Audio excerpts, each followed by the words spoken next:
Many know about slavery, but few discuss paper genocide. We did not all come from Africa, and most of us have Aboriginal roots that were stripped away due to reclassification and miseducation. As a native Black American and a member of the Muskogee Creek Nation, I understand the importance of tracing your lineage. If you want to learn how to trace your genealogy and apply for tribal citizenship, go to nativeblackancestry.com to schedule a consultation. They don't want you to remember this. You not no slave, you indigenous. Fuck how they painted them Indians. You went to war with the French and the British, man. Quite frankly, you was kings, Merovingians. They took the women and men, made them prisoners, raised up the children to worship their images, set up a lab to the genes and they mixed them, and this shit get way deeper than your pigment. All right, ladies and gentlemen, boys and girls, tap the screen on the way in. Let's get the likes up. Share the broadcast with as many folks as you can. We will officially get tonight's presentation started once we hit 2,000 likes on TikTok. Shout out to the folks watching on YouTube. Shout out to the folks watching on TikTok. Unfortunately, there's nothing that the folks on YouTube can do about the whole, wait until we get the likes up on TikTok thing. I mean, there's no way that the folks on YouTube can contribute to the TikTok likes. I mean, unless you came over here to TikTok, of course. But shout out to ORP Construction. He says it was Mexicans, not Blacks. They came and then they were helped by Mexicans. Yeah, I have no idea what you just said there or what you're trying to say. But maybe you can reiterate that a little bit more plainly. Shout out to Hampton. Nice to see you, Hampton. Shout out to everybody tuning in on TikTok. Tap the screen, tap the screen, tap the screen. We're going to officially begin tonight's presentation once we get the likes to 2,000. I got a lot of great receipts in store for you all this evening. And today is a day for celebration. I'm not sure if any of you heard, but the freedmen of the Muskogee Creek Nation of my tribe, the freedmen have actually won a Supreme Court case, and they are going to get their citizenship rights restored. So this is a landmark victory for those that are classified as freedmen. Let's talk about it, y'all. It's definitely a day for celebration. And make sure to check out my website, nativeblackancestry.com, if you need any help with genealogy or need access to historical resources. I've got a book list of my primary sources. Some of these titles are very hard to come by. You got to import these books from the UK. Some of them you can't even get in America. I just updated it with Judah P. Benjamin, the Jewish Confederate. One of these days, I'm going to have to do a breakdown on these Jewish Confederates, y'all. Boy, oh boy, oh boy. A lot of y'all don't even know that there was such a thing as Jewish Confederates. Yeah. Also on nativeblackancestry.com, you can access this digital archive I personally curated with over 600 documents, family photos, newspaper clippings, book excerpts, Black Indian obituaries, essays, firsthand ex-slave interviews, Indian slave ads, you name it. I mean, this is a great repository of information. But again, guys, tap the screen, tap the screen, tap the screen. I'm going to jam out to some music while we wait to get the likes to 2,000 on TikTok. And then we'll officially begin tonight's presentation. I promise, guys. As soon as we hit 2,000 likes, we're going to get this show started. Not a moment after, not a moment. Come on, guys. I'm not going to string you along. I'm not going to ask for 2,000 likes and then get them and then just let them rack up and rack up and rack up and not give you the content that you came here for. I mean, we've got a lot of heavy-handed receipts. We're going to be discussing the reasoning behind the formation of the Dawes Commission, the genocide of the dark-skinned Indian. I mean, we're going to even be discussing how there was Mayan step pyramids discovered in Florida a few years back, guys. I mean, there's a whole Mesoamerica connection with the Southeast that many people don't know about, and that is one of many receipts that we're going to get into this evening. But make sure to tap the screen, tap the screen, tap the screen. We're already over 300 likes on TikTok. As soon as we hit 2,000 likes, we will officially get this show on the road. Today. Don't get me wrong, a lot of shit I won't do for no paper. All I wanted was the cake, now I've been gaining weight. Hey, huh? Motion. Motion. Yeah. Hey, bitch, I'm in motion. Motion. I turn a 1 to a 2 and a 5 to a 10. I'll do that shit again. It was all a blur, had to wipe off the lens. Take a pic, then I'm gone with the wind. Big fish, you could tell by the fin. Doing well, could tell by what I mean. I hopped out the... Shout out to everybody tuning in on YouTube. Shout out to everybody tuning in on TikTok. Make sure to get the likes up. We're already almost at 600 likes. As soon as we hit 2,000 likes on TikTok, we will officially begin tonight's presentation. And guys, make sure to visit nativeblack.ancestry.com. I almost forgot to mention that if you need personalized, like one-on-one guidance with genealogy research, you can actually book me for a genealogy consultation where I'll teach you the 3-step process that me and my family use to trace our heritage and get tribal citizenship. Hi, my name is Frances Tuck, and I contacted Mike from Mike TV on YouTube because I wanted to find out about my family's Native American history that I believed existed. Through the research that I was able to do through Mike TV, I was able to find out that our name is indeed on the registry. I had a consultation with Mike today, and because of his advice and the research that he has done, I am now confident that I'm able to find my family's roots in the Native American History database. Thank you, Mike. Let's talk about it, y'all. Real people, real results. What are you waiting for? Make sure to check out nativeblack.ancestry.com. Black Escalade don't stop. Pay the dropper for the day, nigga. I be doing a lot. My oh my, what a run I'm on. Album 29 when you run this song. I've been at this in shirts and flip phones. This homemade, your sauce from Wishbone. Ballejo. Pillsbury Factory, we make dough. This young man, he play Vogue. His family moved from the east side, oh. Stopped in the north for the VJO. Beat down your block, it's a TKO. Me, I'm a West Russ and I need peso.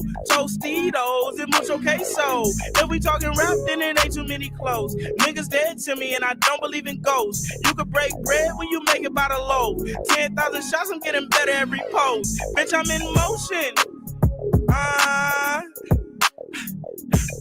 Motion. Bitch, I'm in motion. Motion. Left. Motion. I'm from the N-O-R-T-H. I'm steady off the track when you send it my way. I'm at the pergola, but stop the sliders in the driveway. My head blasting the sea shit, my way. What I did for my motion, put my cleats to the pave. I'm a stand-up nigga, and I'ma be that to the grave. Feel like my last 2 years been up in a maze. Ain't got my bread, won't be. All right. It looks like we officially got 2,000 likes on TikTok. We will get the show on the road in just a moment. TikTok is actually hitting me with some notifications. I think they're trying to restrict my live stream, y'all. Shout out to Shell the Lump on YouTube. Says, are you live? Yep, we're live. We are definitely live. Let me see. What is going on here?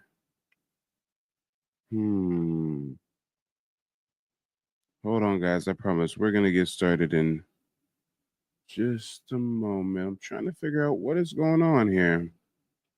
They're trying to restrict my visibility, it looks like. Let me see if this appeal will go through.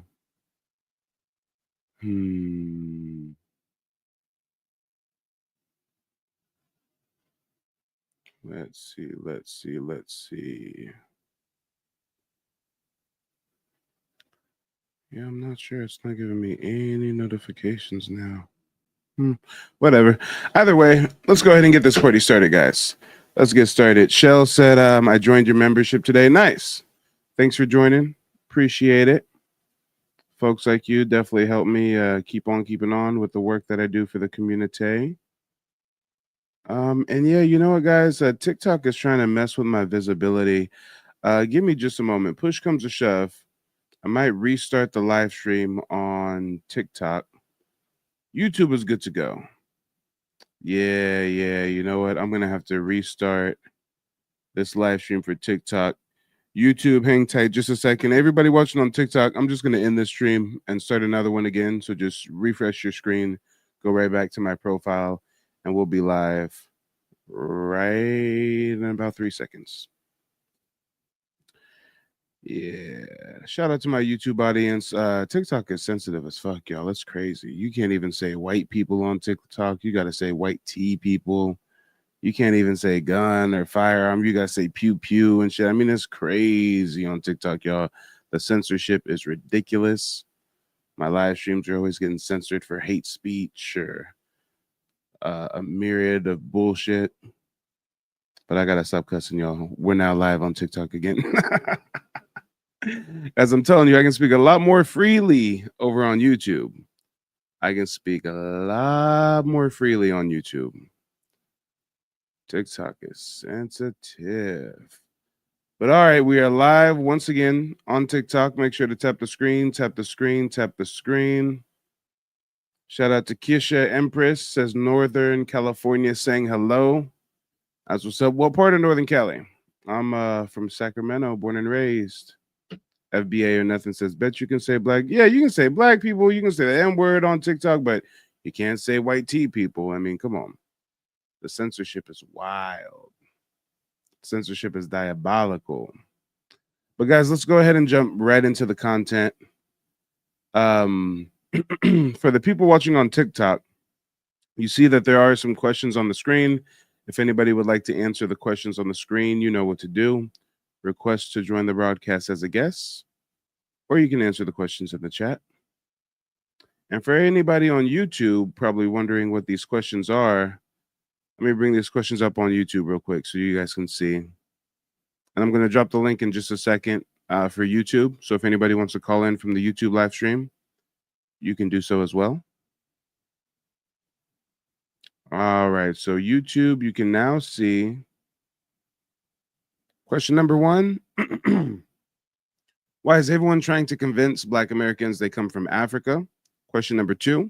If everyone went back to their country of origin and stayed there, what would happen to the Americas? Question number 3. What modern global contributions have Africans made? Question number 4. What modern global contributions have Latinos made? Question number 5. Why do people on reservations get upset when Black Americans get in touch with their indigeneity? Question number 6. Why do Plains natives deny their Asian roots? And last but not least, question number 7. Why do you think Black Indians were kicked out of the tribes in the 1980s, but not white tea people or $5 Indians? So if there's anybody on YouTube or TikTok that would like to answer these questions, you can do so in the comment section, or you can request to join the panel as a guest. Actually, just to get this party started, let me send some invites out to some people in the audience right now on TikTok. Let you guys know that the floor is yours if there's anybody that wants to answer these questions. And of course, as a genealogist, historian, and card-carrying member of the Muskogee Creek Nation, I'm qualified to answer a lot of questions when it comes to Native Black American history, tribal citizenship, tribal benefits, et cetera, et cetera. So if any of you guys have any general questions about any of those topics as well, you know, feel free to ask away. We got the transporter tapping in on YouTube. Nice to see you, brother. Nice to see you. Yeah, TikTok. Let's get the likes up on TikTok. Tap the screen, tap the screen, tap the screen. We just started a live on TikTok and got to 2,000 likes and everything. And we were just getting ready to start. And then TikTok restricted my visibility, man. TikTok be playing games with the boy. But let's go ahead and get into some of this information. Before we do, it looks like we got a guest calling in. Little Deer, let the people know where you're calling in from and what's on your mind. What's going on? I was in your broadcast a couple days ago and answered the questions already. Well, we got some new questions today. Oh, these are new ones? Oh, yeah, these are new ones. Okay. Well, let me read them out. I'm gonna read them out real quick. But I'm calling in from Oklahoma. Just want to say congratulations to the Creek Freedmen. Oh yeah, winning in court. That's big. And shout out to Rhonda. 10-year fight, right? Yeah. 10 years in court. Damn. And shout out to Chief Legas Perryman, Mm-hmm. 1866, writing that in and grandfathering that in for the people. So it's been a long Yeah. fight. Respect it. Shout out to Uncle Sam for actually ruling in our favor for once. Yeah. And on TikTok, before all, Ancient One says, "What happened with the Creek Freedmen?" Today, it was officially announced that the U.S. Supreme Court is upholding the Treaty of 1866 and forcing the Creek Nation to honor that treaty. So, even though they previously disenfranchised the freedmen and did not give them tribal citizenship beginning in like the 1980s, that's now going to be reversed. So, those who have ancestors listed on the freedmen roll or reclassified as freedmen, you can now start to reapply and get tribal benefits again. I'm not sure exactly like when the exact date is that you can apply, but you know, the ruling literally just came down today. They said they already about to start processing applications, Hmm. according to what I saw on Tulsa World. Yeah, that's what's up. That's what's up. But these questions, let's see. Why is everyone trying to convince Black Americans they Hold come on real from? quick. FBA or nothing says, damn, 160 years later. I mean, kind of, sort of. It wasn't 160 years, but it's definitely been some time. I think the Creek Nation kicked the freedmen out in like 1980. So what, from 80 to now? So you're looking Yeah, it was at 1979. oh, okay. So 1979 till now, that's what, 40 plus years, damn near 50 years, right? So yeah, Yeah. it's still a long time coming. Still too damn long. But yeah, I'm sorry about that. Go ahead, brother. Oh, actually, real quick. On YouTube, Empress says, "Where do we find the application? I need to do my lineage." Well, before you even go to apply, you first have to trace your genealogy and make sure that you can track a lineal ancestor of yours that was a member of the tribe listed on the tribal roll. If you don't know how to do that, then that's where the genealogy consultations I provide come into play. I can teach you how to trace your genealogy, apply for tribal citizenship, et cetera, et cetera. But yeah, you typically don't want to just go willy-nilly sending in applications until you first have your genealogy mapped out. But go ahead, brother. You have the floor. Now, I guess why everybody is trying to convince every Black American that they come from Africa is I don't even know. That is beyond me. Because I'm gonna be honest with you, like, and this is a no ploy to the African brothers and sisters that's out there, but I had a bad experience, and I was treated like a third class citizen in my own country, in my own city, by an African woman. She swept her broom at my feet. Mm. She tissed her teeth at me and spoke ill on me like while I was working in her house. Like, yeah, it just I just that was a bad experience. I'm not gonna say that I don't like y'all, but I just understand that we not the same. I'm gonna be real with you. I understand that we are not the same. And they know it too. If everyone went back to their country of origin and stayed there, what would happen to the Americas? Well, I guess I'm staying here because my country of origin put me back in the 1490s. So, what modern global contributions have? You didn't answer the question. Come on. Oh, my bad. I didn't. I noticed us. If everyone went back to their country of origin and stayed there, what would happen to the Americas? We would still thrive.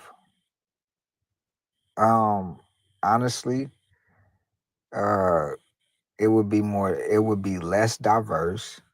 I'm gonna say that. Uh, and man, if people got their families in order, we could get our tribalism back, like, and start going back to not the old days, but or old ways, but as far as like who our people are and knowing what we are connected to, our lands and heritages. Yeah, definitely that would be some things that would happen.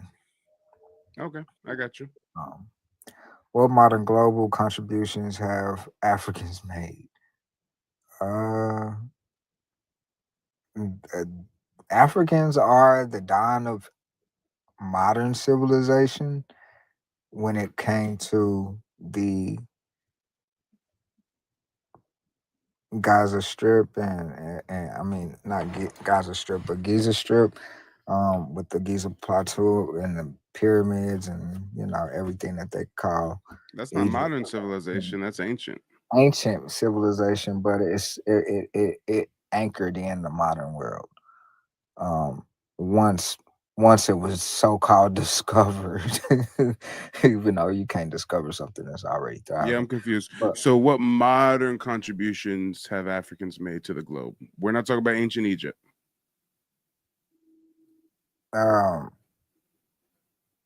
well, I mean, they have. If the answer is none, the answer is none. But I'm not. I I'm not gonna mean, say. I'm not gonna say none because I can't remember exactly which country it was, but they definitely found the largest gold deposit in the. that is not a global contribution that impacts them, their country, their region. A global contribution is an invention or something that you give society that benefits on a global scale. Global scale.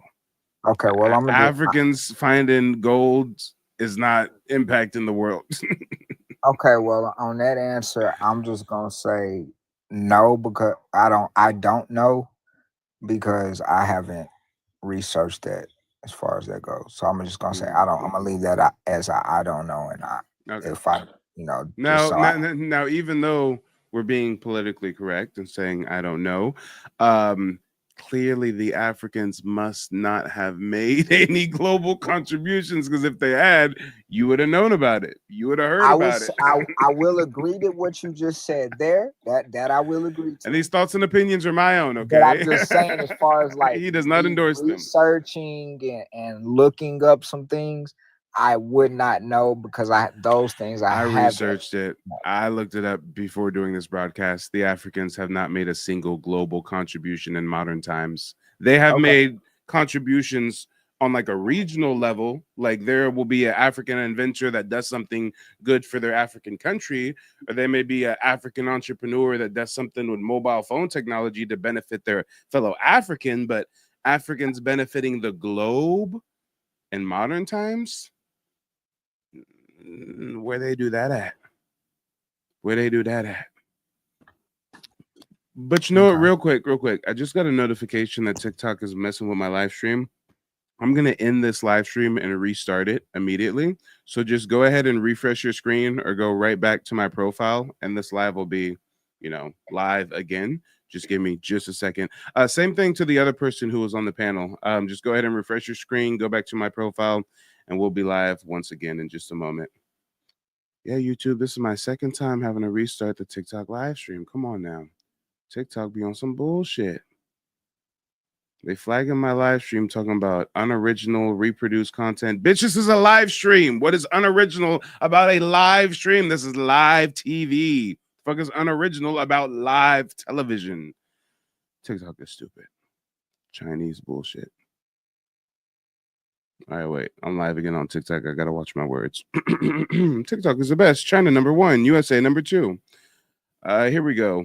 Chief says Afrobeats is an amalgamation of our music. Yeah. Afrobeats was heavily influenced by Fela Kuti, and Fela Kuti says he was heavily influenced by Black Americans and our civil rights movement. So yeah, writings on the walls with that one. FBA or nothing says they contributed to countless Nigerian scam emails in our goddamn inbox. Hey, you said it, not me. You said it, not me. And you know what? Brooklyn says the fact that there's evidence of Africans living on every continent of this planet says so, Avery. So they traveled all over the planet except America. All right, I don't know what you're talking about, Brooklyn. I don't know what you're talking about. Are you questioning whether Africans traveled to the Americas?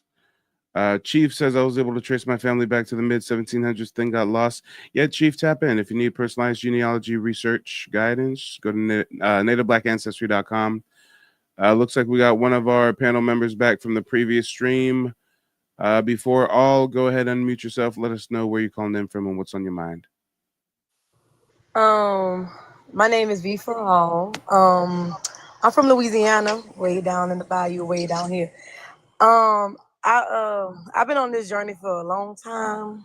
I came on the app about 3 years ago, and I teach us being here before colonization, and basically our ancient history and what happened through the courses of like since the census records really started. So that's what I kind of talk about mostly. So, but I answer some of the questions. Yeah, go for it. Why is everyone trying to convince Black Americans they come from Africa? I think they try to do it because they know we're old, and if we all really trace our genealogy and go back to our origins, I think that would destroy everybody else. Whole thing that they got going on. Because think about it, if we all did it and we all claimed our land back, where would the immigrants go? Where would they live? What would they do? So yeah, I feel like they got to convince us we come from somewhere else in order to keep living their lifestyles. So yeah, if everyone went back to their country or I think if everybody went back to where they came from, I feel like we'll be lit. I feel like we'll have a little discord at first based off who's entitled to what portion of America or what tribes come from here or whatever. As far as like the lands among ourselves, we'll have to go back to that. But I think we'll be back at peace eventually after we kind of do, because everybody that came and wrecked our minds, so we would have to fix it. What we would have to go through, what we would have to go through first, get that in order. Yeah, I feel you. Yeah. Well, I'm at with modern global countries. And when it comes to the contributions of Africans, I don't think they did anything. I'm gonna be honest with you. I don't think they actually done anything. Not that I can think of, and I teach this topic all the time.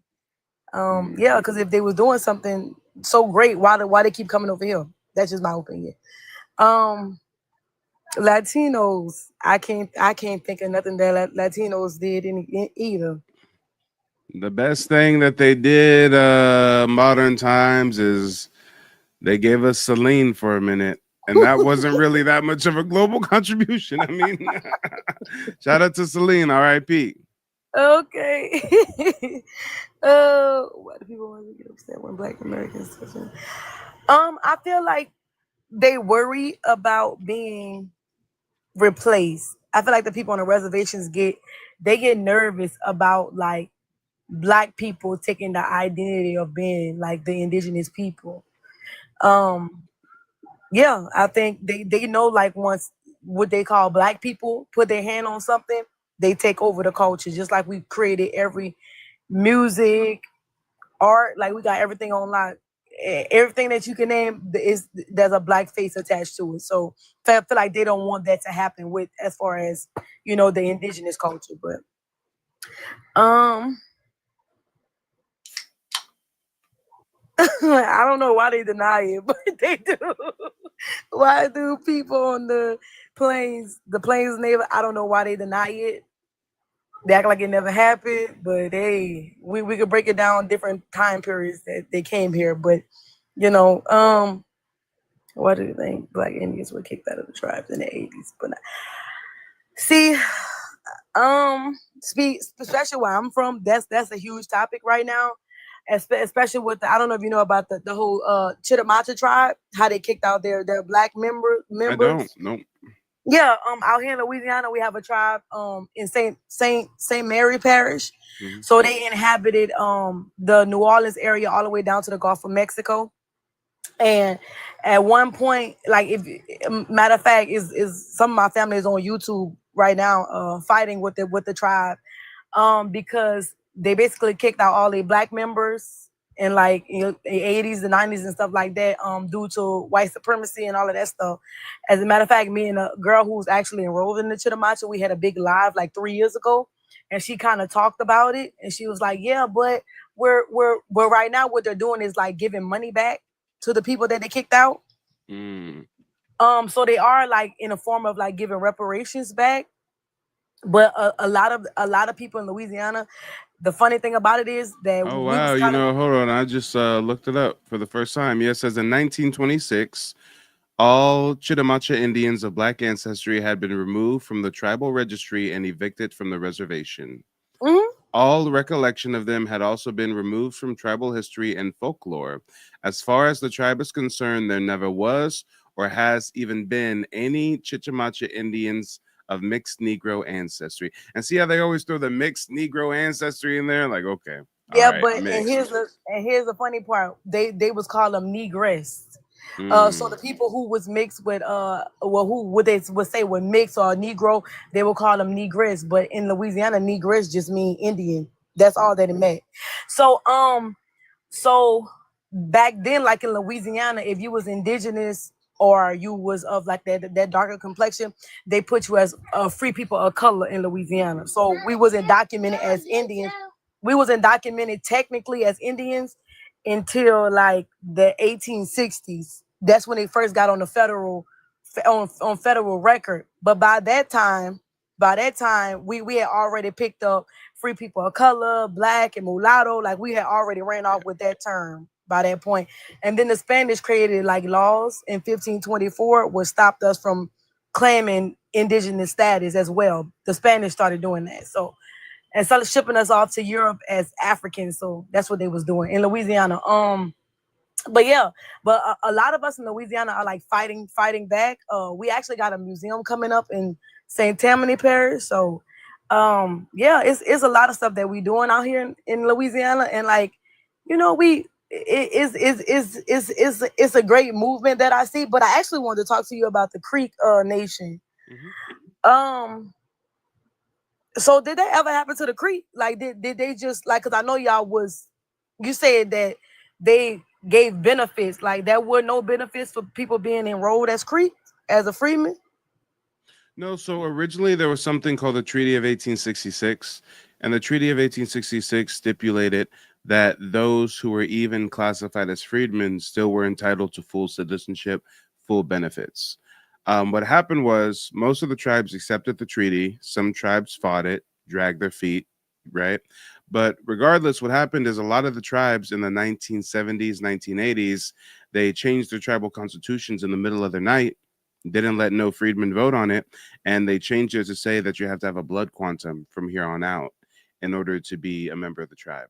And anybody classified as a freedman, they purposefully did not record a blood quantum for them. So that was their way of doing what they did to the Chitamacha in the early 1900s. Well, this was basically the Creek version of that, right?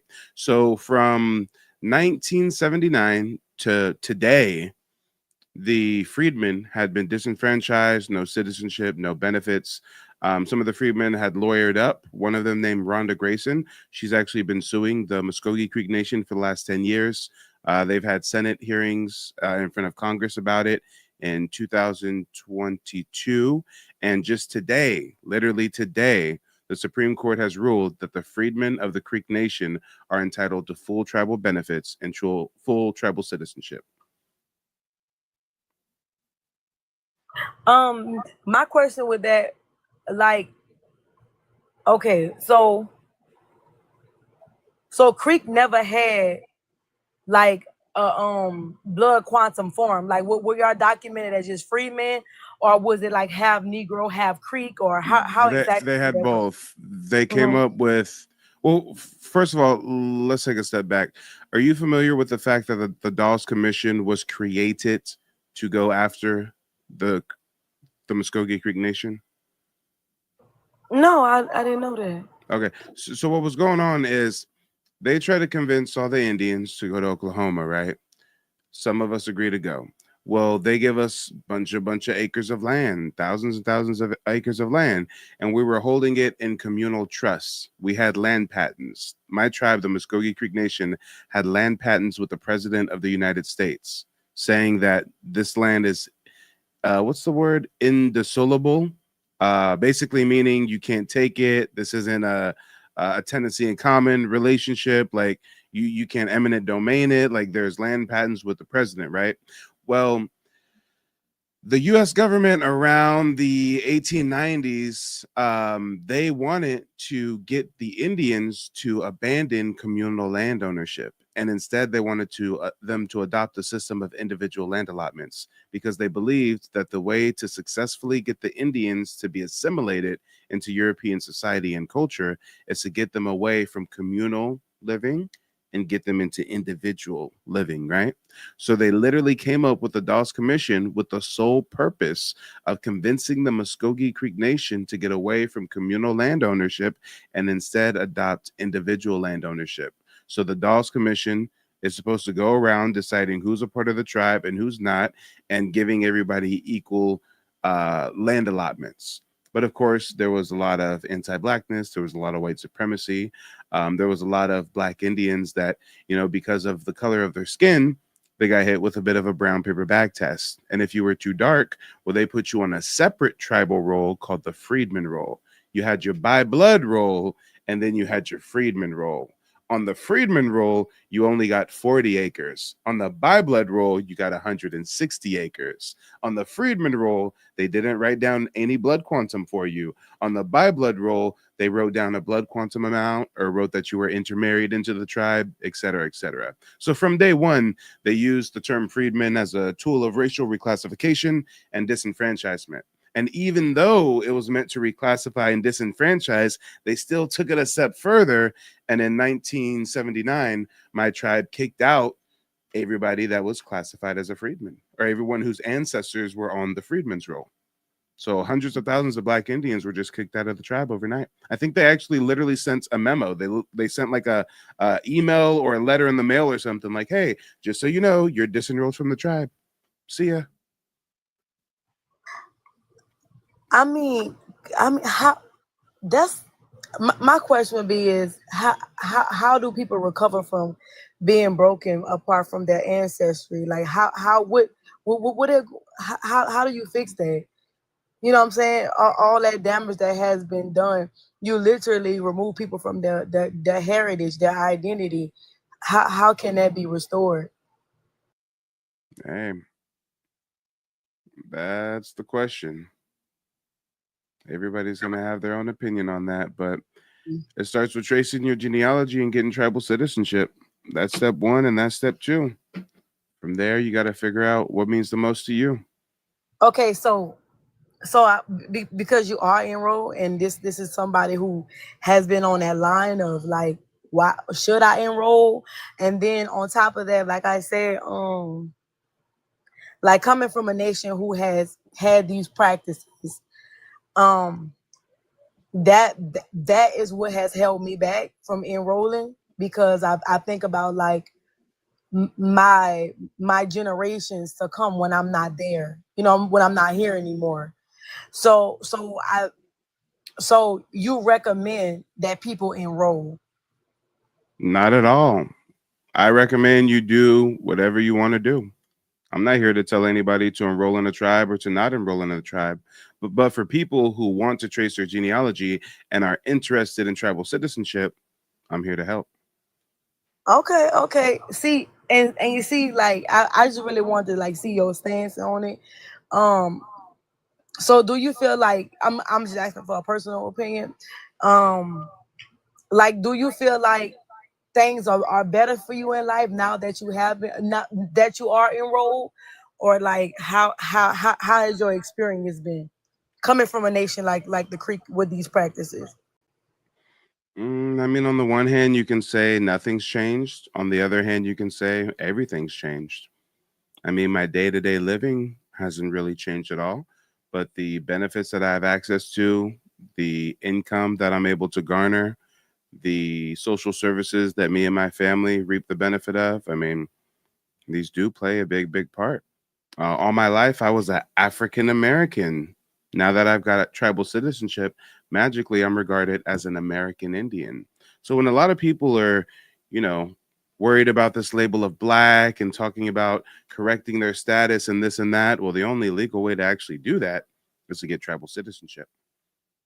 But yeah, there's lots of benefits. I mean, I can be here all night talking about the benefits: free healthcare, free dental, free college tuition, down payment assistance for property, Indian Preference Act, preference for government contracts. I mean, list goes on and on and on and on.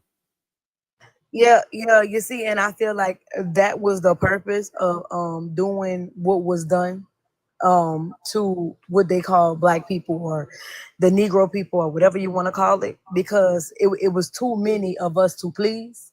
And keep in mind, like as long as we under this status of black or African American or whatever, we will have to be paying these taxes, and we got to pay our own way through school, and it's not like that under another identity. So they had to use a buffer community to pay for these roles in schools and all these different type of stuff. So it was just easier to put you under that classification and make you fight for another identity, because hey, technically the people that's black, African American, that's the one that's funding America right now.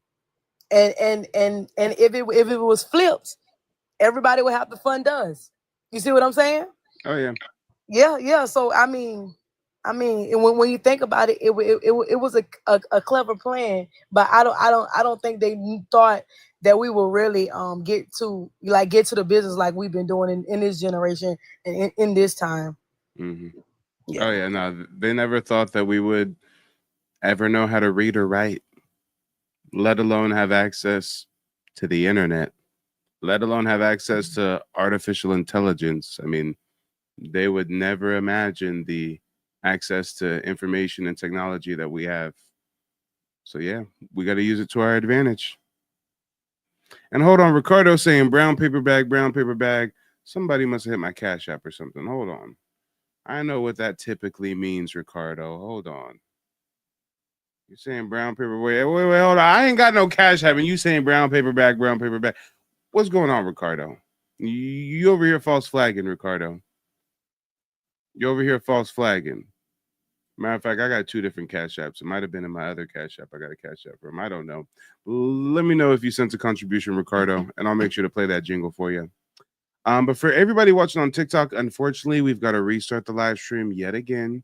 TikTok keeps limiting my visibility. They're claiming my live streams are unoriginal, reproduced content. I mean, I don't know how me speaking to you is unoriginal, reproduced content, but hey. But yeah, before all, just go ahead and come right back up, just like you did before. I'll see you guys in just a second. Yeah, y'all, TikTok on that fuck shit, y'all. If it wasn't for y'all, I wouldn't even be on TikTok. Y'all was begging me to get on TikTok for months. Mike, we need you. Mike, we need you. Mike, we need you. I finally downloaded the app. I said TikTok on some bullshit. But I ain't going front.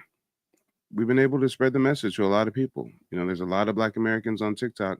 We're waking up to this information. So that's what's up. That's what's up. Shell the Lump says you didn't play me a jingle for joining yet. I typically don't play a jingle for people joining the website. It's typically just for Cash Apps. But you know what? We'll make an exception for Shell. We'll go ahead and make an exception for Shell. Just for Shell. Let's go ahead and queue up that brown paper bag. Where's it at, y'all? Where's it at? Here we go.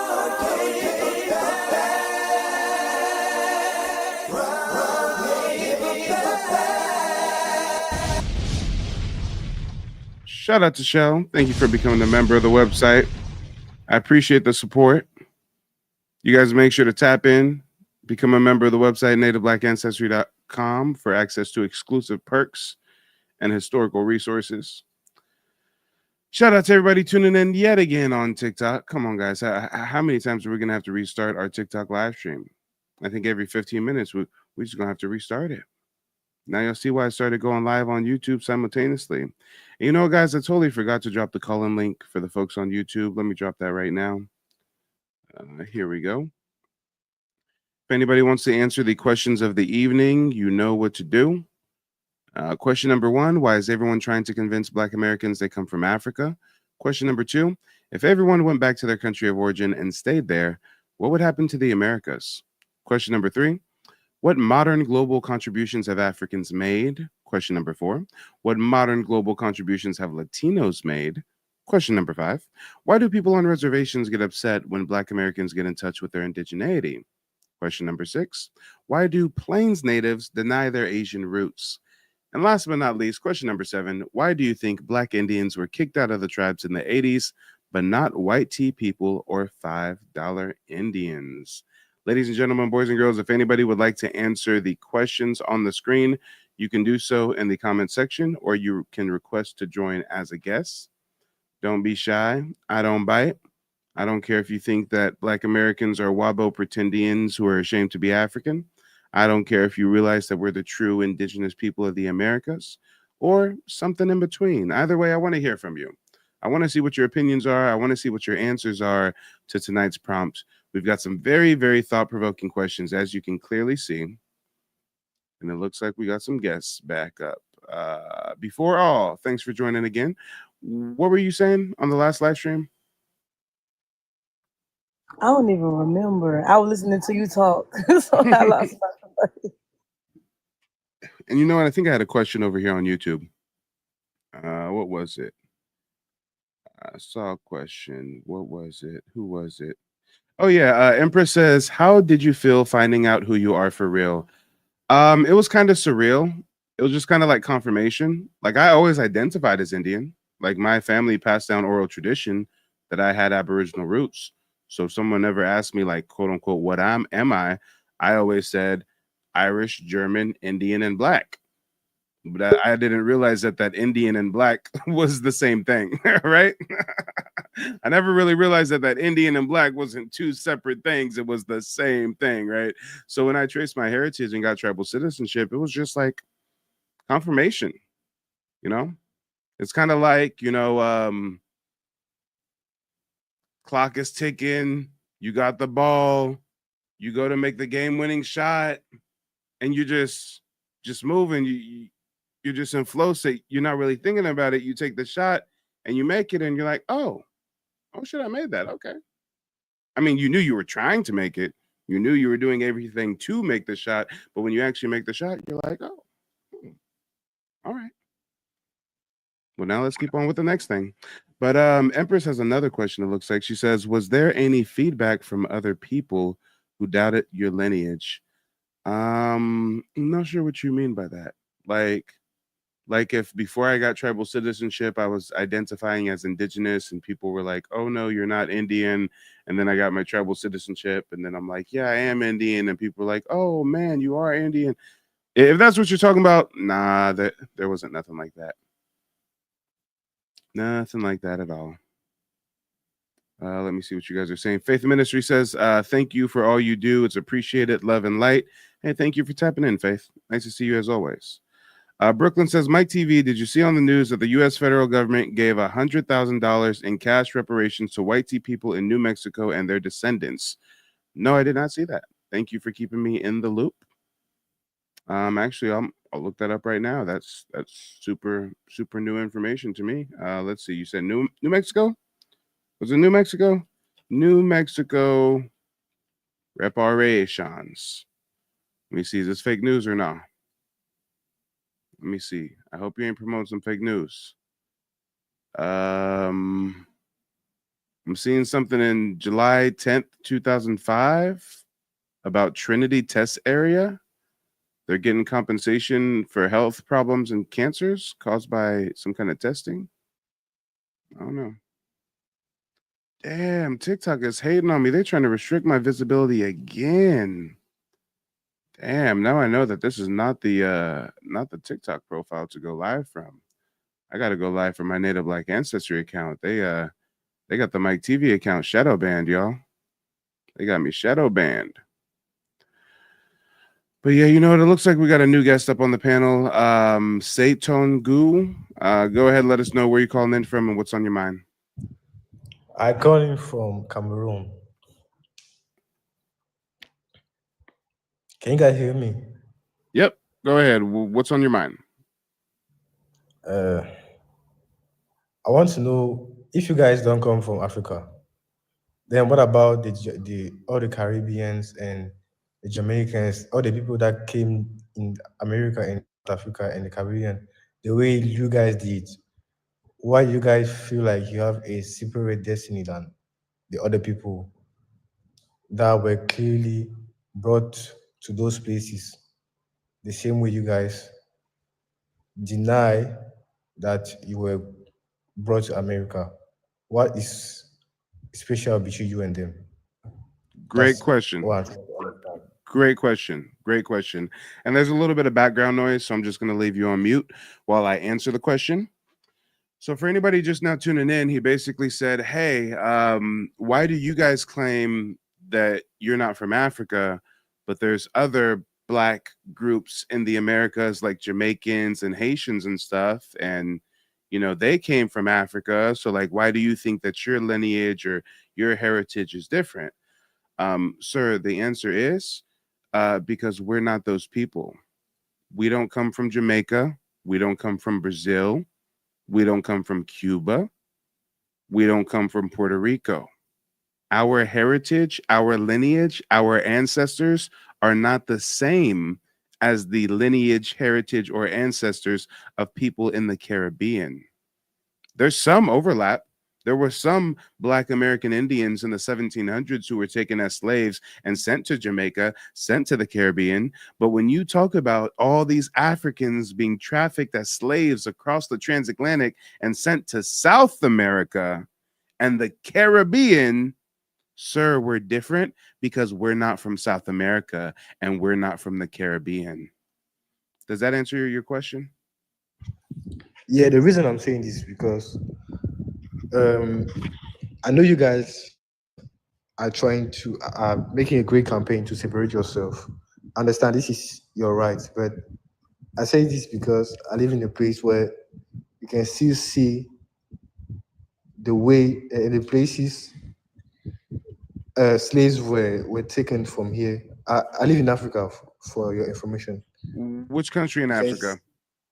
I said I'm from Cameroon. Cameroon. And you're saying somewhere in Yes. Wait, Cameroon, there's like an area wait. where I'm not done. I'm slaves not were done. taken?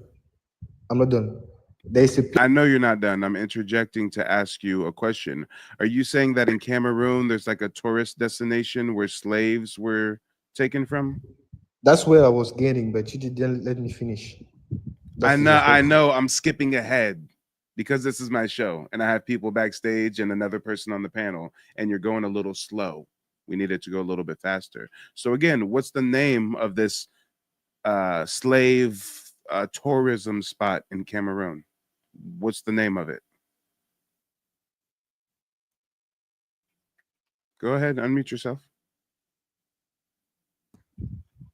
Are you going to let me talk or not? When it's your turn to talk. And right now it's your turn.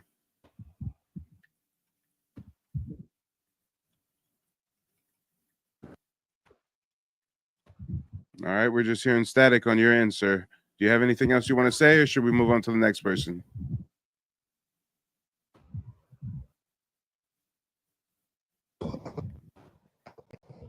All right, his Wi-Fi is definitely not Wi-Fiing. Sir, if you can hear me, just go ahead and try to call back in again. Your Wi-Fi was really, really, really, really, really bad. But try to call back in again, and I'll bring you right up. Okay, Santagu, I think it was Santagu. Yeah, is it good now? Now it's better. So, as I was saying, there is a place in my country who's called Bunjamoto. In French, is Porte de l'Infini. Is English, I think, is Infinite Gate. So there is a big place. It's still preserved where you can see you can still see you people's chains, but I don't know if you're people because you don't want to be called that. You can still see. Sir, it's not you don't want to call it our people because we don't want to be called that. It's that you don't know where those African slaves went for you to say that's our people. You can't say that those are our ancestors if you don't know the destination that those Cameroonian Africans went. Do you know where they went, sir? So as I was saying, it's written. I just asked you a very specific question. Do you know Yes, where those I'm saying Africans went? it's written on the walls and on the documents. Then give me the fucking answer. I didn't ask you where it's written. Where is the destination? Where did the Africans go? Just talking, just muting me again. I'm not talking again. Just rude. You need to respect people. Then what the fuck are you doing here? I didn't invite you. You requested to join. So if you just don't keep want to talk, interrupting then me. leave. You have to be respectful for us to have a conversation. I don't have to That's show not you how it any works. respect. I didn't ask for a conversation That's why with that's why you. you don't You that's why you asked don't to like come you talk to people. me. You are disrespectful and rude. You asked to come talk to me. You showed up at my front door with questions. Don't get it twisted. I did not visit your mud hut in Cameroon asking you a damn thing about your country or your people. You're all the way in Cameroon, worried about Black Americans, trying to convince us that we come from some African slaves that left Cameroon. What are you talking about? Matter of fact, guys, check out how embarrassing this is. Let's just Google real quick what time it is in Cameroon. And this is going to be real fucking embarrassing. It's going to give obsession, right, guys? Let's go ahead and Google time in Cameroon. Damn, it's 6 in the fucking morning. It's 6 in the morning in Cameroon, and you got Black Americans on your mind, don't you? 6 in the morning. You probably ain't even washed your balls, took a piss, brushed your teeth yet. The first thing you do is get on TikTok live and try to talk to Black Americans about where their ancestors came from. You've got a weird obsession, Playboy. If I was living in Cameroon, I would be doing something else at 6 a.m. if I was you. I'd be doing something that's gonna fix my condition, that's gonna get me out the shanty village. I mean, sir, this conversation does not help you in any way. This doesn't make you no money. Your ancestors were slaves. This doesn't do anything. Sir, your ancestors were slave traders who turned around and got colonized for 40 years by Europeans. You got colonized. You got colonized for 40 years by Europeans, and your country's ass backwards ever since. You really thought you were eating with that "you guys were slaves" comment. You know that not every Black American descends from a slave, right? That shows us how little you know about American history. He really thinks that every single Black American descends from a plantation slave. Oh, Lord. What are they teaching you in your little village in Cameroon? You motherfuckers just got Wi-Fi last week, and the first thing you want to do is get online and try to tell us where we come from. Guys, it's giving obsessed. It's giving deranged. I don't know. Something strange is going on. But before all, what do you think about this? I mean, this was a bit of a strange interaction. I mean, he's acting like I requested him to join as a guest, and I'm like interrupting my guest. Motherfucker, you came here uninvited. Why do you guys think you're different than Jamaicans? Because we're not fucking Jamaicans. Oh, but like if slaves went to South America and Caribbean, then why don't you think you come from slaves? Because we don't come from South America or the Caribbean. The fuck? But go ahead, sister. Go ahead. I digress. Yeah, and I think that when they see like what you would call Black people, they think we all kin to each other. Like in South America and the Caribbean, I think they look at us as one, but we see ourselves as different. And I think that they need a community to belong to, so they try to make us have some kind of connection to them. But Africans do that a lot. I'm not gonna lie. I've been on this app for a long 6 a.m. 6 a.m. in Africa, and you want to call us and try to convince us that we come from your shithole? Oh Lord, this is strange. I would never ever at 6 in the morning be calling to speak to no other grown-ass man and try to convince him that his heritage is something that it's not. Where they do that at? 6 a.m. You're supposed to be frying the egg, Maybe getting some coffee or something. I don't know. Do some push-ups, collect some recycling cans, make you some extra coins, something. I mean, sir, TikTok is not it. 6 a.m. on TikTok? All right. Hey, and the thing is, we be on TikTok at 6 a.m. We have the luxury of doing that. We live in a global superpower. First world luxuries like that are afforded to us. But you, sir, if I was living in any country in Africa, born and raised, I'd be doing something else at 6 a.m. if I was you. Just go ahead and take that free game. I won't send you an invoice, I promise. D Thrive says 6 in the morning, Africans at my dough. Facts, come on. 6 in the morning. And guys, y'all know that when I'm live on TikTok, I send invites to everybody in the audience like all the time, right? I did not send an invite to him. He sent a request to join. So I was like, okay, let's see what's up. Oh, I have question for you. You say you not African, but Jamaicans are African. So why aren't you African like the Jamaicans? Sir, I'm not a Jamaican. That's diabolical. Oh, I got a question. So, do you battle like Pan Africans or do debates?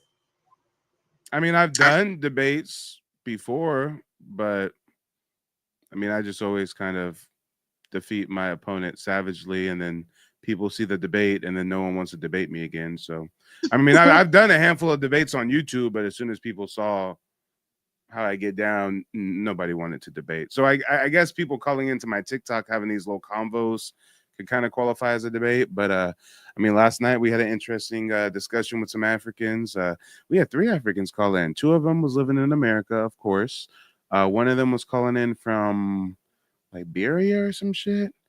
But yeah, these bush babies are always calling in trying to debate me.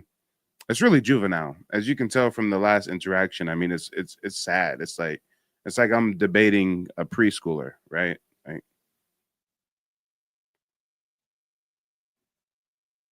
Yeah, see, when I first came around, I was like debating, but most of my debates was with like Native Americans, what people would call like Native Americans.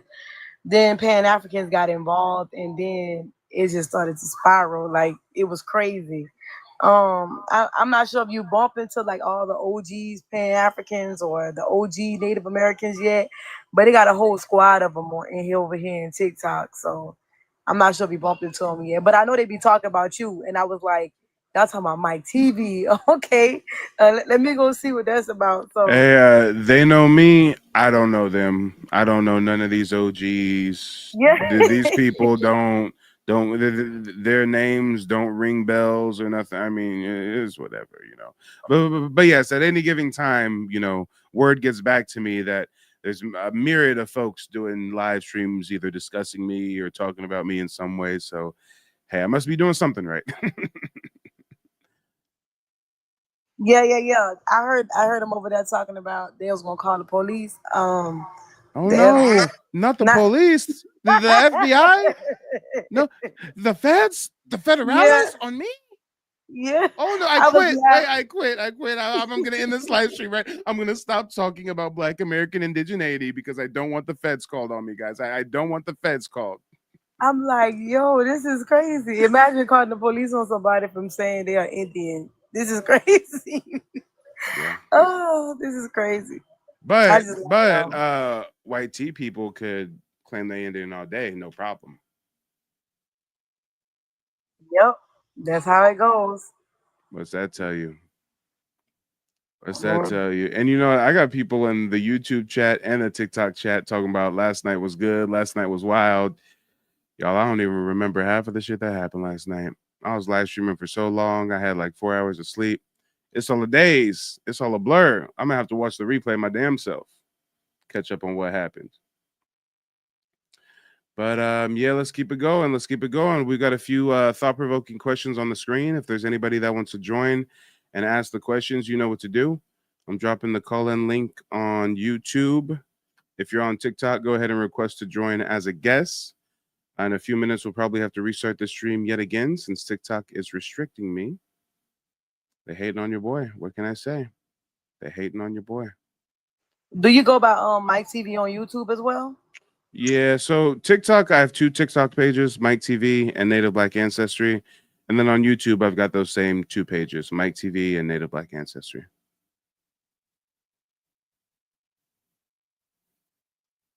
So yeah, we staying busy. We definitely staying busy. But you know what, guys? Yet again, for the TikTok audience, just go ahead and refresh your screen. Go to my profile, Mike TV. I got to end this live stream and start it all over again since TikTok keeps fucking with me. But I'll be right back, y'all. Y'all, TikTok ain't shit, y'all. I swear, these Chinese double agent provocateur ass motherfuckers. Oh, I hate TikTok so much. I hate TikTok with a fiery passion. The only reason I'm even on TikTok is to produce content for y'all. I mean, Lord, oh Lord. And they got the algorithm shit down pat.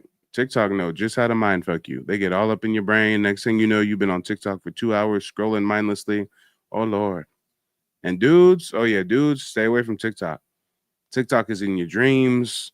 They know all about you. They know your type, your preference in woman. If you scroll, they will literally just show you like your niche. If you like light-skinned, green hair girls with freckles and one miscolored eye, they will show you nothing but light-skinned girls with green hair and freckles and one miscolored eye. Like they are that specific with the algorithm. It's creepy. It's creepy. I'd be like, no, stay focused. We gotta stay focused. We gotta stay focused. Oh the Lord, TikTok. Show the Lump says your stream last night was very educational. I'm glad you think so. I'm glad you think so. I don't remember it, but shout out to Past Mike. Past Mike did something educational last night. Apparently, I did something educational. I mean, it's like a blur. I remember that there was like 3 Africans that called in, and I think 1 Mexican or maybe 2 Mexicans. I'm not sure. I'm not exactly sure. I see Shell backstage. Shell, your device is not connected. Your device is not connected. As soon as you connect your device, I can go ahead and bring you on up. We got Tyrone in the building. Hey, yo, bro, I was trying to get on the last live. Oh, yeah, I keep having to restart him. All right. Hold on. Let the people But know where you're anyway, calling in bro, from and yeah, what's on that your guy mind. that was on there, that African dude, he was on Darvitt's panel. He was getting beat up by us. But yeah, the woman that was on the last live, yeah, she's totally correct about the Chitamacha thing, because got another person that was on my last live, Truthful Troll. He's from the Chitamacha, and they're basically like Choctaw, Muskogean type peoples as well. And a lot of these people that's in these black American groups like the Mardi Gras Indians, the Chapachulas, they have deep Southern American roots that are tied to these Muskogean nations. And what's slept on is those gibberish sounding words that you hear with the Mardi Gras Indians say. Those are actual indigenous words. Like Mare Kurifayo, it means fire or friend and stuff like that in Muskogean languages.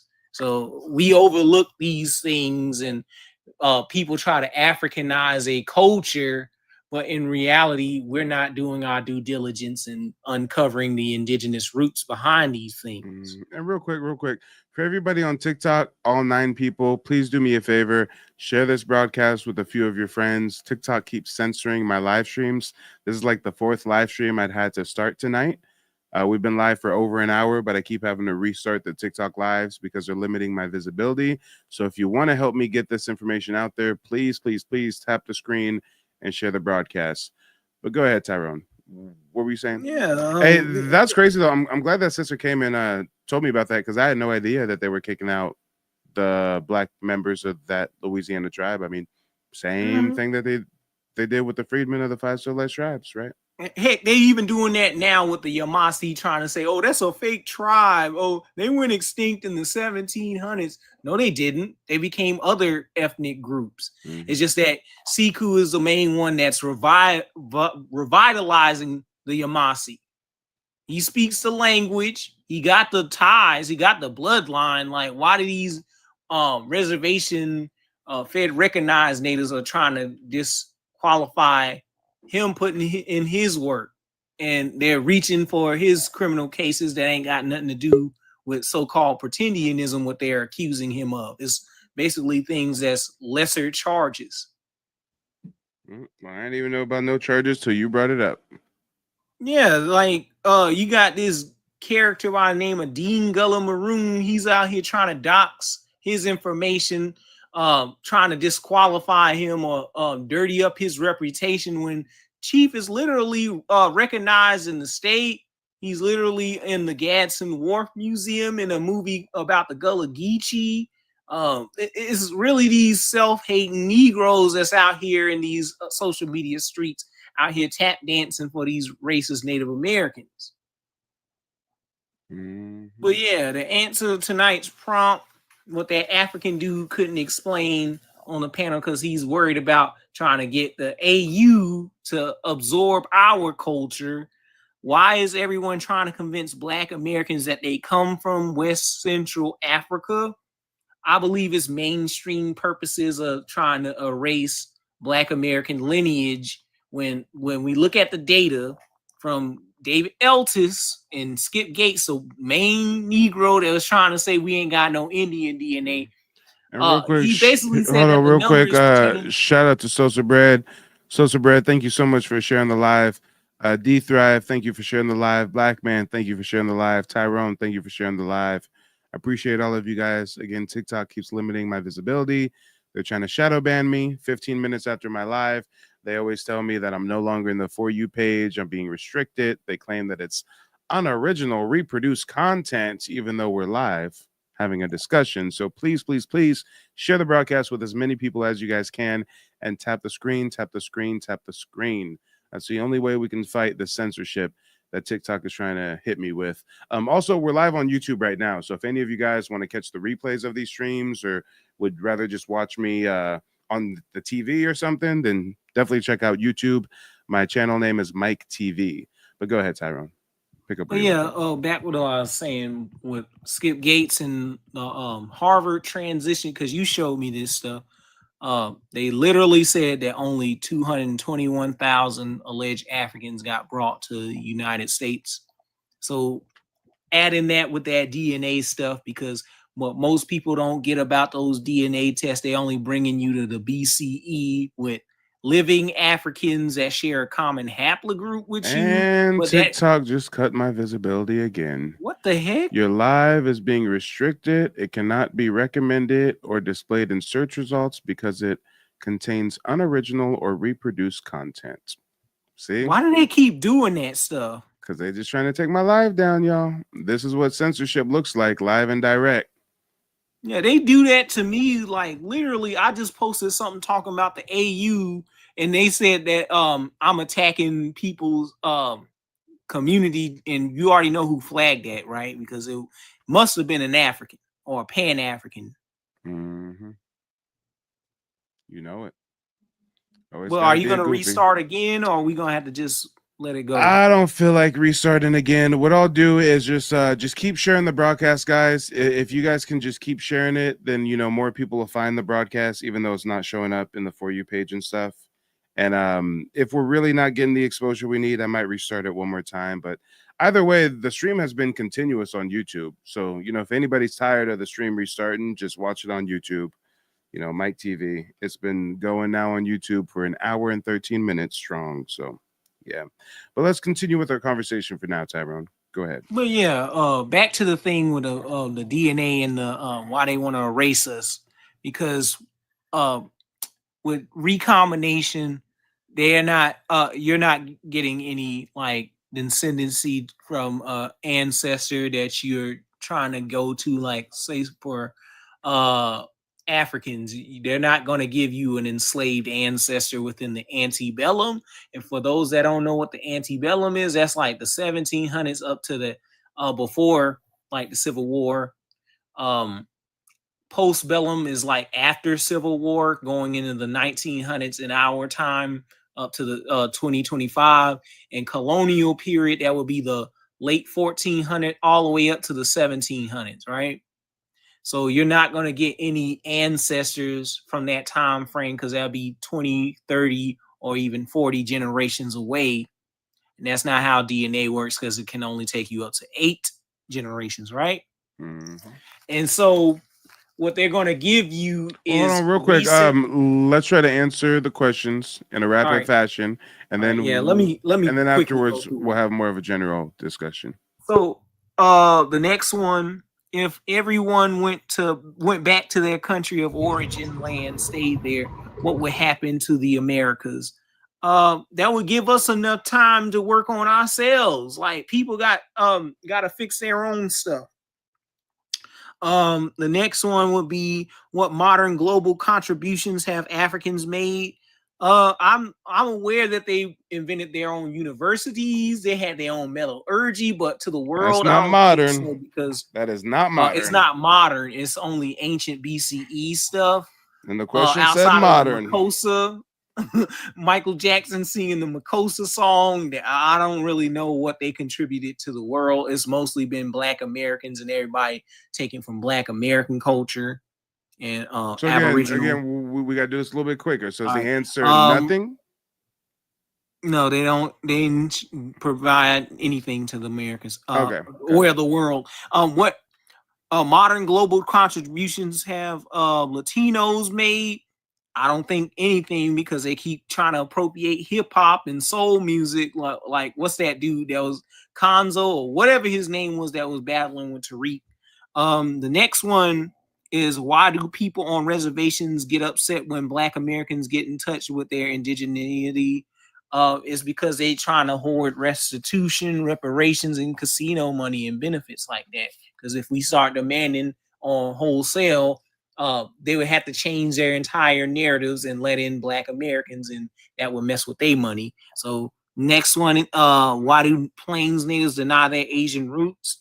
Is because with the DNA thing, it takes their butts back to Asia. Like they want to claim to be the only indigenous people here. It was a red ethno state, but that's not scientifically possible, because without DNA, it'll take everybody back to Africa and over the Bering Strait. The next one, why do you think Black Indians were kicked out of the tribes in the 80s, but not YT people in the or the $5 Indians? Is because, like the last point, they wanted to hoard the resources, and plus they put up a caste system, and YTs give them little crumbs, giveaways and guarantees to maintain that caste system, just like the Black Yamino and the Mihara La Raza stuff. But y'all got it. Sorry for being long-winded. Oh no, you're good. You're good. I just got another panel member. I want to see if they can get through the questions as well.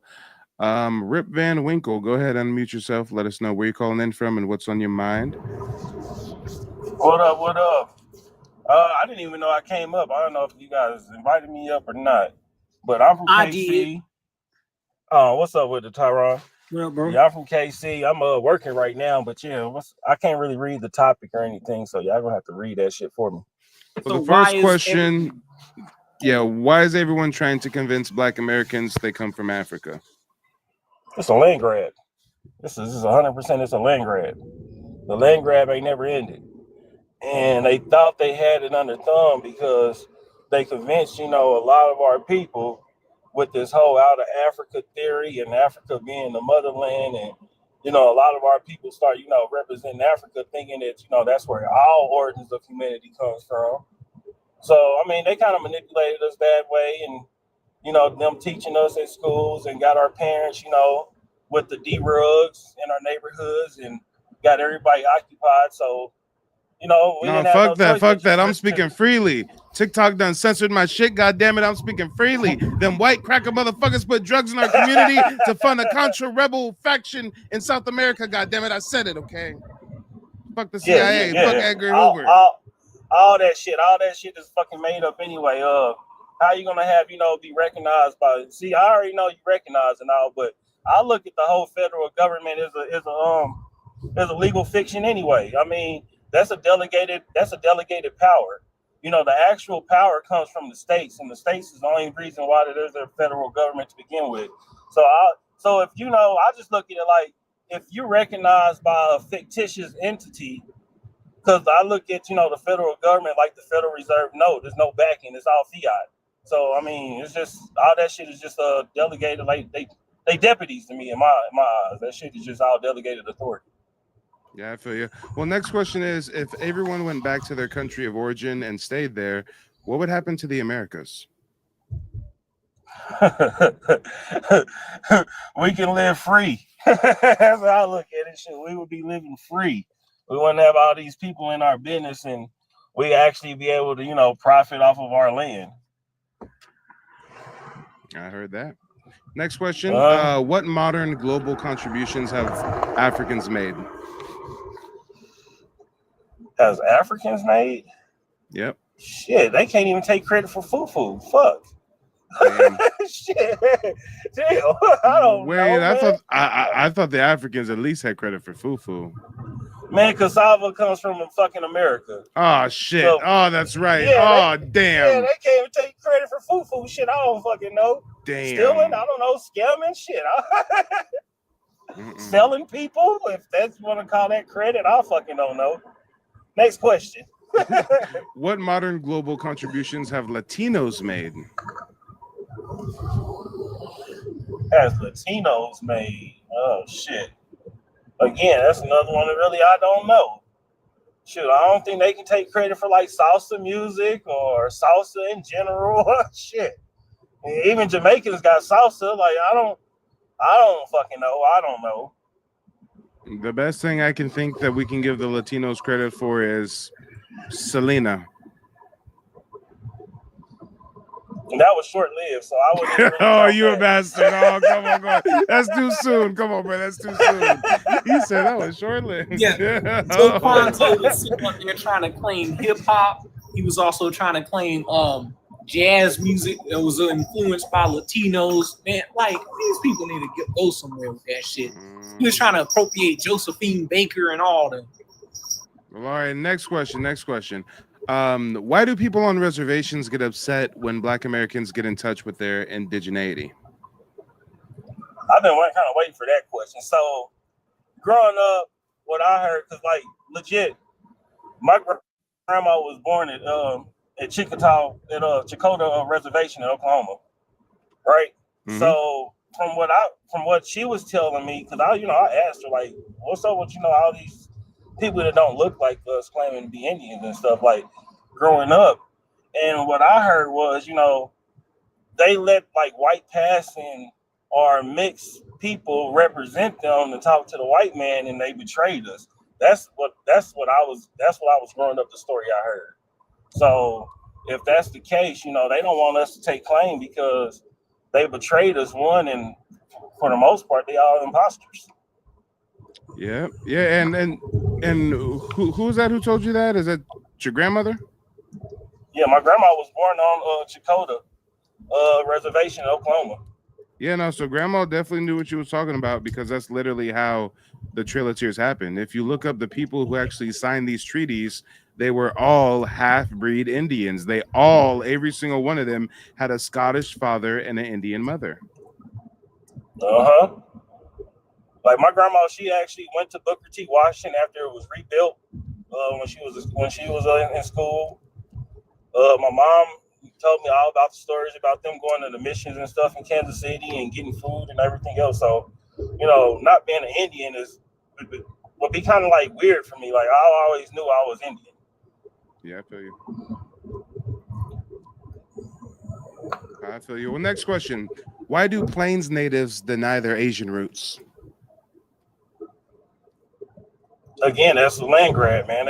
It's all about land grab. These people are here to take the land. I look at it like I posted a picture. I wish I could post it right now, but there's an old picture, and it's basically showing, the whole continent surrounded by all these goddamn pirate ships at one time, literally on every goddamn side. So hold on. Time out.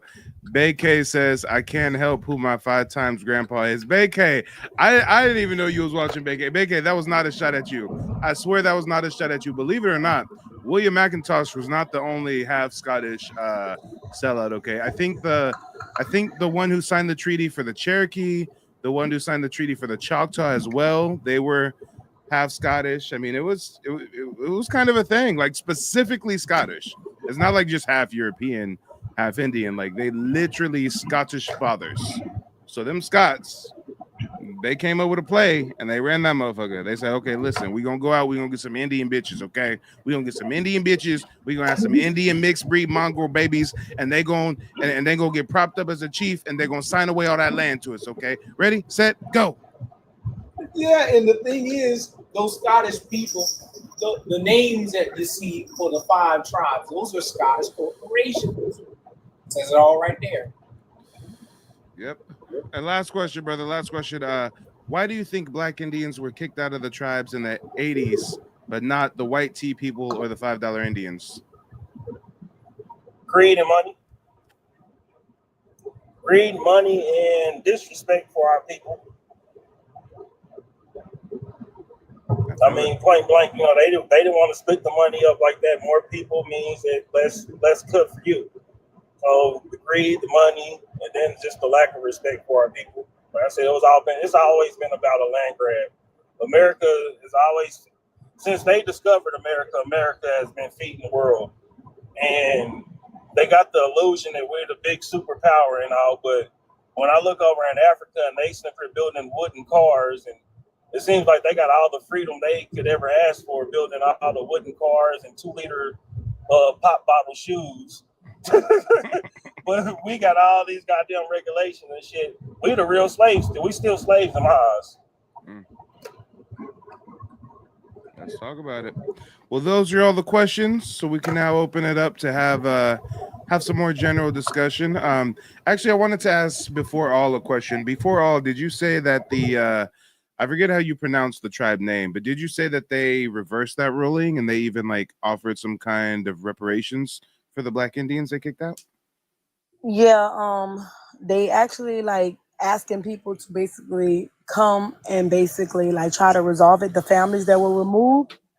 But like it's only like about 1,000 of them as far as being enrolled. And I think everybody just got that bad taste in their mouth where it been so long. And I think a lot of what you would call the Black members, I think I'm gonna speak from my family experience. I just think that we just in that mind state where we just don't care no more. Cause like who wants to go to a nation where you being treated like a second class citizen? You will always be looked at as the Black one. You know what I'm saying? And yeah, but Well, I mean, if basically you just put it that way, but I mean, I'm not sure what the situation is in Louisiana. I can only speak to my situation, but you know, just because I got tribal citizenship, that doesn't mean that I gotta like frolic with these fools or rub elbows with them or anything. I mean, I tell people all the time, I literally moved to Oklahoma January of this year. I've still never been to my tribe's reservation. I ain't got no reason to go. I see a bunch of Pretendians and Decepticons and shit. So, you know, there's a common misconception that just because you're got tribal citizenship, you gotta like kick it with these folks and have weekly powwow meetings and shit. No, I ain't got nothing to say to them. They ain't got nothing to say to me, but my check's still clear and my benefits are still intact. Period. I don't give a damn if somebody's looking at me like, oh my God, we're a Black member of the church. Fuck you. Pay me. It's just like American citizenship, right? You want your American citizenship and all the benefits that is entailed, regardless of if there's racist Americans or other ethnic groups that have citizenship as well. So, yeah, I don't care about that at all. If anything, make them mad. The way you make them mad is by getting your Black ass part of the tribe again. They did everything they could to kick your Black ass out of the tribe. So why don't you really hit them where it hurts and get tribal citizenship? Come on. yeah. Bro. Yeah, that definitely makes sense. Yeah, A movie comes to mind. Let me get some Fist or Feathers in the chat if y'all have ever seen it. Queen Latifah Bringing Down the House. Yes. Let me get some I fists don't and know. feathers in the I chat. have If y'all have ever seen Queen Latifah bringing down the house, let me get What's some it fists and about? feathers in the chat. It's about Queen Latifah's black ass going to a rich ass white man's house and bringing down the house. That's what it's about. You know Steve Martin and Queen Latifah, where Mama, Yeah, that old white comedian Steve Martin. Yeah. I It's a seen that. That's Steve a Martin long ass funny time ass. ago. Old movie. Yeah, but Queen Latifah anyway, had the white boy in cornrows talking about the cool points is out the window, and you got me all twisted up in the game, baby.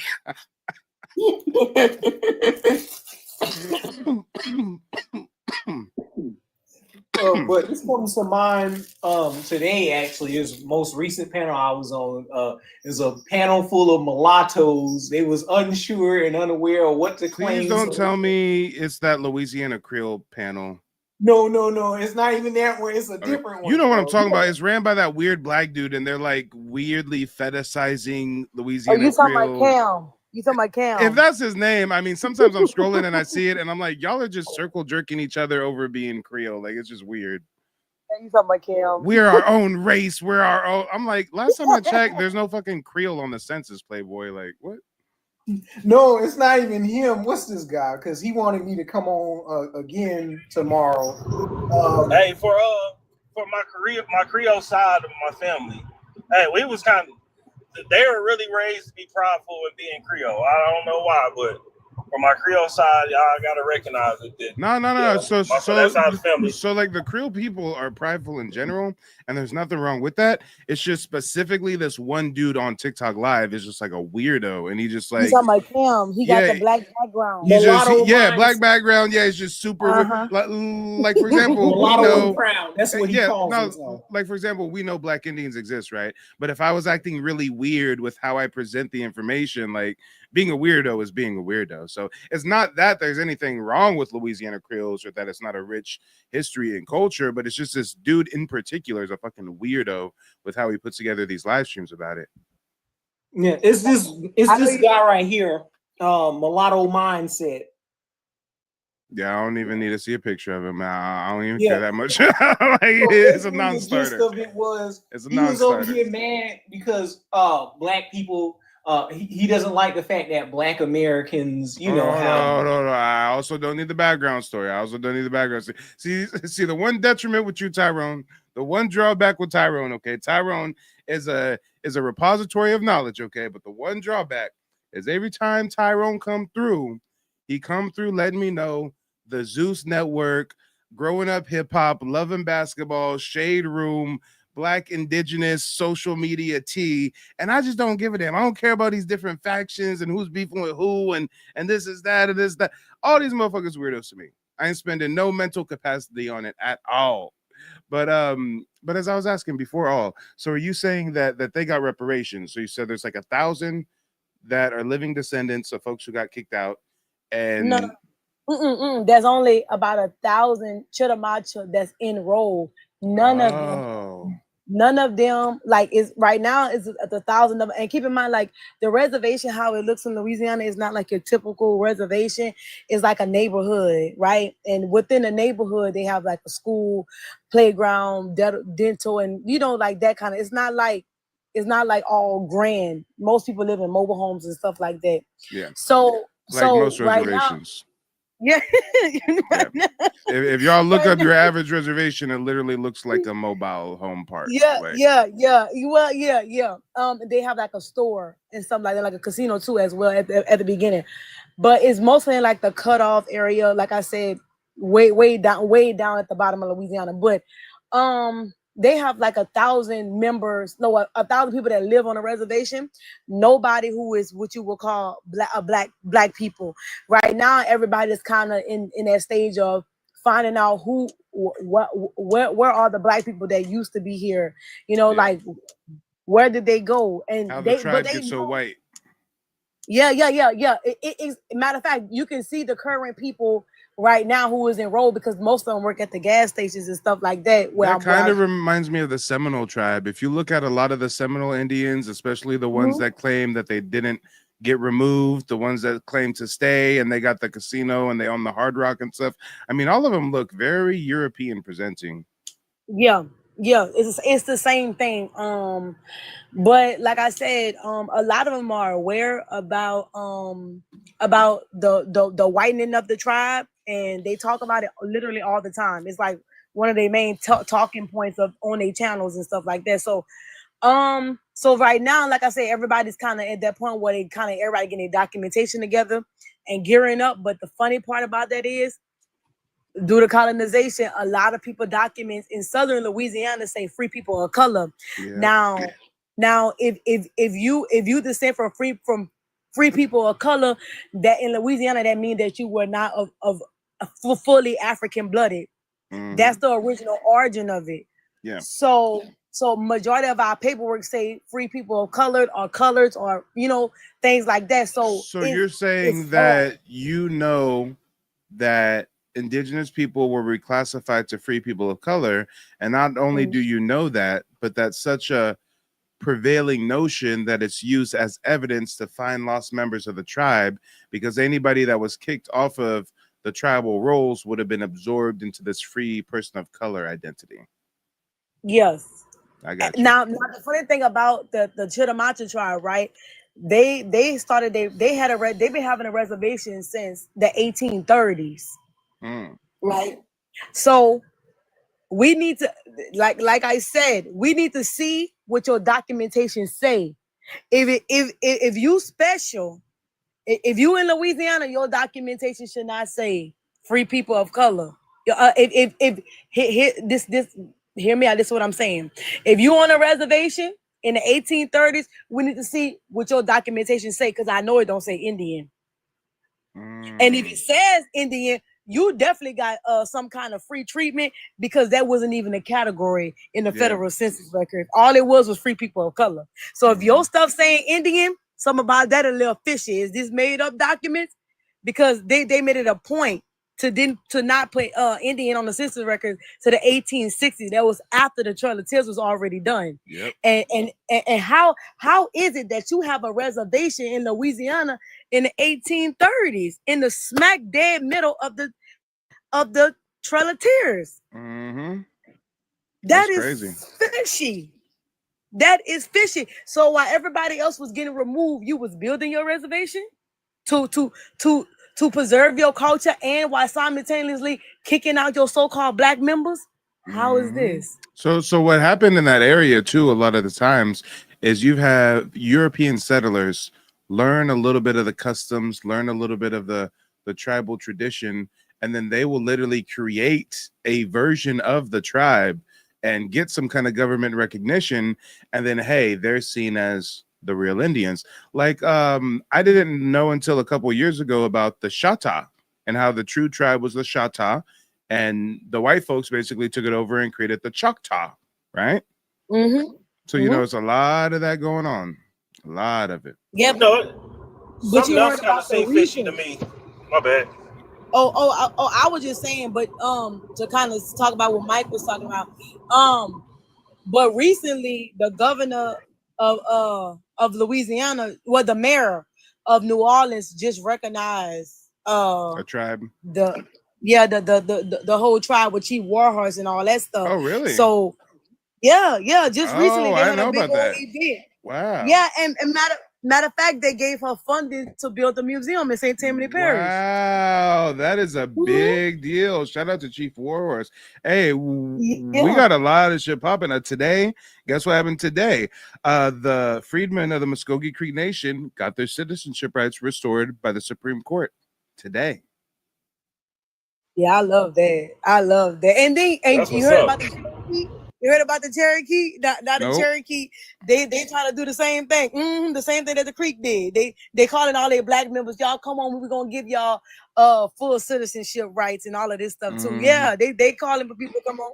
Yeah. And then the Eastern Woodlands, they got stuff popping off up there in Rhode Island. They got their land and shit and giving citizenship to Black Americans too. So yeah. Gotta keep on getting that stuff. Yeah, we gotta keep on keeping on. I mean, the freedmen of my tribe were fighting for literally the last decade. I mean, lawyer fees, court hearings, congressional hearings. I mean, 10 years. 10 years. And see, although clearly I have ancestors classified as, you know, by blood, since I have citizenship, I've also got ancestors classified as freedmen. So, you know, I still kind of, you know, take up for the freedmen as much as I can, because it's like, damn, imagine if I didn't have those full-blooded indigenous ancestors on the Dolls Roll and I just had the freedmen, then I'd be just running around here talking about I'm Indian, but wouldn't be able to have the citizenship and the status to back it. Why? Because of a racist ass ruling. Mm-hmm. So yeah, it gets deep. What I was about to say though is what seemed fishy to me is, wasn't the Louisiana Purchase like in the 1700s? Yep. 1706. It was 1803. It was in What was it? 1803. The Louisiana Purchase. Okay, 1803, right at the beginning of the 1800s. Okay, because what's fishy is the Louisiana Purchase. When you look at that territory, it was all the way from like the bottom of where Louisiana is in the Gulf, all the way up the map, all the way up north, right? And it was like the whole. It extended all the way to Canada. It was all of Canada, all of the middle of the U.S., all the way down to the Gulf. Yeah, it was basically like 75% of the U.S. Yeah. Yeah, but what my point is areas like Oklahoma was already considered Indian territory. So how did they sell that? Like, this shit just doesn't make sense. Like, that's what confuses me. Like, it seemed like, you know, they kind of just wrote that into history or something. I don't know. It just doesn't sit well with me, you know, that's Indian territory, but it was a part of Louisiana Purchase. You get what I'm saying? No. So when they say Indian territory is just like a phrase that they use. Another word we can use is like unincorporated area, unsettled area, no European presence in the area. Yeah, uncivilized area, right? So wild. Yeah. So how do you sell that though? That's my point. How do you sell that? Sell that to who though? When what was his name? The French sold it to US. Like, how do you sell that? That's what I'm saying. Like, you didn't even own it. It says it was owned by the Indians. It's Indian territory. Okay, hold on. Wait. So 1 second, we're talking about Oklahoma. Now we're talking about all the French Louisiana territory as a whole.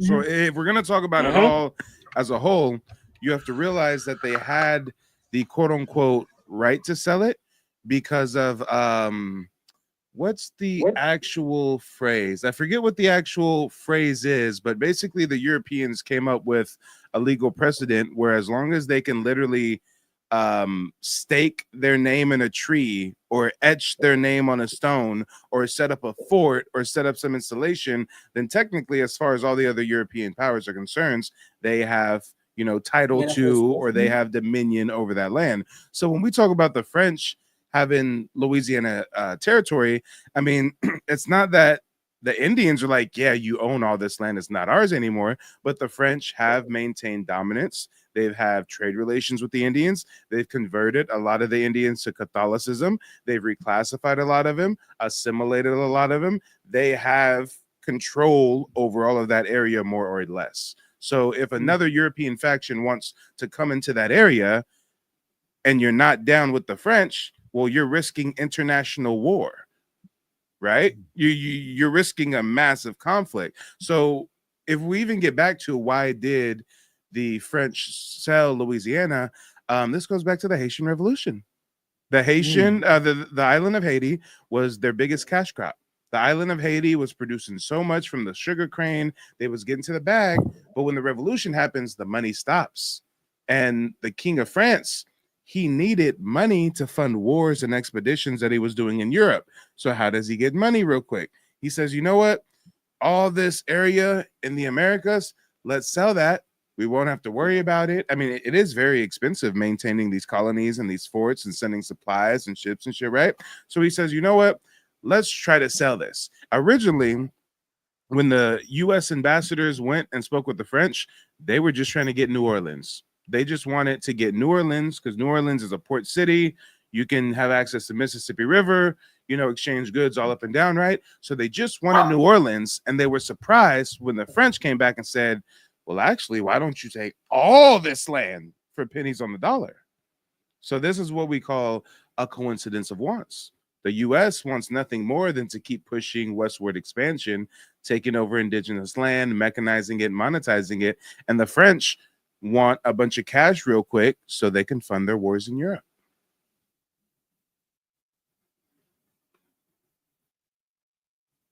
Hopefully that answers your question. And actually, we had a comment in the chat on TikTok I wanted to acknowledge earlier. Just Jazz, are you still here? Put some fist or feathers in the chat if you're still here, Just Jazz. I think I seen something from Just Jazz a second ago. Janine over on YouTube says, what's his name? What's whose name? Are you talking about the guest that I'm talking to? Are you talking about me? Because my name's on the channel, baby. Mike. It's Mike. Mike TV. Yeah, Just Jazz, are you still in the building or did you dip off? I think Just Jazz had a comment or a question about genealogy. Just Jazz, are you still tuned in on TikTok? But yeah, Rip Van Winkle, did that answer your question? Yeah, but no. it's never gonna make sense. Like that's like me, selling your house and keeping all the money. Like it just doesn't make sense. Like wait. Here's another way. Here's another way to put it that'll probably make a lot more sense. It's like imagine if it happened in reverse. Imagine if the British sold the French the British 13 colonies. Now that's not that much of a foreign concept, right? How did the British get the 13 colonies? They enslaved natives or traded with natives or got land grants from natives through a bunch of, intermingling and negotiating or whatever. They got their colonies, right? Well, through a bunch of interaction and intermingling and negotiating, the French got all that area of territory, right? So same thing. Imagine if the British gave their 13 colonies to the French.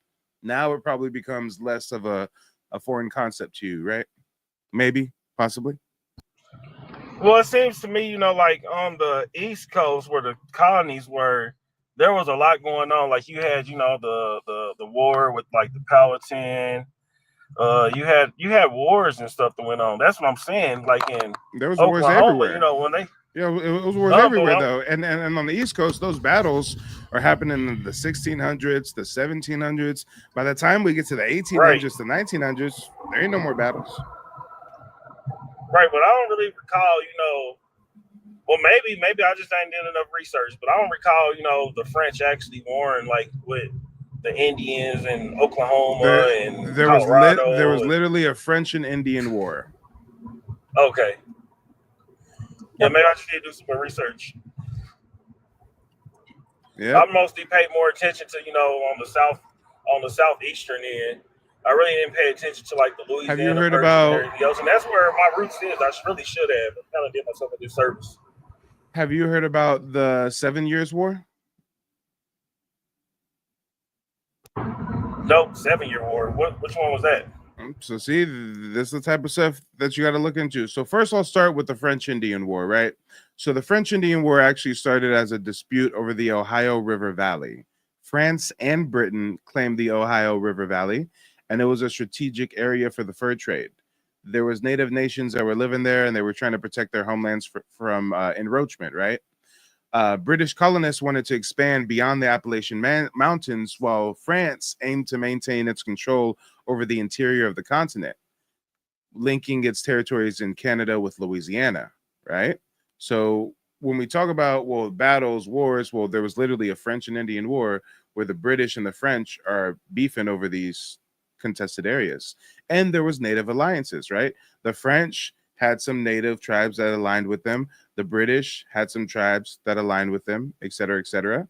So, little piece of history you should probably look into. This actually is where, George Washington also rises to prominence. Young George Washington was a British officer at that time, before he became a rebel, a deserter, if you will. He was clashing with French troops at Fort Duquesne, which was basically like modern day Pittsburgh. And, the British were capturing French forts and cities like Quebec and Montreal, Canada. The British captured Quebec in 1759 and Montreal in 1760.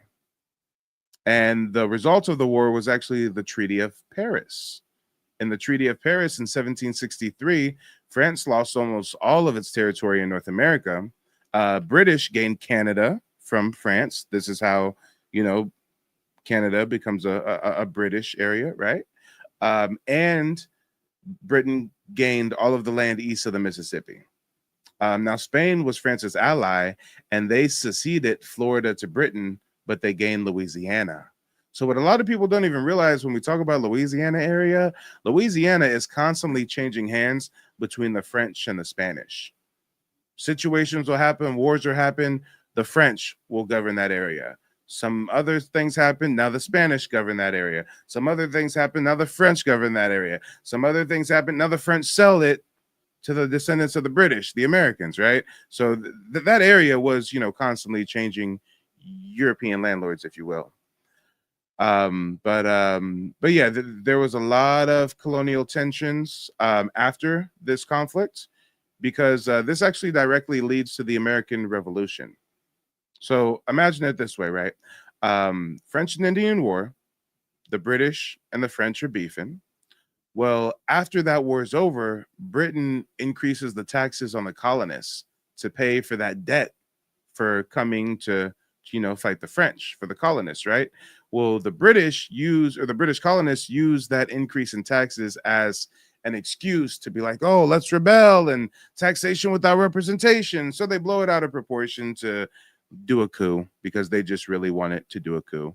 If you actually look into it, most people don't know the American Revolution was a revolution about slavery. Just like the Civil War was more or less about slavery. The real reason that the colonists revolted was not about taxes. It wasn't about tea in the harbor. It was because Britain was on the path to abolishing the slave trade. Matter of fact, most people don't realize in the American Revolution, Britain gave freedom to slaves that fought for their side. There was many, many, many Black American Indians fighting for the British crown. And guess what happened to them after the British lost the revolution? The British gave them safe harbor to where? To Canada. Look it up. There's big communities of Black Americans in Canada. Some of them took ships from Canada to other British territories, even went to Europe, some went to Africa, some went to the Caribbean. But history is definitely much more nuanced than most people understand. Shout out to Mella. Mella says, brilliant explanation of the Louisiana Purchase. I can get with that too, because if I'm not mistaken, Benjamin Banneker was considered like a Black Britain or whatever. But his works with him, like designing Washington, D.C. and everything else. Like if you look at Washington, D.C., that's like it's designed like a star fort, which we got tons of star forts in America. Not only that, it's the same alignment to the Aztec pyramids down there. Yep. To me, that's a whole lot of indigenous knowledge that he was actually putting out, but he was labeled as a Briton. Mm-hmm. Oh, another one would be John Baptiste Dussau. Yeah, people sleep on that man too. He founded Chicago from the Illinois, and he was a part of that whole contingent where the Louisiana Purchase had Black fur traders go up there, and they claim he was Haitian or something, right? Yeah, I remember that one. But yeah, it gets deep. But hopefully I was able to clear up, the Louisiana Purchase a little bit. I mean, there was a whole lot going on. I mean, even if you look up the Code Noir, the French code that governed slavery, the French were maintaining their colonies totally different than the British. The French, without having that information about any kind of conflict, it was throwing me off. Like, wait a minute, how are we gonna be? How y'all sell this? And there was no conflict that I can recall of. But yeah, it was a lot of conflict. It makes sense. A lot of conflicts. Yeah.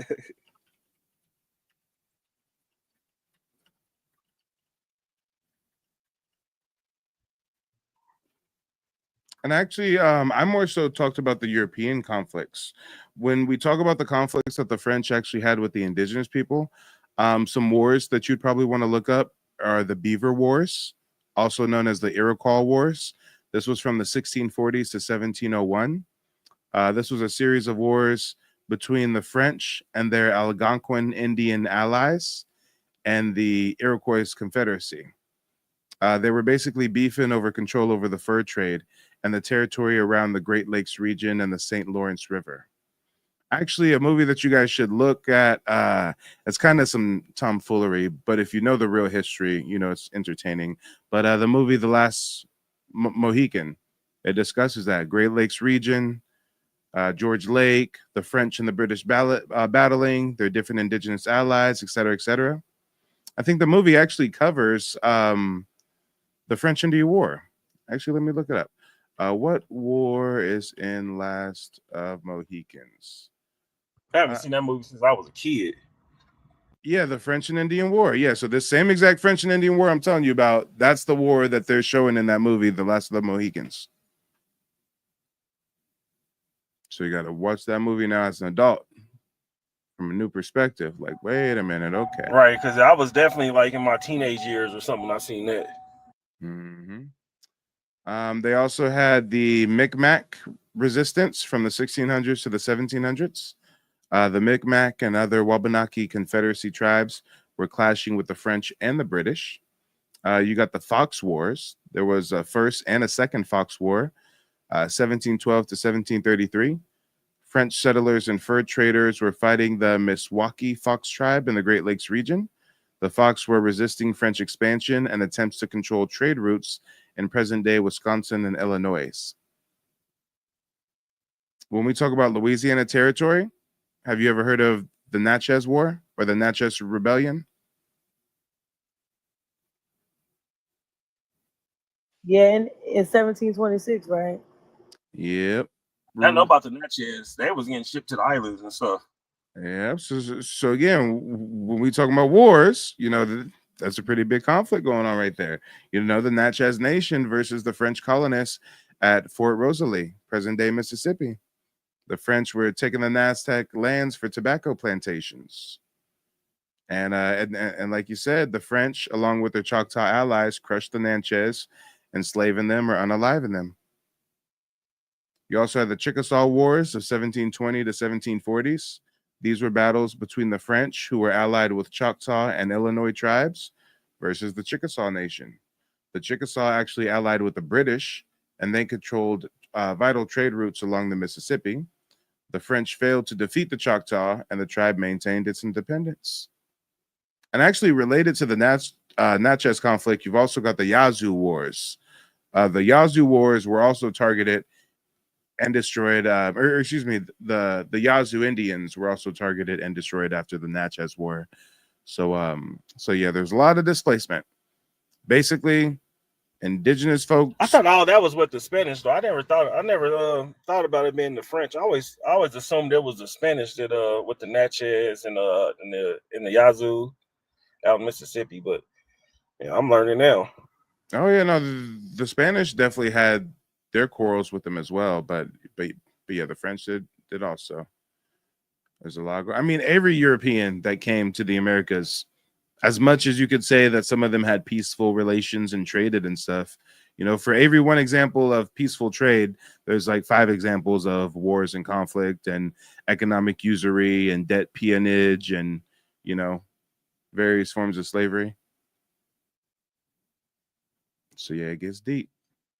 It definitely gets deep. Shout out to Mr. Fisher on YouTube. Mr. Fisher says, Fire Info, Mike TV, #1. Hey, I'm glad you enjoy the content. And you guys make sure to go to nativeblack.ancestry.com if you need historical resources or access to genealogy assistance. If there's anybody else that wants to call in and answer the questions on the screen, you can do so. Or answer the questions in the chat if you at work or something and you can't join the panel. But yeah, what's on your mind before all? So you said that you were born and raised in Louisiana? Yeah. Yep. Born and raised. My family is originally from New Orleans. I have a birth certificate to back that up. Yeah, my family is originally from New Orleans, but my family moved down to Thibodeau, like the Lafourche, the Bayou area, like when my mama was about 15, so like in the late 80s, and I was born in 95. So we've been there ever since. But my roots are all technically all over Louisiana. I was wondering have you ever heard about the like the Chopper Toolers and all the other so-called black tribes that do like all the dances to talk about how they help Africans from being enslaved. Have you ever heard about them? So I don't know like every one of the tribes' names, but I am familiar with the concept. That kind of goes in with like the when do they do that? Do they do that? Is it every Sunday or every other Sunday or first Sundays or something out there? Or It's like every Sunday. there is every Sunday. Oh shit, they Yeah. out there heavy every Sunday. Okay. Mhm. Damn. Talk about maintaining the culture. Yes. So what I gleaned from that is that it's actually referred to as the masking Indian ceremony or masking Indian, dancing or whatever, because Mhm. it's kind of like hiding the culture in plain sight. I mean, I'm not sure if I should even speak about this publicly because some kind of regard it as a trade secret of sorts. But, what I learned is that what they don't really want the public to really be aware of is that the true masking of the masking Indian is the fact that when they do the dance and they do the parade and they do the celebration, they're masking their indigeneity in this African and Caribbean identity. Mhm. And So they did that as a survival mechanism because back in mhm. the day, if they was a Mardi Gras, if they was identifying as Natchez Indians or some of these other Indians, like they can get persecuted, lynched, fined, jailed, a whole bunch of shit. So instead, they kind of mask it by Africanizing it and Caribbeanizing it and stuff like that, right? Yeah, and it's been going on for over 250 years.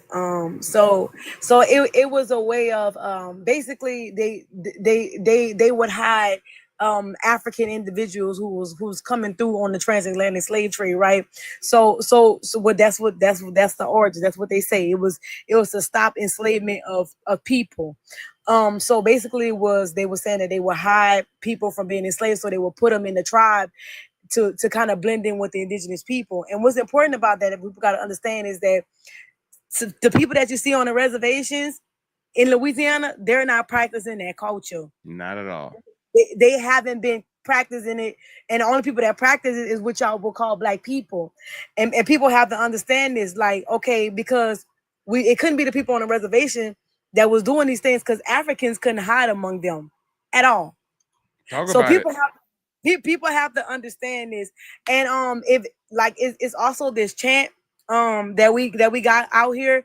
It's called Iko Iko, or people will call it Giacomo Fino. And it's like an Indian chant, right? And it's almost like a challenge chant. Growing up, I'm not sure if y'all heard about it. Like, you know how like the girls would sing my grandma and your grandma was sitting by the bayou. Mhm. I'm not sure if y'all had that chant where y'all was from, but it's more like a challenger chant where you kind of talk about like different aspects of being like indigenous, and the chant is very long, and it kind of talks about like just holding your ground. So like just it's a lot of things, like when you become grown and you start to understand exactly what you were saying. And it's funny because Iko is actually a Indian word. And it would and Giacomo Fino is also a Indian word. So all of this stuff, like we have to understand that like we've been practicing our culture. It's just been looked at as an African thing, and people have to understand that. My grandfather, my mom's dad, actually, he was in the Chapatulas tribe. So I was not, by my family moving away, I wasn't able to really dive into it, but my mom did. So she kind of tell me like all the stories that they had growing up, and all these little sayings and these songs. So I'm very grateful that I was able to kind of somewhat hold on to somewhat of my culture, and then we played all these hand games growing up, singing my grandma and your grandpa was sitting, like all these things about sitting by the bayou, and putting string on a piece of chicken. Like all of these things is incorporated in the song, and it's crazy, right? Because putting string on a piece of chicken, right, is like an ancient way of catching gator. So they would tie what people would call Spanish moss on like a piece of meat, and that would be the way that they would do to catch gators. We even made baskets with it. So like all of these things is something that we've modernized, Yeah. but we've been doing it for so long. So it's just important, you know, that we keep that culture going out here in Louisiana. So Yeah, but no, definitely. And shout out to Young D on YouTube. Young D says, "My hot girl and your hot girl was sitting by the bayou. My hot girl exactly. told your hot girl, I got a hot boy that is fire." Yes, that's the new one. That's the bounce version. Okay, But okay. yeah, but that song came from a group called the Dixie Cups. And they that's who created that whole chant. My grandma and your grandpa. So that's where it derived from. The group is called the Dixie Cups, by the Yeah. way. And shout out to Just the so y'all Black can know the Mamba origin. on YouTube, or excuse me, on TikTok. The Black Mamba says, "I want to connect with my ancestors out of Louisiana / New Orleans." Well, hey, if you've yet to do your genealogy, I would say start there. I was surprised to learn that I had Louisiana roots. I mean, I'm born and raised in California, and it's not until I do the genealogy that I'm like, wait a minute. On my mom's side, I got Louisiana roots. On my dad's side, I got Southeast, Alabama, Georgia, Florida roots. I mean, we don't know what we don't know until we start looking through that paper trail. For real. And you know what? I think we got a new person on the panel. Murray Lou, go ahead, unmute yourself. Let us know where you're calling in from and what's on your mind.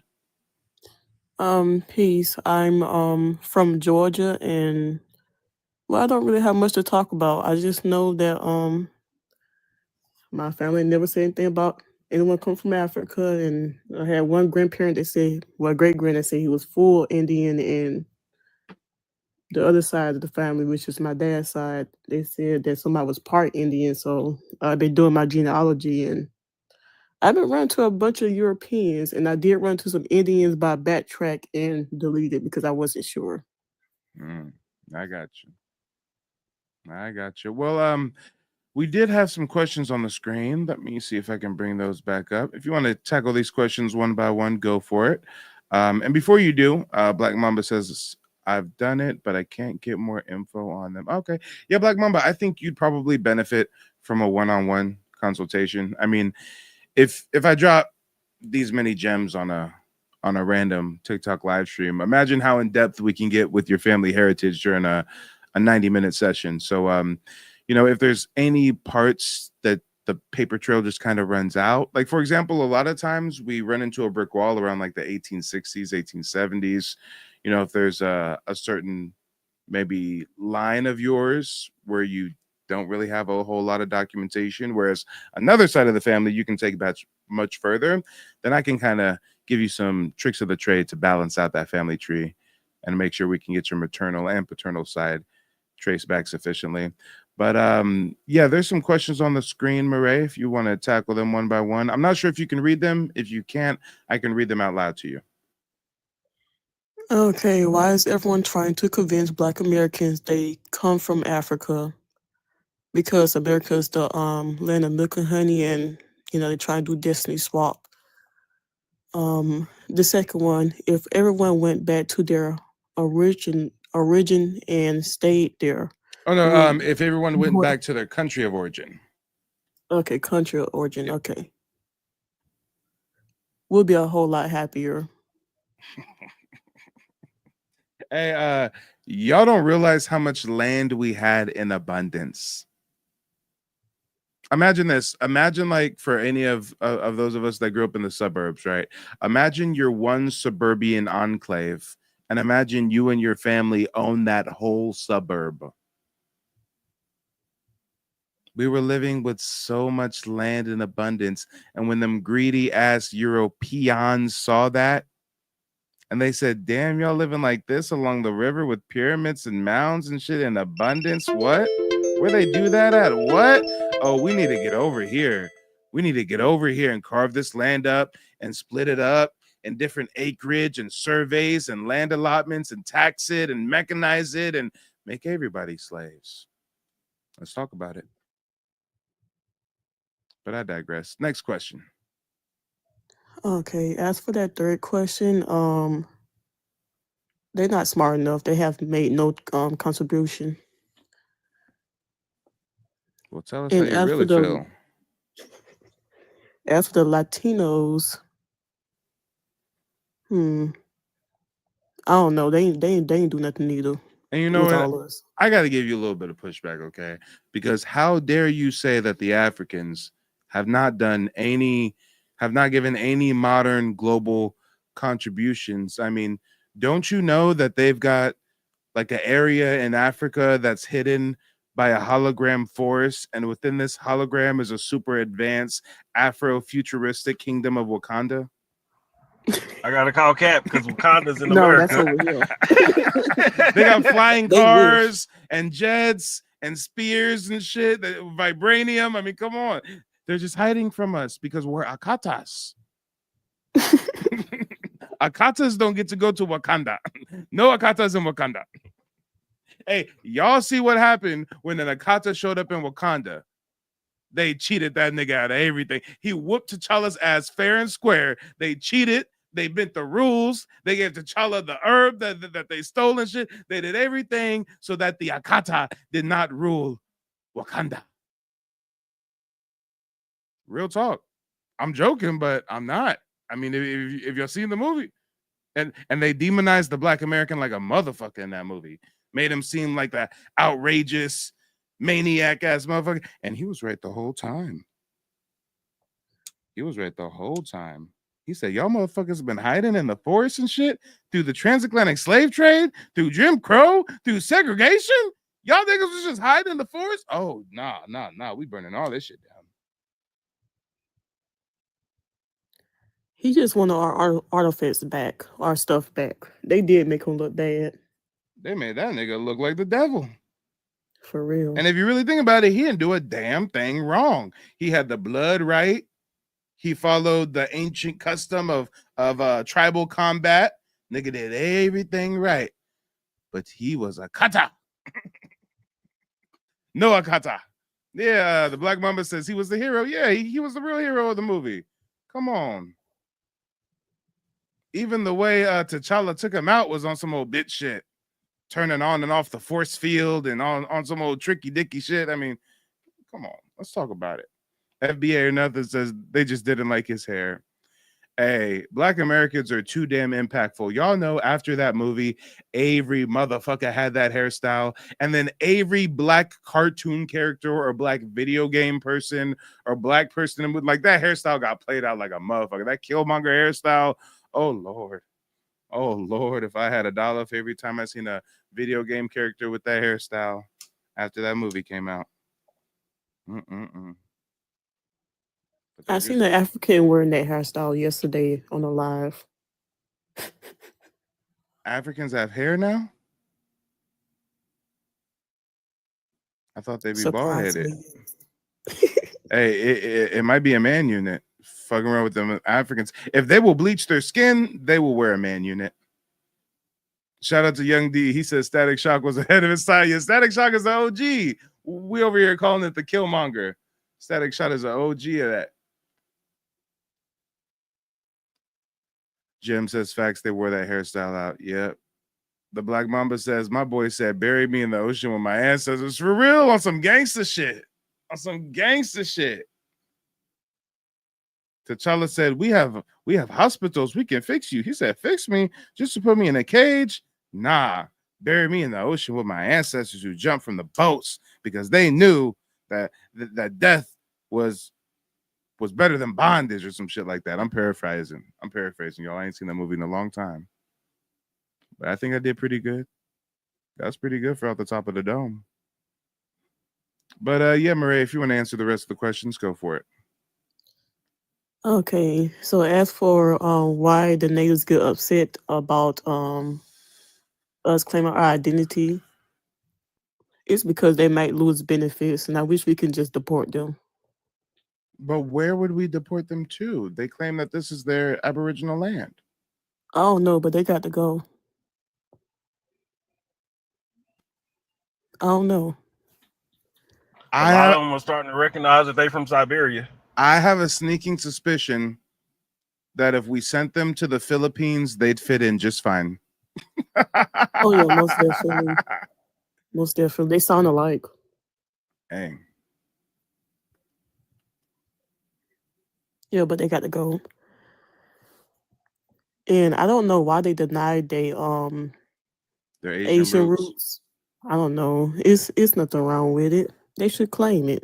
Isn't it so weird that everyone's trying to gaslight us into thinking that we have some African roots that we're not acknowledging, but they're ignoring their European roots, their African roots, their Asian roots? I mean, it don't make no sense. It don't. I'm gonna claim everything that I see on my tree. For real. If I ain't seen it on my tree yet, I ain't claiming it. It could be there, but I ain't claiming it. Ain't anything I can't verify. Right. Mm-hmm. And as for last question. Yes. Go for it. You got it.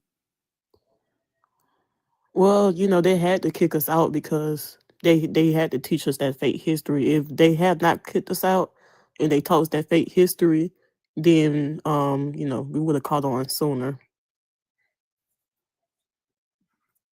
I feel you.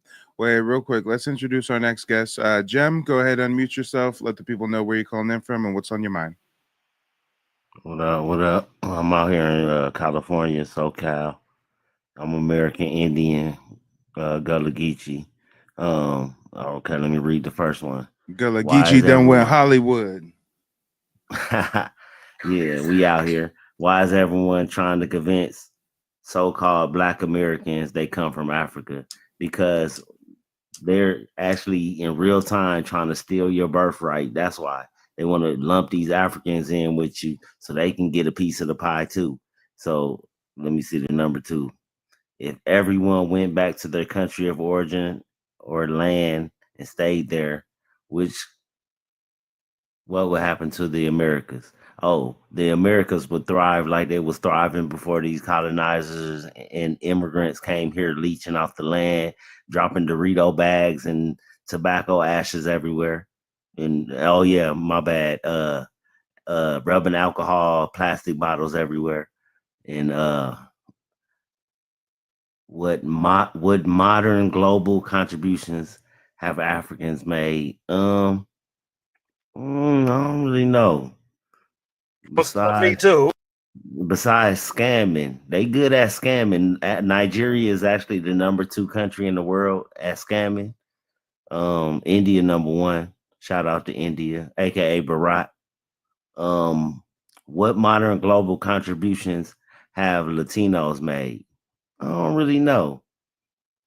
They good at making rugs. That's what they good at making. Booger sugar. I guess they contributed booger sugar. Okay, I was confused for a minute. He said rugs. I said, what? I can't think of them making booger no sugar. rugs. And then you said booger sugar. Okay. Yeah. They're good with that cane, man. They good with that cane. The gallina. Yeah, so they good at that. That's the shit. They honestly they contributed more than Africans have. Damn, that's crazy. We call it Tony Montana. That Tony. The whole world fuck with that Tony. Crazy, because I thought the answer was they've contributed nothing. But now that you think about it, yeah, that they are giving the world a hell of a rush. Those Latin Americans. Oh Lord.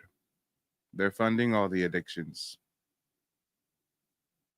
Let me see what's the next one. Why do people I can't see it, bro. What does that say? Why do people on reservations get upset when Black Americans get in touch with their indigeneity? Honestly, most of those people aren't even on the reservation. First of all, the Reds don't have internet, just like most of these African countries don't have internet past a certain time.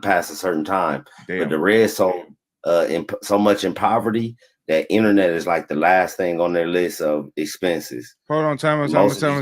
Did you just say that Africans' Wi-Fi has a time limit? Yeah, they African. I mean, they internet go no off Wi-Fi like after 5 o'clock, nigga. Yeah, that's real. Hey guys, So, also, if you don't know, now you know. They also have something in Africa called load shedding. If you've never heard of load shedding before, what load shedding is their infrastructure is so unstable, their electricity grid is so unstable that what they do is so that the white European Dutch Afrikaners, so the white folks in the rich parts, so that they have steady power, what they'll do is load shed. What load shedding is they will periodically cut off the power to all the regular poor African communities so that the power grid doesn't get overloaded. Now, what communities do they not shut off the power to? What communities do they not load shed? The white communities, the tourism, the foreigner communities, right? But the Africans, not only does their Wi-Fi have a shutoff time, apparently, but their whole power will just randomly go out. I know this because I've talked to so many Africans over the last few years, you know, doing So YouTube who are these live streams. Africans we arguing with? Who are these people that swear they in Africa that we arguing They're with? not in Africa. These motherfuckers in the UK, Exactly. they in Canada, they in the Americas somewhere. Now, there are some of them that are on the continent that we talk to. It's just we're getting lucky and the government just so happened to not be shutting off the power when we're talking to them, right? But so sometimes we'll be talking to them Africans and you'll see their Wi-Fi go out, their audio cut out, right? All of a sudden they glitch out. It's the load shedding, y'all. Look it up. Yeah, we ain't making this up. This is it. Like, and look, we on like what 5G? Yeah. But they on 2G. They ain't got no 5G in Africa. And it's a little G. It's not even a capitalized G. Yeah, it's 2G. Well, we had on flip phones like 20 years ago when everybody had the little flip phone. You know, you had like 2G Wi-Fi. 3G was right when you could start sending pictures out. So they probably got 3G. We on the new Samsung iPhone, and these motherfuckers are just getting that first Nokia brick phone that has that snake game on it. Yeah. And them niggas is running around with that Nokia brick phone thinking they doing something. Taking them 30 minutes to type a simple ass text message. Y'all know what I'm talking about. Y'all know. Hey, But, the next one is a good one too. Why do Native Americans deny Asian roots? That is so diabolical. Yeah, come on. I'm thought provoking. I'm not diabolical. That's so diabolical that the diabolicalness is that they deny it, and you literally practice the same culture as these people.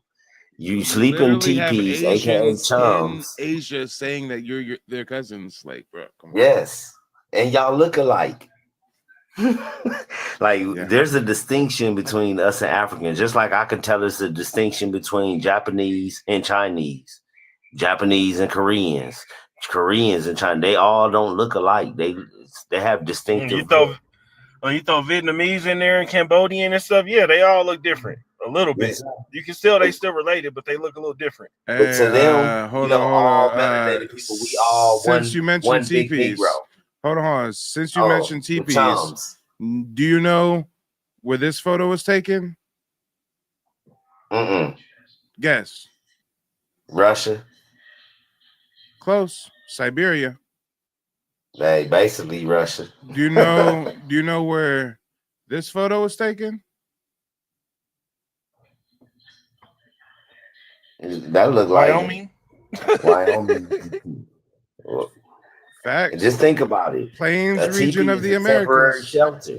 Yeah. It's a temporary shelter. So how are permanent people? How you been here for thousands of years and y'all been sleeping in teepees you've been in the tent for thousands of years? And how do you live in the same nomadic indigenous living structures as native Siberians on the other side of the world if you're not from Asia? This is a Siberian teepee. This is a Native American teepee. Siberian teepee. The actual name in teepee. Athabascan language is a chum. They call it a chum. CHUM. All right, we'll go ahead and answer the last question, and then we got another guest that we're going to invite up. So, why do you think Black Indians were basically kicked out of the tribes in the 80s, but 80s, not white people or the $5 Indians? Because it's literally, oh man, somebody said chum buckets. Damn.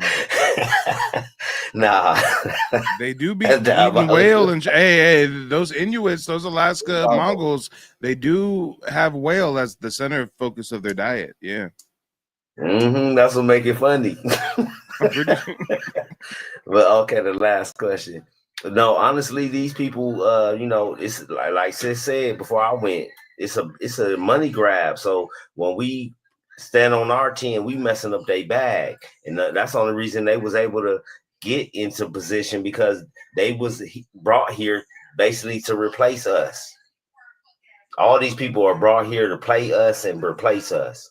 Act like us, play Indian, and back in the 1800s, playing Indian, early 1900s, playing Indian was big business. More than it's big business right now. It was big business.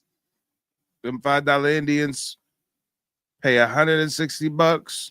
Because again, $5 back then is $160 in today's currency, right? So them $5 Indians pay $160 and get 160 acres of land per person. That's $1 an acre. Mm-hmm. Fresh off the boat, boat, $1 million Ellis Island. worth of land. You get $1 million worth of land for $160. Make it make sense. Come on. Also, most people don't realize that most Europeans that you see in America present day, they were not here in the 1500s. They weren't here in the 1600s. They weren't here in the 1700s. 99% of the white Americans that you see today descend from immigrants that came over post-Civil War. That's some Ellis Island people and those Angel Island people. Up in the Galveston, that came in through them 3 ports. Well, wait a minute. When all these folks get off the boat, how do they get land? How do they get wealth? How do they get property? Well, let's connect the dots, shall we? Crazy enough, even though they want us to think we wasn't shit and we was just slaves in the South, you know what's nuts? They had to come up with a scheme, a scam, a play, a ploy. It was called the Freedmen's Bureau. And the Freedmen's Bureau had a Freedmen's Bank. And this Freedmen's Bank was marketed as a safe place for recently emancipated, quote unquote, emancipated people to store their wealth and their land grants and their land patents and their titles and their deposit slips. And I got to ask you, because even the average person who's not a historian, if you're a black person, you're damn near a mini historian, because we just got to stay up on game so much, right? But you guys have probably heard, at least in passing, about the Freedmen's Bureau, about the Freedmen Bank, but you probably haven't connected this dot right here. Where do all these slaves get all this money from? How are all these people that are just recently emancipated got all this land ownership and all this money to the point where the greedy Europeans say, hey, we need to extract the wealth of all of these new free black Indians. We need to create a Freedmen's Bank scheme, which went bankrupt in like a year, right, guys? All the money disappeared. The Freedmen's Bank houses were burnt down, destroyed. What happened to the titles, guys? What happened to the land grants? What happened to the patents? If you own land, you're damn near forced, your arms twisted into storing your title, your deed, your money in the Freedmen's Bank. Well, when the Freedmen's Bank goes bankrupt, because it wasn't backed by the government, it didn't have the same federal protections as a regular bank. It had its own separate shit, right? Because it was a scam from the jump. But when the Freedmen's Bank goes bankrupt and they burn the records, and now you got some Europeans fresh off the boat from Europe coming onto your land, squatting, claiming that they have ownership and title to your land, and you go to court and say, no, this is my land, and the judge says, well, where's your deed? Where's your title? And you say, it's at the Freedmen's Bank. Let me go get it. And you go to the Freedmen's Bank, and the door's locked, and the window's boarded up, and the Freedmen's Bank doesn't exist no more. Guys, look into this. Don't take my word for it. There was so much Black Indian land that was stolen because the records were burnt. And then European foreigners came and seized possession of the land for pennies on the dollar. But I digress. We do have a new panel member. Qdom, go ahead, unmute yourself. Let us know where you're calling in from and what's on your mind. Yes, sir. I'm coming from Pittsburgh, Pennsylvania, and I appreciate your talk. I'm happy I came across your panel a couple times. Most times I just sit back and watch because you got a lot to explain in layman terms for certain people. Yeah, I appreciate that, brother. I try to make it easy to digest. And you know what? We actually do have a prompt tonight. So if you want to tackle those questions one by one, go for it. And shout out to Indigenous East. Nice to see you. Actually, I got to squint a little bit. Why is anyone trying to? You know what? I'll actually read these for you since I know they're kind of small. First question: why is everyone trying to convince Black Americans they come from Africa? Monetary reasons, and on top of that, it's a form of trying to replace us. But it's a weird way of trying to replace us. But it all happened really from Alex Haley, Jesse Jackson, and that Church of LME and the Boule. Oh shit! You just touched on a whole lot. Oh boy! We go to the FBI documents about that, brother, and that stuff is like, look, friendlies don't wear ties. I know you know what that means. Mm-hmm. Oh damn! I watched something on that today. Man, I kid you not. I was doing my bi-weekly 2-hour massage, and when I go in for a 2-hour massage, I keep an AirPod in and I listen to seminars. And I was listening to a documentary about the Boule, and literally it was talking about how Martin and him was arguing on the balcony because he was not wearing a tie and it was against dress code. And then an informant comes out and says that the FBI knew who their informant was, even though they didn't have the identity, because they'd be one of the only people not wearing a tie. I said, what? Damn. Who is that? Who's that? Mr. Car Cherokee Indian? Fake ass messy Jesse. Cherokee Indian gonna convince you African. Hey, so look, Messy Jesse. Peep the game, peep the whole play. Right in 1989, he was reclassifying us into African American. Yo, that's Same time, 1989, Public Enemy comes out. Flavor Flav is out here in all in the camera with the African medallion and the clock. Funded by the Jews. Whole time he's a Shinnecock Indian too. Diabolical. It is diabolical. Yeah, Flavor Flav is a Shinnecock Indian. You must learn. And he knew. It wasn't like he didn't know back then. And he just found out recently, like most of us. But nah, he knew back then. Is that a psyop or is that a psyop? I mean, only with hindsight being 2020, we can be like, okay, Public Enemy was literally agent provocateurs. But in the moment, this is revolutionary. In the moment, this is counterculture. In the moment, oh my God, we're not talking about big booty hoes. We're talking about Africa and Imhotep and Amun-Ra and Daishikis and shit. But the whole time, the crypto Jews are sitting and laughing because they stripping you from your indigeneity right here, putting your mind somewhere over in Africa. They said, hey, we got $1 million for you to sell out your people. He was like, yeah, boy. And that Jesse Jackson thing is diabolical. In that documentary, I had to mute my mic. I was crying over here, y'all. Whew, in that documentary I was listening to today, it actually said that that they put out like a newspaper article promoting Jesse, like right after MLK died, and they literally, like in the article, they're describing him as like a 200-pound handsome man that loves fried chicken and shit. Like it damn near sound like it was a Umar Johnson dating ad or some shit, right?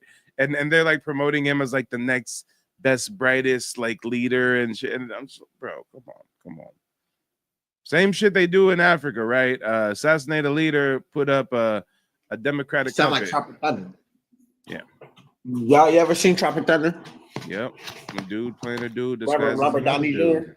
I'm playing, yeah. But this is that's what I got on Camilla. I'm off subject with that. But when you just said when it comes to Jesse Jackson was tricking people off their land like another brother. Technically, he ain't our brother, but he Quimbo or somebody like that. But he's tricking people out their lands so he can take their land. Mm-hmm. Talk about it.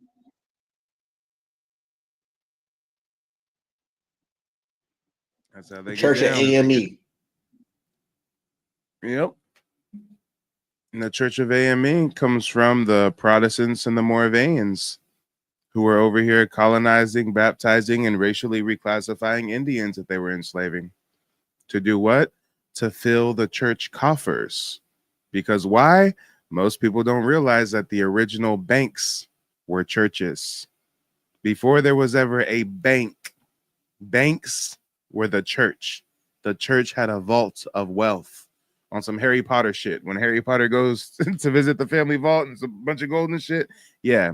So the church sends the religious friars and the Ursuline order and the nuns and the priests, they send them to go subjugate, baptize, re-educate, reclassify, and extract wealth from the indigenous people and to act like spies for the military mercenary faction. First, you send in the recon force, then you send in the mercenaries to clean out.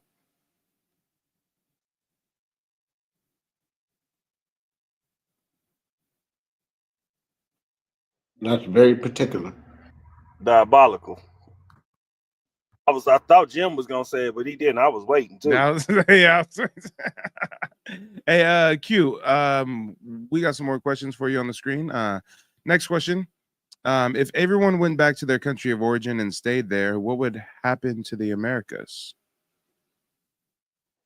None but flourish. It will flourish because we not respect the lands of the land that we were bred from. It'll go back to us during like what is that Tulsa situation where we was living good during the Great Depression. So imagine them having a Great Depression on their own. The Great Depression ain't gonna help you no more. Look, understand this. You know this. I ain't gonna say understand this. And mind you, they've had their own kind of depressions in Europe before. I mean, look at the potato famine. Look at the bubonic plague. And some of that, that boo boo that was, dookie boo boo. That's throwing a lot of stuff out of windows. Okay, and if you get this relieve yourself in the middle of the street. We even had a law about that in Pennsylvania because there's a lot of people that was illegal immigrants and they was relieving themselves on the street.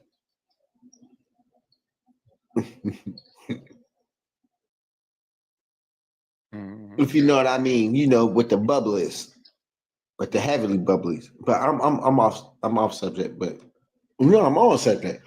We'd be all right by ourselves. We know how to create our own things. We work hard at everything we do, but I don't know. We just be better off. We just better off. I think segregation was like kind of a good leeway. Once we went through them situations with them during Tulsa, we should never even backed out of that. We should just kept on doing our own thing. Even though as far there's as the whole segregation thing, it's like we were thriving under segregation. But the issue wasn't segregation. The issue was we were supposed to get separate but equal, and we were getting separate and subpar. So what you really got to think about is if we were doing so well under segregation with substandard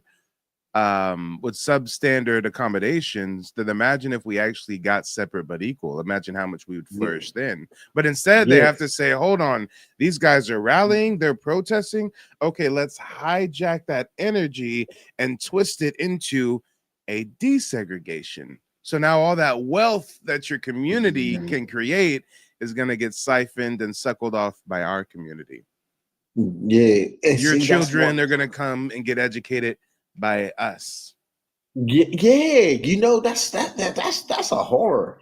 That's like a really horror movie right there. The way you explain it is the way I think about it, because it's like once we gave our power to the beast, this monster is a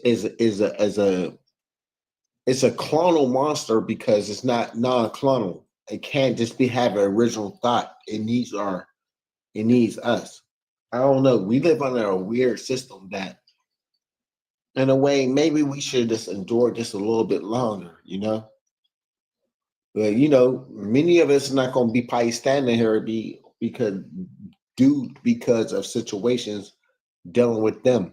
But I'm cool with that. I'm gonna leave it at that. All right, next question. What modern global contributions have Africans made? None that I can trace back to.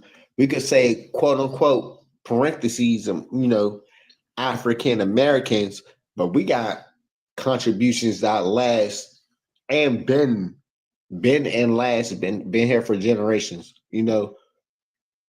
Simplicities type stuff like a toilet, mail,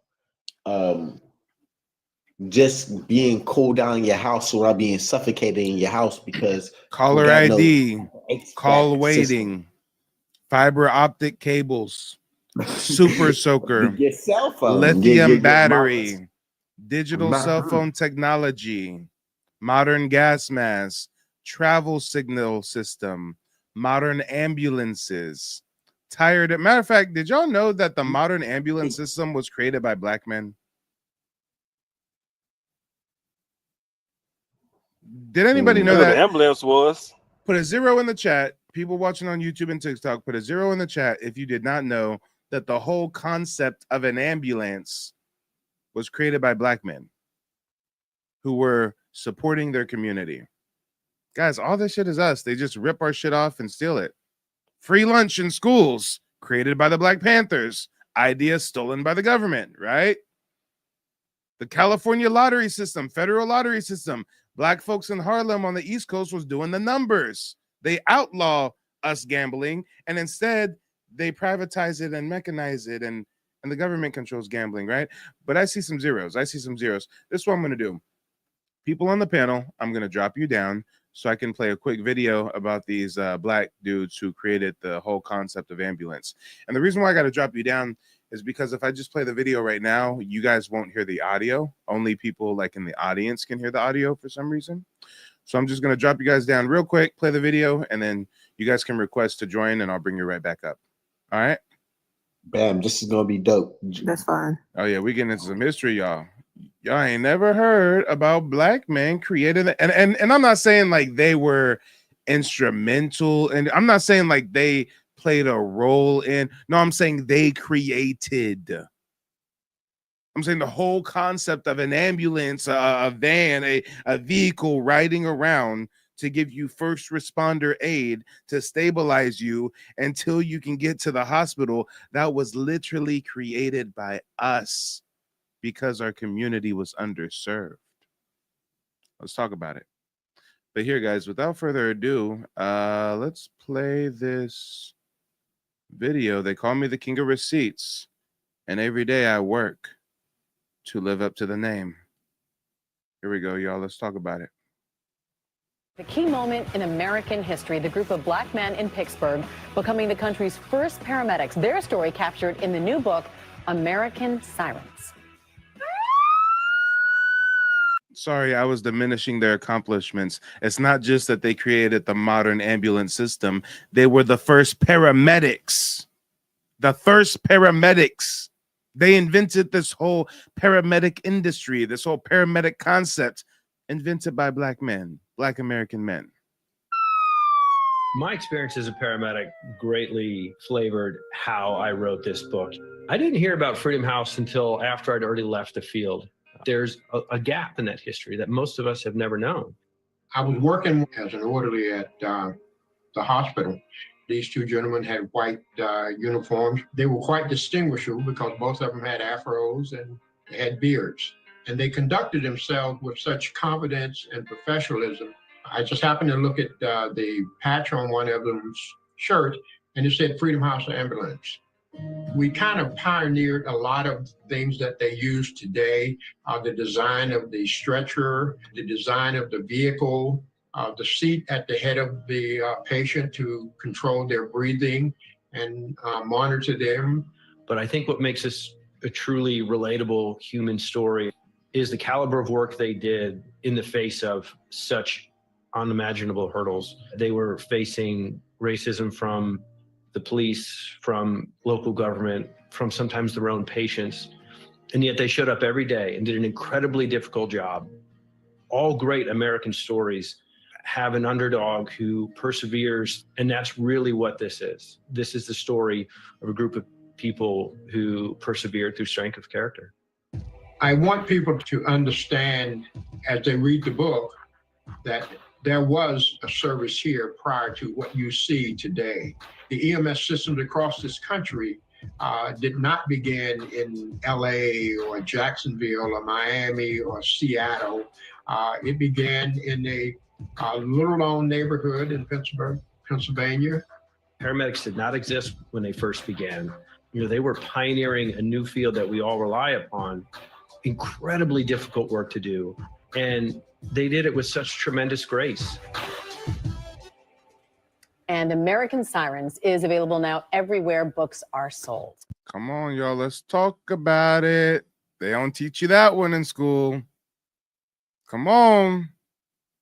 Why is it that over here on Mike TV, why is it that Mike has to be the one to hip you to the fact that Black American men are the reason that we even have a modern paramedic system? That was back in the 1960s, y'all. Back in the 1960s, if you call for help in an emergency, chances are a police officer or even a funeral home would show up. Real life, y'all.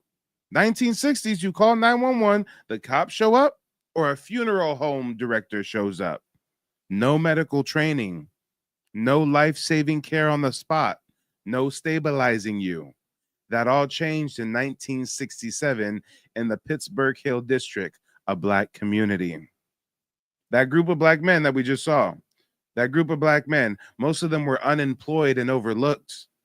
They became the first professionally trained paramedics in America. They were part of what's called the Freedom House Ambulance Service. These brothers were trained by Dr. Peter Safar, the same man who helped develop CPR.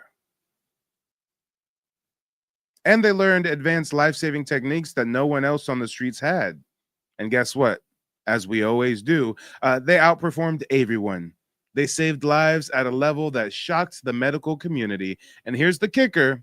This all-Black team is the blueprint for the EMS system that we rely on today. Yet their story has been buried, right?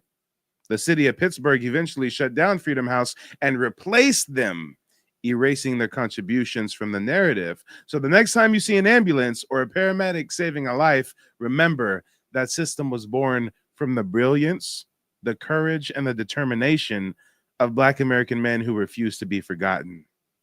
Let's talk about it. Now, for all of the panel members, go ahead and request to join back up. I'll bring you guys right back up. Just had to make sure you guys could hear that video. We got Q back. Man, I got so much to say about that because I knew about the all-Black police force in the Hill, but I never knew about the paramedics. See, they only tell us a big piece of our history, and I'm from Pittsburgh, you know, and it's like a slap in the face, but it's beautiful that us as brothers, this is something that we really need to speak about because that's crazy. So when I pose the question, what modern global contributions do Latinos or Africans make? Y'all got to understand, I'm ready at all times for somebody to flip that question on me. Well, Mike, what modern contributions have Black Americans made to the world? We invented the modern EMS system, that EMS paramedic system that's now used in Europe, that's used in Asia, that's used in Africa, that's used all around the world. We invented that, among so many other things. Let's talk about it. Yes, sir. Thank you, Mike, for a piece of information and history that is from my own hometown. Thank you. Yeah, most def. Now you got to make sure to educate your fellow people around Pittsburgh. Hey, did you know? Hey, and I bet you if you look it up, I bet you somewhere around the city there's a little placard somewhere. There's a little monument. There's a little statue. You know, sometimes little things like that be hiding in plain sight. Matter of fact, here I'll do you one better. You was right about that. Go ahead, drop it. You're going to get the. I'll look it up. Freedom House Ambulance monuments. I bet you there's a monument or something There's somewhere. still freedom houses around here, and Oh, they really? just closed down like technically they closed down the last freedom house almost 10 years, a little bit over 10 years ago. But there's people that's still look. trying to go by that code. See, look, And that's sometimes crazy. Go back to the freedom house. oftentimes they'll they won't give us the credit we deserve. The best we'll get is a little placard. So I knew that there'd at least be a little placard. But look, right here is the placard. Wait, what's this? They trying to verify I'm not a robot, y'all. They're trying to verify I'm not okay. I'm human. So let's check out this placard. Let me zoom out a little bit. Oops, too much. So it says this plaque honors the visionaries of the Hill District's Freedom House Ambulance Service, founders, staff, medical advisors, funders, and supporters for their significant contributions to emergency medical services education. These men and women set the national standards for pre-hospital emergency care. Do y'all realize how significant that is? Back in the day, there's nobody to stabilize you before you get to the hospital. You know how many people pass away on the way to the hospital? Come on. Where's that placard at? Where's that plaque at? Oh yeah, I'm gonna find that for you. This plaque. I can walk to it right now. It's Literally in down Middle the street. Hill. What's the street? Location. I got the coordinates. Center Avenue, Devalier Street. Hold on, here's a map. I got a map for you. All right, here it is. Here it is. Hold on, I'll zoom in. Ooh. I'm not sure if you can see this, but this is where it's at. Center Avenue. I'm not sure if you're familiar with this part of right town. on the hill. We got the That's river right here. Yep, that's definitely. I gotta take a picture of it. It's like boom, right there. This is really like probably like 8 It's blocks right. away. It's right next to the Steel City Cleaning Solutions. There's a Hill Community Development. Yeah, and then I'm seeing some other red dots. I wonder if the other red dots are more placards for the Friedman House. Let me see. Yes, sir. This is Johnson's studio. Oh no, these are just other landmarks around the city, I guess. Yeah, these are just other landmarks. But yeah, this right here is the Freedom Ambulance one. It says it's near Center Avenue, 0.1 miles east of Devalier Street. Where it's right on the corner, like right by the hill. Yep. I mean, by hills. Freedom 'Cause there's a lot of House hills. Plaque Guard. I didn't spell that right, but whatever. Let me go to Google Maps. It'll probably be easier to look at it there. For real, because that's all good. I'm on my laptop right now. Thank you. Monument.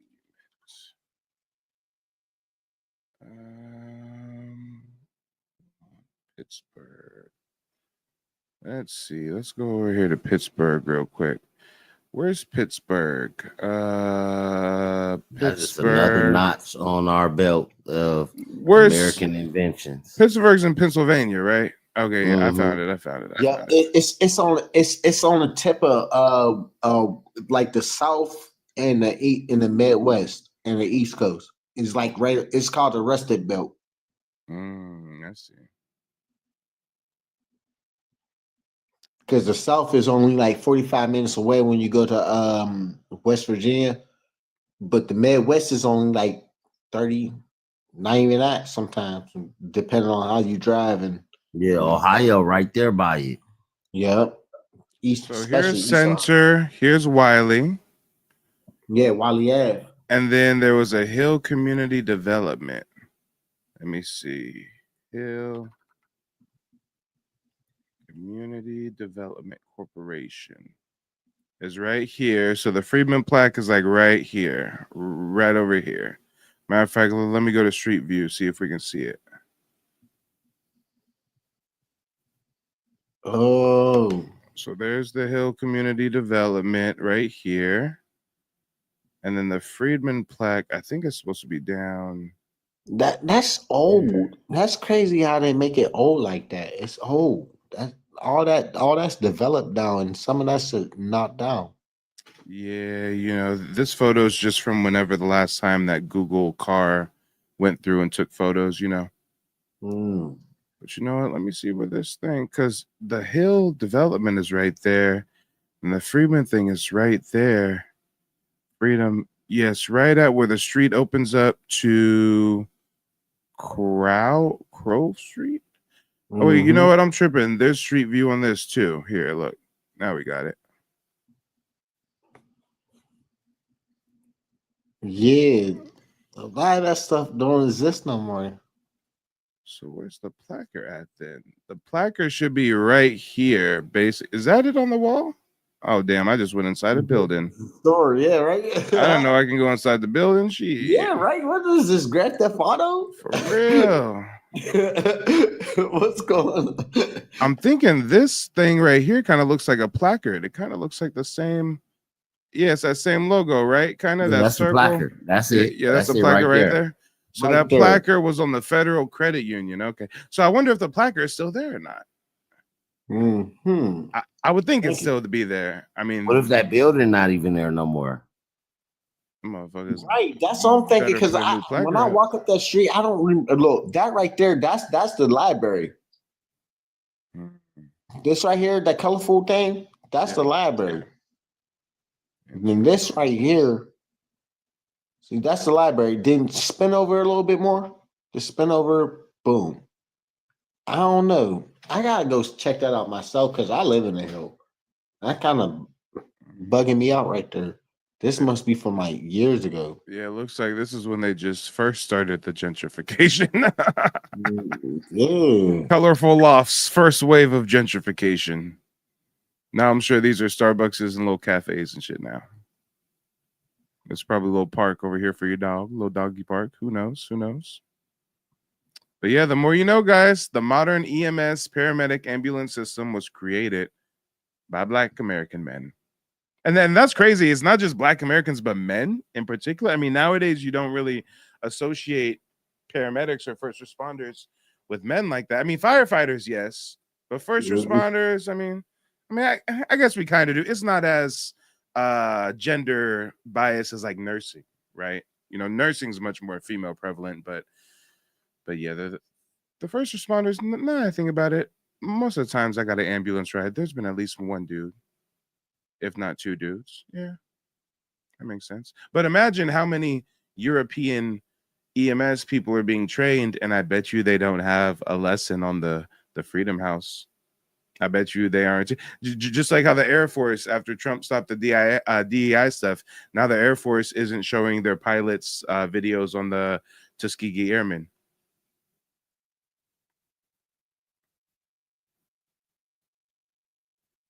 But hey, to each their own. But Jim, what's on your mind, Jim? Were you able to answer all the questions? Oh yeah, I answered all the questions. Yeah, I even got a book out, like we're dropping gems on our history, and my book is called The Great American Switch. It's on Amazon and on Gumroad. And hey, I want to go get, what's the name of that book where it's talking about those ambulance people again? Oh, let me pull that up. Great question. Let me see. Because I'm about to look up that book tonight. Yeah. Where's it at? Damn, I don't know where that video went. Hold on a second. Because that was definitely a jewel that everybody should really need to know. So the book is The key moment in American history, the group of Black men in Pittsburgh becoming the country's first paramedics. Their story captured in the new book, American Sirens. It's called American Sirens, the incredible story of the Black men who became America's first pioneers. Matter of fact, I need to cop that too. I need to add that to my library. Let me look that up. American Sirens. Here we go. I love the title. You know, I had to add that American into my book title too. Yeah, American Sirens, the incredible story of the Black men who became America's first paramedics. This was written September 20th, 2022. Extraordinary story of an unjustly forgotten group of Black men in Pittsburgh who became the first paramedics in America. saving lives and changing the course of emergency medicine around the world. That's what I was saying. Paramedics are around the world. You have so when I emergency. ask y'all about global contributions of Latinos and Africans, it's because we know what ours are. So if we created the cell phone, open heart surgery, cars, 1,000 ways to eat a peanut, and all the stuff George Washington Carver did, plus all of the modern inventions like video games, cell phones, like GPS, everything. What did they create? Spatulas, toilets. Oh yeah, I forgot about the spatula. WAR. Ice cream scoop, ice cream. You know what they created? Macaroni and cheese, potato chips. You know what they created as far as the Africans are concerned? Slave trades. Oh wow. Diabolical.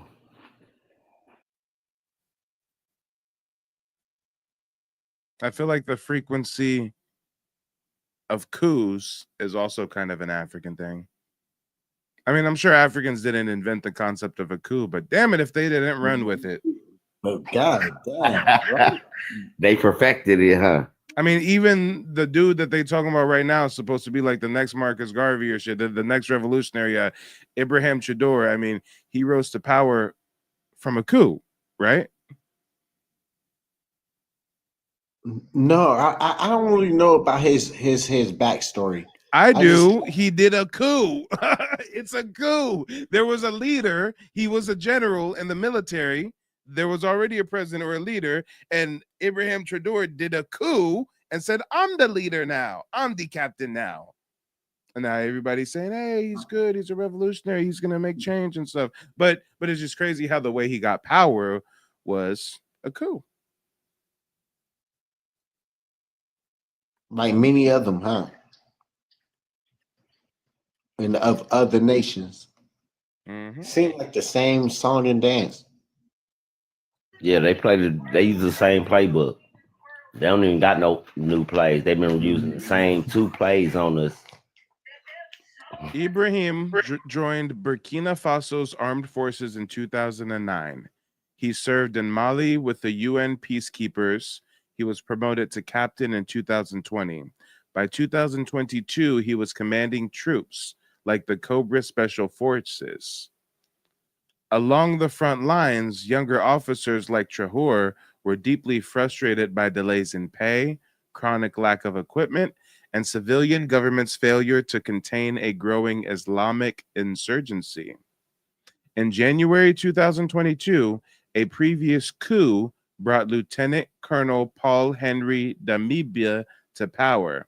However, by late September, dissatisfaction grew due to Namibia's inability to curb jihadist violence. On September 30th, 2022, Traore and his supporters, the Special Forces Cobra Unit, launched a swift coup. They blocked key sites, engaged in gun battles at military bases and the presidential palace, and took control of state media. That evening, Traore announced Namibia's removal, suspended civil politics and the constitution, dissolved parliament and the government, and became head of the new ruling junta. That is a back door. Coups on coups on coups on coups. There was a leader who came to power because he did a coup. Then somebody do a coup on you. Then I come around and do a coup on you. And motherfuckers in Africa are really running around like he's Nelson Mandela or something. This nigga was a special forces operator who took control of the government. Imagine if a member of SEAL Team 6 took out the president and was like, "I'm the president now." All right. And again, all right. Yeah, and again, I'm not here to demonize the man or say he's good or say he's bad. It's just interesting how they come to power and how they get down over there, right? Like you literally have this dude Namibia who does a coup, then somebody does a coup on him, then somebody does a coup. I mean, it's just like Been doing coups for the longest. Coups on They've been doing. They practice that. They did the same thing in Haiti. Now you got the Kenyan forces over there doing the coup. Coups on coups on What they call it, the coups. coup d'etat, right? Yeah, coup d'etat. Yep.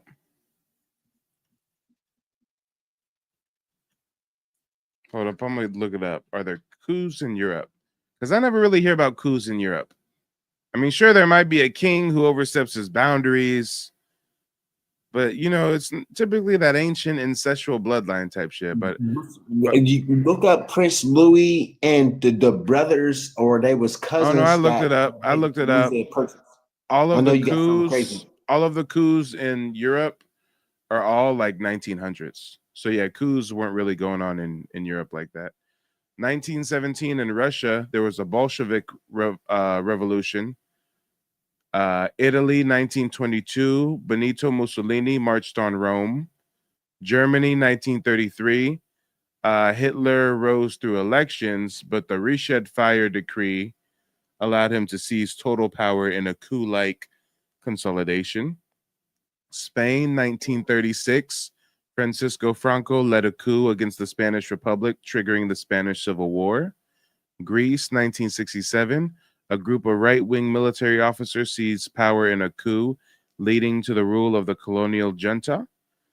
Portugal, 1975, the Carnation Revolution was a military-led coup that overthrew the Estado Novo dictatorship and restored democracy. Yeah, all the coups in Europe are all like mid to late 1900s. That's interesting. That's irony right there. And goes back to Mussolini. Mussolini got done crazy, in the streets. So that's something to really think about. Thank you for. And the Russian one, the Bolshevik one. That's the one where what's her name? Anastasia. Her family got unalive. Yeah, didn't they make a cartoon about her? Yeah. And Rasputin. They said Rasputin never unalive, right? They said Rasputin's still alive right now. But Rasputin was like a wizard. You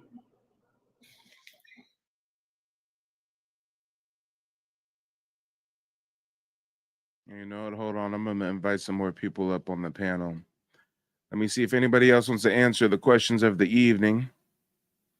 We got some thought-provoking questions that were on the screen. I'm going to put them back on the screen in a second. There we go. There we go.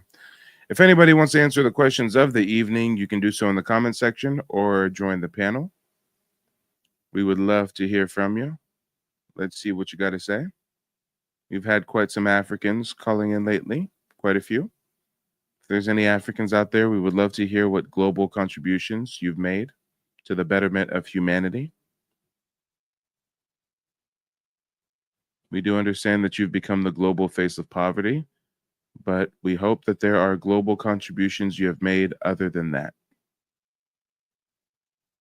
That sounds kind of harsh when I say that out loud, but damn it, it's true. It's not a concept, but this is what people they tally off of. So I guess. Yeah. It gets deep. It gets deep.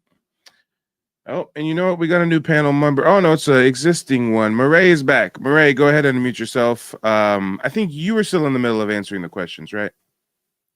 Actually, I actually finished all the questions. Who do I keep confusing you guys with? There was one other person who hasn't rejoined yet, and they were like halfway through the questions. I forget who it was though.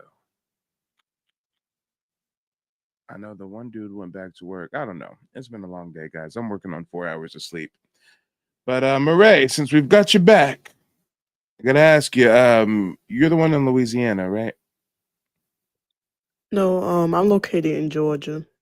Oh, Georgia. Where's the Louisiana girl? Oh, the Louisiana girl said that she had to go. I remember. First she was in the bathroom, and then she had to dip altogether. So you're from Georgia. Do you know how Georgia got its name? No, not at all. It's named after King George. Oh, okay. That kind of make you feel some type of way, don't it? from King George Oglethorpe. I mean, I They even really, got a college down there in the middle of Buckhead called Oglethorpe College, and he's on the logo. I really feel some Thank type you. of way by being related to King James the Fourth. So There you go. Yep. Georgia was the last of the original 13 colonies. James Oglethorpe and other trustees received a charter from King George II to create a new colony between South Carolina and Spanish Florida. The colony was named Georgia to honor the king. Georgia was originally created as a buffer zone between Spanish Florida and French interests in Louisiana. There was actually a lot of Black Indians allied with the Spanish who were causing havoc on Carolina plantations and different colonial territories. So they wanted a buffer zone essentially. But also they wanted it to be a place for the England's poor and debtors to start anew. Now, this is a very rosy way of saying they wanted poor Europeans to be their pawns and place them in this buffer zone. So when the Indians rebel and revolt against this new colony, these poor Europeans are the ones who get butchered and massacred and suffer the wrath, right? They were basically sent out like cannon fodder. That's why they didn't send the elites. They didn't send the rich from England. They sent the poor and the debtors under the guise that they could start anew. We'll give you a little bit of land. You can manage a plantation, right? was they white Europeans or so-called dark-skinned Europeans? We're talking white tea. Okay. The only dark-skinned Europeans that I really know about that you're really going to see in the Americas are going to be Sephardic Jews, crypto Jews, Moors, different Spanish vassals, French have some amongst their ranks, but yeah, it's mostly like a French Spanish thing. When you talk about the British, I mean, nah. I know a lot of people like to talk about the black nobility of Britain and stuff, and yeah, there were some Africans that rose to prominence, but they weren't coming over here like that. But there were a whole bunch of African conquistadors. A lot of people don't know about that part of history. Mm-hmm. One of the ones Skim I folk worked and kinfolk. Americo Vespucius. Mm. Alberto Vespucius, excuse me. Yep. And Murray, since you didn't know how Georgia got its name, I got to ask you, do you know how Louisiana got its name? Okay. No, not really. Named after King Louis, French King Louis.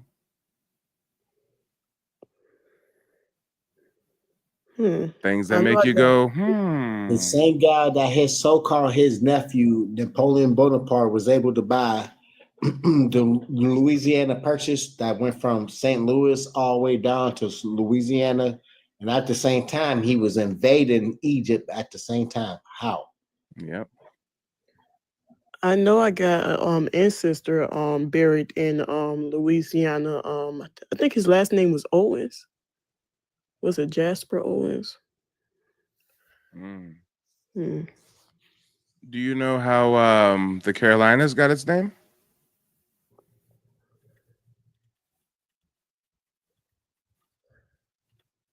I don't know.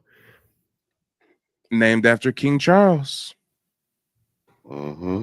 Charles is the Latin root of Charles is Carolas, and that translates to Carolina because they use kind of like a feminine version, right? Louis, Louisiana, George, Georgia, right? That's why he got Columbia. From Columbus, yep. Them men was zesty as hell. Oh yeah. Well, wherever the under what order they was under, them hand people, they like a little bit of man butt. A little bit, maybe a lot of bit. Someone in the chat, Rip Van Weekle says Virginia. Yeah. Sister, do you know how Virginia got its name?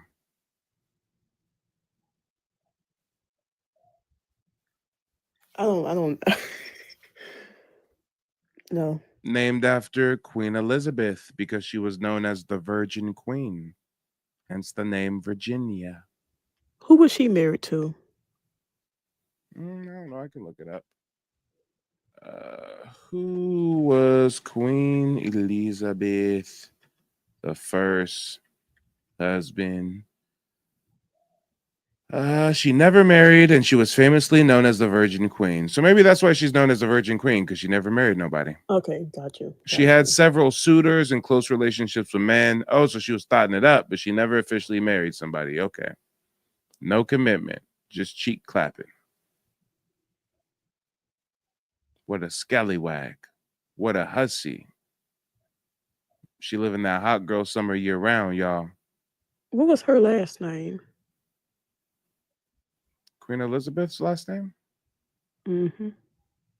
Let me look it up. Queen Elizabeth, full name.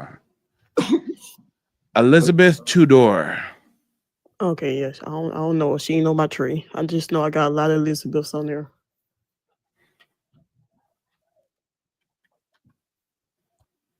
Mm-hmm.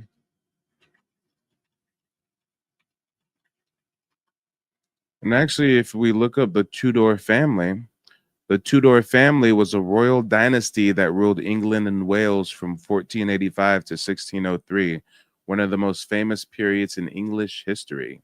Their reign is known for dramatic political changes, religious reform, exploration, and cultural flourishing. The Tudors were originally a Welsh family of modest nobility. Henry Tudor became the first Tudor king after defeating King Richard III at the Battle of Bosworth Field in 1485, ending the War of the Roses, a series of civil wars between the rival houses of Lancaster and York.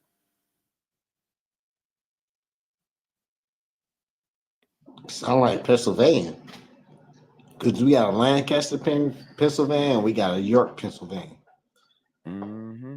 Probably same factions.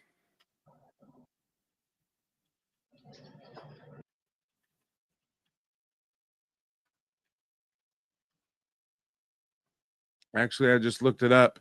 It says the cities of Lancaster and York in Pennsylvania are directly named after the rival houses of Lancaster and York from the English War of the Roses from 1455 to 1487. Sound like the Hatfields and the McCoys. Mm-hmm. And this conflict, the War of the Roses, ended with the Tudor dynasty rising to power. It's kind of like recently I discovered they have a place in Louisiana called New Iberia. Ain't that one crazy? New Iberia.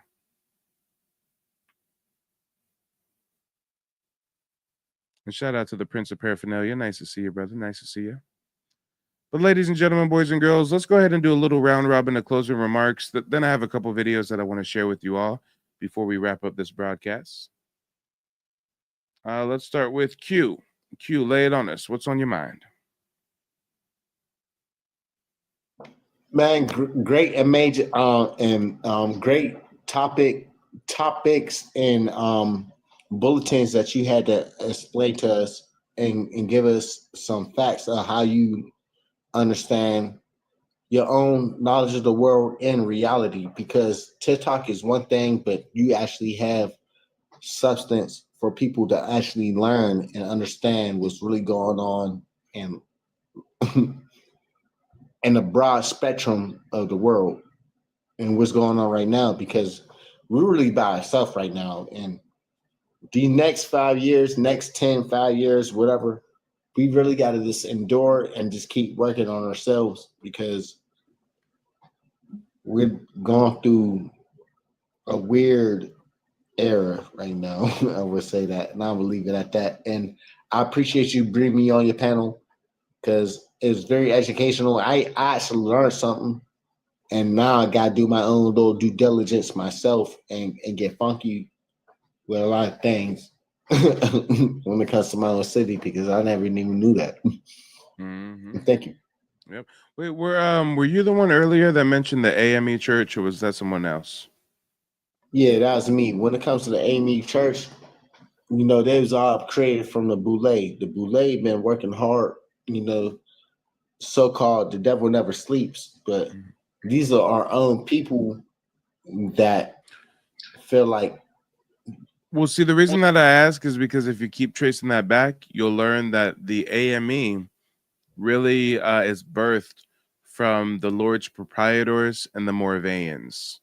Have you ever heard of the Lord's Proprietors or the Moravians? Yeah, the Lord's Proprietors and Moravians.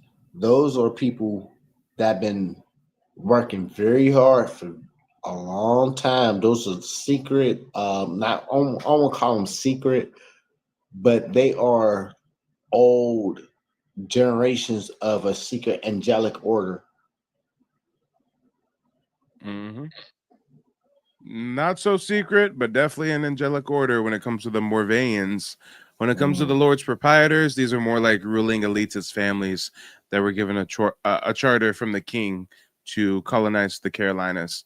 And they did so by allowing the Moravians and other religious groups to go there and set up, colonies and plantations and start trying to Christianize and baptize the indigenous people and steal their land, et cetera, et cetera. That's how they destroy most of the Delta. They do, like if you ever look at the Delta, there are over 2,000 mounds that was destroyed and so quote unquote excavated to flatten them, so they could build their own stuff. One say they could build their own. It's really to hide most of the stuff because there's a lot of stuff over here. From like the Los Lunas Decalogue stones. There's a lot. Decalogue Stone, Keystone, Back Creek Stone. Yep. Yeah, and the Newark Stone. Newark Holy Stone, right? Yeah, yes, sir. Is that so the quote unquote Moses Stone? No, I think the Moses Stone was the Decalogue Stone.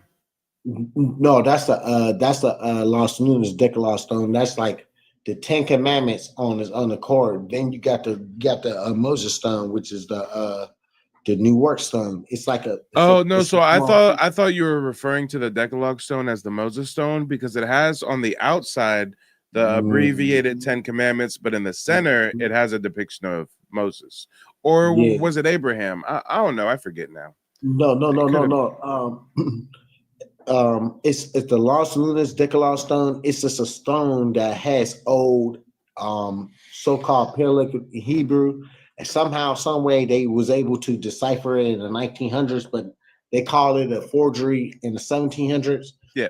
Then they turn around, and then they turn around and did the same thing with the so-called Moses stone. It's a couple stones. It's like it's a couple pieces with it. Sorry, I lost my voice. And then this is another thing that I wanted to talk about: non-clonal plants or non-clonal organisms. Non-clonal organisms is what they be hiding right now. Like this, if you having some chance or some time, I know you got a lot of information, so you're gonna break this down and make a lot of lunch out of this. So telling you this is going to it's going to be another little fine piece. The non-clonal organisms. Meaning by clonal is it's not too complex, but it's more for it's for plants that are not colonial organisms are living beings that exist as an individual, independent organisms rather than part of a physically connected group or colony. Each organism functions as a separate unit, capable of surviving, reproducing, and performing all life processes on its own. I got you. Now, why do we only have the method? Was it? I can't say his name. Methuselah tree, and you can't find that really nowhere else. The West Coast got a lot of answers for us when it comes to the redwoods and the box tree, the rubber tree.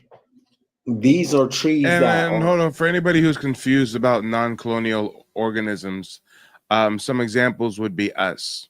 Humans are non-colonial organisms. Animals are non-colonial organisms. Plants, trees, insects, butterflies, beetles. Non-colonial just means that like I myself am a unit and I can reproduce and I can defend and I can grow and I can die and I'm not a part of a colony. I'm not a part of a group, right? Like Like a clone, yeah. like clone trees, or like now you got a lot of these male trees around here. I gotta really do my bases on that again because I'm a little sloppy on that. It's been like 8 years.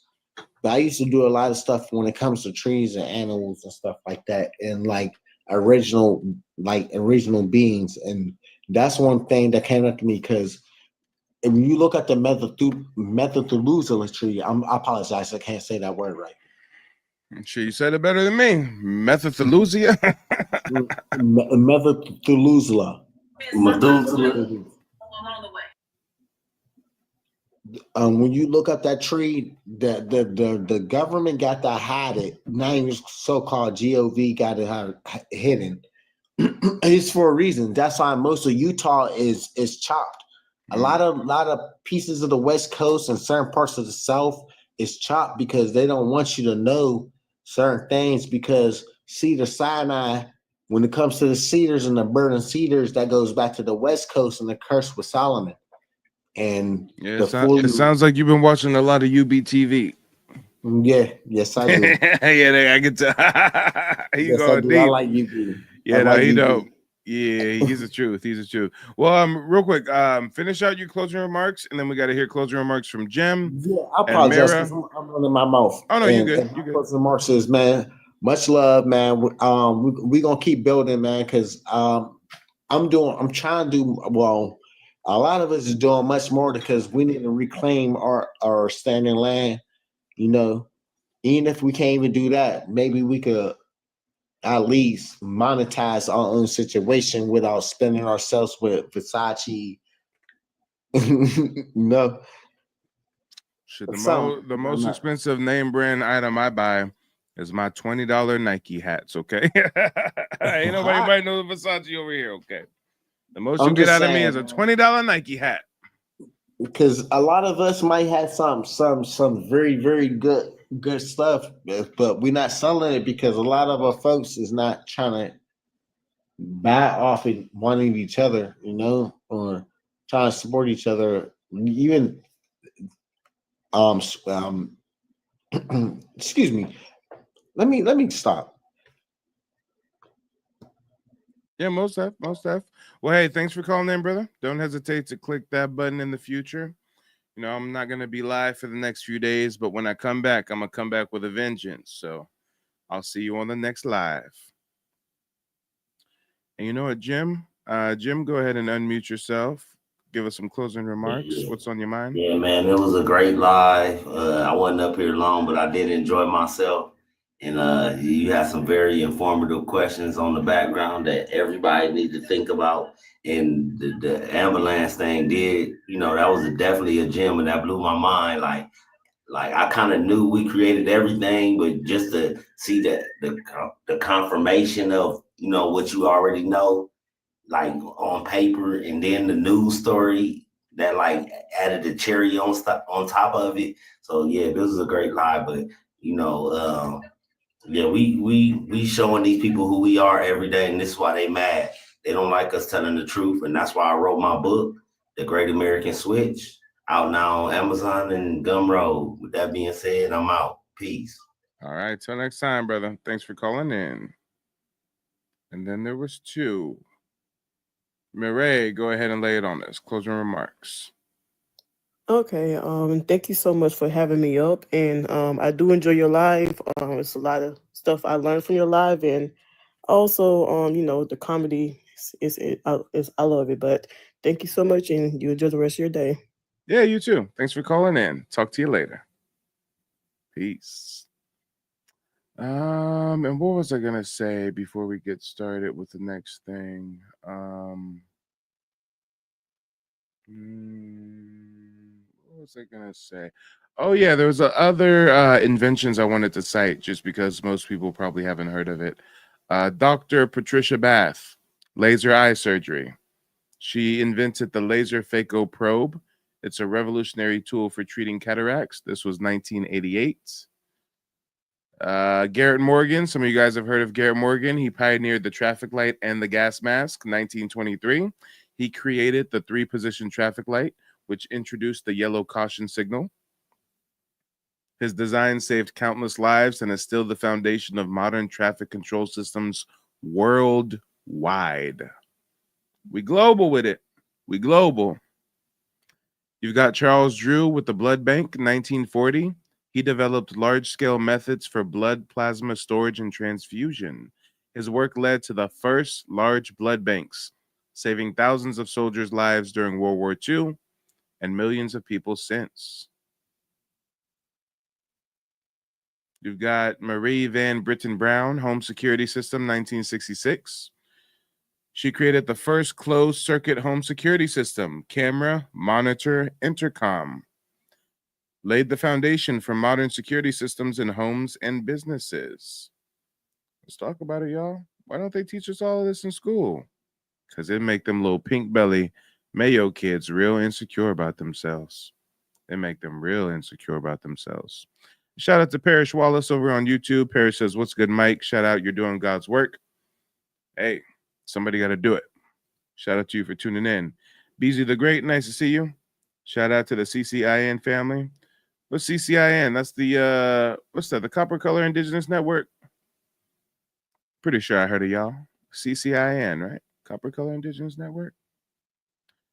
But guys, make sure to check out NativeBlackAncestry.com. Built out tons of historical resources for you. And if you need help with genealogy research, make sure to schedule a consultation. I'll teach you the 3-step process me and my family use to trace our heritage and get tribal citizenship. Mike TV. He's knowledgeable about his information, about the American Indians and how we change our classification over time in the different types of mounds and different rules from the French, from the British. If you want valuable information, you want to really find out who in your lineage and who are the people you come from, I suggest going with Mike TV. His prices are affordable. He's not like some of these other people out here. I urge, go with Mike TV. Let's talk about it, y'all. Real people, real results. But you know what? I had a video that I wanted to share with you guys, so let's go ahead and get into some content.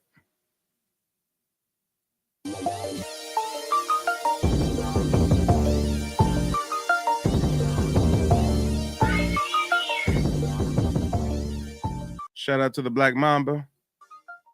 So the real thing is, have our people always denied even being part Negro? Have we always denied being Negro? Seems to me like we have. So why do people insist on pressuring us to be Negro, or saying that our ancestors were like, yep, we're Negro, and that's it? Nobody called us Negro. Absolutely. That's exactly what we are.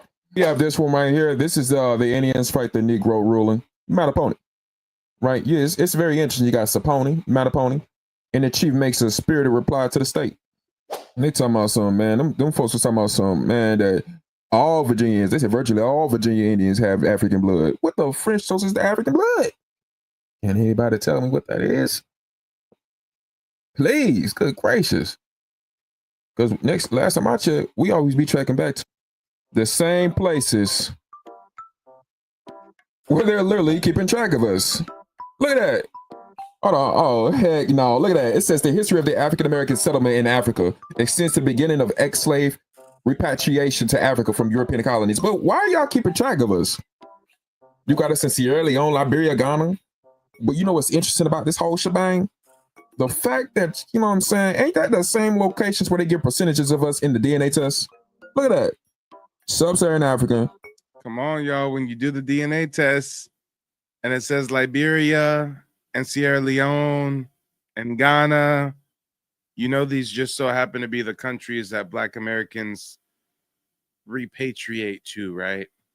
You know there's been colonization efforts to get Black Americans to go to Africa since like 1817. Look it up. The American Colonization Society was founded in 1817 with the express mission and manifesto to convince Black people to deport themselves elsewhere. Hey. West African Nigeria, right? Which we were also, some of us are in, right? But then you see how it says not detected for the trials, but it gives you a percentage. Questionable? I think so as well. Then you also see right here where it says Ghana, Liberia, and Sierra Leone. Nobody's thought to think, wait a minute. Ain't them the same locations in history where we are known to be going to? Or known where we have, actually traveled to? And some of us still go there to this day? Interesting. But why are y'all keeping track of us if we were returnees? Why are y'all still making that separation? If the people that went over there for Sierra Leone, wasn't that over 200 years ago? Around the same time that y'all claim was, some of us were still being brought over here. Why would they make a separation? Why would the people, when they get over there, then they call them foreigners? Oh, snap. Something ain't adding up. And weren't they speaking? And guys, make sure to check out this YouTuber. His YouTube channel name is Monty Muse. Monty Muse, Montemuse. Again, Montemuse.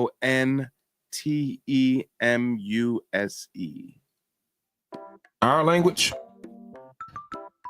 I don't know. Something ain't adding up. I don't know. Y'all let me know. Y'all let me know on that one as well. But the whole point of this video is really just making people's minds really work. That our people always deny being Negro. Always. I still do not really know what being a Negro is. We deny being Negro. That's a fact. We definitely deny being Negro. You got to understand that, man. There's multiple cases, multiple situations all throughout where it's always somebody deny being a Negro, deny being black, deny being African. This is a historical fact. So when you hear us talking about something, we're not this, we're Indian, and then you see situations like this, right? Let's read that. In answer to her suit for separation, Gray asked the court to annul the marriage on the grounds that his wife was a Negro, but had concealed the fact at the time of the marriage in 1930.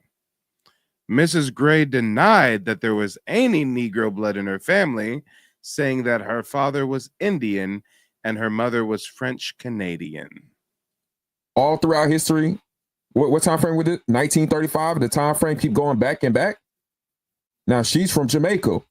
She said in her answer to suit for separation, Gray asked the court, right? Actually, it's Mrs. Margaret. Yeah, Mrs. Gray. Mrs. Gray denied there was any Negro blood in her family.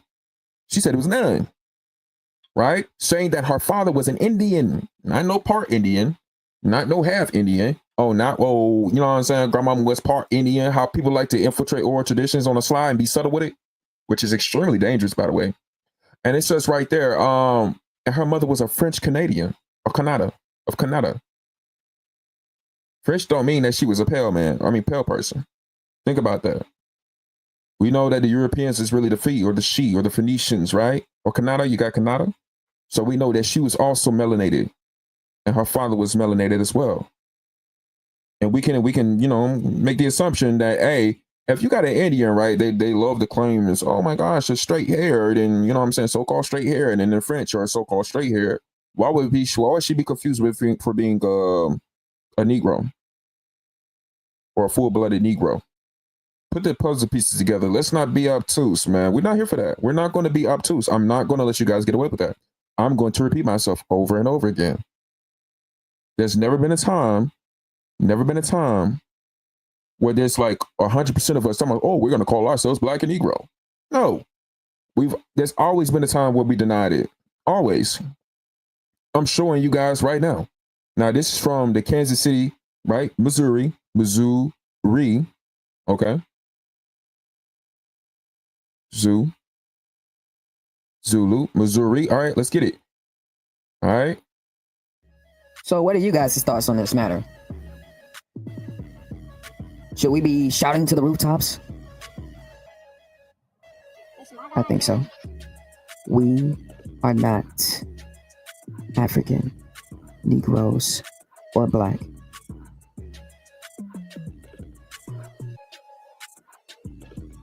Hey man, this picture was, this is a pretty old picture. This over 100 years old, by the way. Let's zoom in real quick. Hold on, let's zoom in on the face. Oh, what do you know? We did do our hair like that over 100 years ago. Don't let it fool you now. Don't let it play with your mind now. You saying, oh, we don't have hair like that, buddy. We wore wigs too. Don't get it twisted now. Let's look at the person that did that. What does it say? American couple James Van Diesel. Okay, artist James.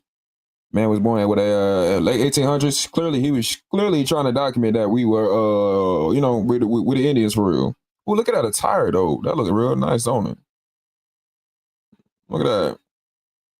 That's real nice. Well, look, he got the fringes on all around his garment. It's made out of the same material. Some people nowadays don't be, it's. And since earlier we were talking about a court case, let's talk about another court case. You guys should look this up on your own time. It was called Hudgens versus Wrights. Hudgens versus Wrights, 1806. Hudgens v. Wright, 1806. Jackie Wright and her children were going to court against Holder Huggins, the owner. Jackie Wright sued for her freedom, arguing descent through her maternal line from indigenous women, specifically Butterwood Nan, since Virginia had abolished Indian slavery by 1705. Guys, peep game. Virginia says no more enslaving the Indians in 1705. So guess what happened? Did they stop enslaving Indians? No, they still enslaved them. Guess what they did to get around that law? They reclassified the Indians to African. Hey, stop there. Who goes there? What are you doing with those Indian slaves? Don't you know that there's a law? You can't have no Indian slaves. No. These slaves are from Africa. We promise. Scouts honor. Right, guys? Now, this court case was actually very, very, very, very, very important. You got to understand that Indians were presumed free since 1705. Blacks were presumed slaves. The owner, Huggins, he failed to demonstrate any maternal African ancestry. Witnesses described Butterwood Nan and her descendants, Hannah and Jackie, as having copper-colored skin, long straight hair, and being called Indian by their neighbors. Come on. Let's talk about it. And this was the key legal principles that were established by this court case. First of all, they really reaffirmed partis sequitur ventrum, which means a child inherits the mother's status. So if the mother was free or an Indian, then the child is free, right? Now, also, this goes to highlight the racial presumptions of the time. If you visibly look Indian, you're presumed to be free. But if you visibly look black, you're presumed to be enslaved. And you have the burden of proof to prove that you have indigenous heritage and you should be free. Look it up, guys. There was something called freedmen suits. There were dozens and dozens and dozens of court cases all around the country. Freedom suits. Slaves suing their slave owner in court because they're saying, I'm not African, I'm Indian. Let's talk about it. Look it up. Freedmen suits. People was really winning their freedom in court by proving their indigenous heritage. Come on. So again, Jackie Wright and her children successfully proved they were Indian, not black, through community testimony about their appearance and lineage. Virginia's legal framework favored that presumption, shifting the burden onto Hudgens, the slave owner, and the slave owner failed to show African ancestry for Jackie Wright and her family, which led to their emancipation. Come on. A lot of people don't know about all these Indians being reclassified as black, reclassified as African, reclassified as Negro, and taken as slaves. Some of them sue, prove they're Indian, and get emancipated. But guess what? Hundreds of years later, their descendants still get reclassified into the African American populace. Come on, let's talk about it. Nice. Well, look, he got the fringes on. all around his garment is made of the same material. Some people nowadays don't be it's supposed to be made out of the same material now, but some people just we're gonna move past that beat. Now this is in Detroit. Okay, it says the couple denies Negro, after protests. What does that say? That says the Ponca City News, page 1, Thursday, April 5th, 1956. The Ponca City, Oklahoma. So Detroit, by the way. So police broke up a mob, about 300 persons demonstrating last night after a couple, they thought was Negro moved into an all-white neighborhood of Northwest Detroit. What's up with this confusion? Ain't no natives the standard of what a confusion about what a Negro looked like. I'm supposed to be trying to play around. Oh my gosh, they were natives. They just thought it was Negroes. I mean, come on now. What shows us what's the standard? How can a native ever be confused for being a Negro? A modern native, who they make the standard. Let's not play these games, big fella. That's not the standard of proof. Moved into an all-white neighborhood of Northwest Detroit. The couple denied today they are Negro. In Detroit, they said they denied they are Negro. Mr. and Mrs. J. Rouse moved in Monday. All right, man was like 70 years old. He said he is a Cherokee Indian. He was 70. Mind you, what does it say? That was in the 50s, right before the civil rights movement started to get a little boom in and stuff like that. When you had a bunch of tellers coming over here talking about some, oh my gosh, you guys are African. Clearly, we always denied being Negro, big buddy, in multiple areas across this doggone land. Oh, yeah. Oh, yes, indeed. This man said he is not a Negro. They said they are not Negroes. All right. And his wife said that she is of Scottish Irish descent. So he said he is a Cherokee Indian. She said she is of Scotch-Irish descent. Now, this is in Georgia. Georgian denies being part Negro. Because you know how they be trying to play around with that, man. We ain't here for the games now. Oh, no. So this is actually a little bit before that time period, before then. So what does it say? It says this is from the Decatur Daily, page 1. Friday, October 14, 1949. Decatur, Alabama. All right. So it says Georgian denies being part Negro and enters a suit, which is a lawsuit. In Valdosta, Georgia, October 4th. All right. So it says right here, in a white school at what is that? Clydesville, after the Holderbies had presented a petition to the board asserting that she had Negro blood. The plaintiff denied the assertion, maintaining that her ancestry was traceable to the Cherokee Indians. You know, it's crazy. She sued them out the wazoo. And you know what I'm saying? She was, the woman charged, the Holderbies were members of the Triple K. So to say that, even to say that somebody is a Negro or part Negro, they're literally mimicking the actions of the Triple K. Yeah, the same group that was, wearing the hoods and, running through the neighborhoods, like burning down our homes and doing things like that, like threatening us with, burning crosses. Yeah, those same individuals.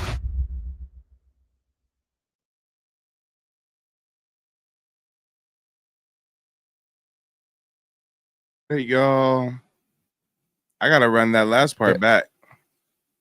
I don't think y'all was really picking up what he put down at the end. And you know what I'm saying? She was, the woman charged, the Holderbies were members of the Triple K. So to say that, even to say that somebody is a Negro or part Negro, they're literally mimicking the actions of the Triple K. Yeah, the same group that was, wearing the hoods and, running through the neighborhoods, like burning down our, our homes and doing things like that, like threatening us with, burning crosses. Yeah, those same individuals.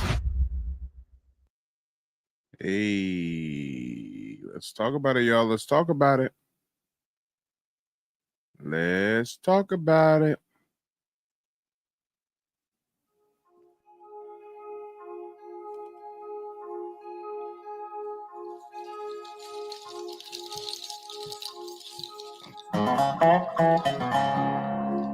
I know one thing. I never heard that my people were slaves.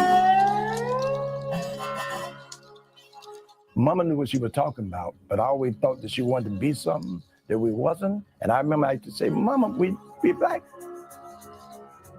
She said, I don't care how black. She said, you're an Indian. I will never forget that. I was about 7 years old. Damn, let that sink in. That's government propaganda at work, y'all. That's the psyops at play. Mama say we Indian. I think Mama just trying to be something that she not. I'm telling Mama, no, Mama, we black. No, Mama, the school teacher taught me we black. Mama, we Africans. Mama, we slaves. Mama, you say we Indians, Mama?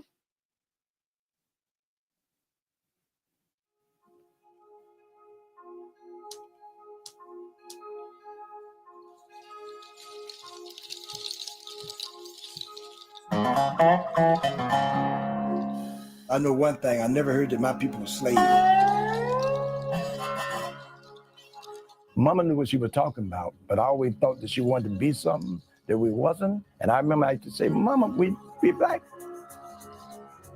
She said, I don't care black. She said, you're an Indian. I will never forget that. I was about 7 years old.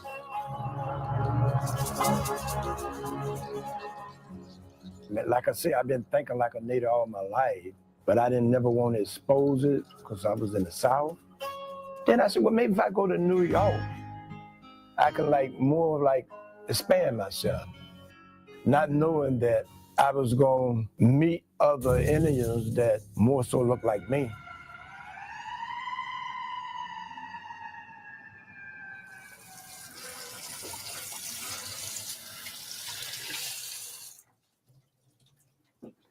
This right here is Eagle Eye, Muskogee Creek Indian, Black Indian, if you will. He's a author, artist, and I'd say he's a bit of an historian. I arrived here in 1960, about 1961. I just had got out of high school.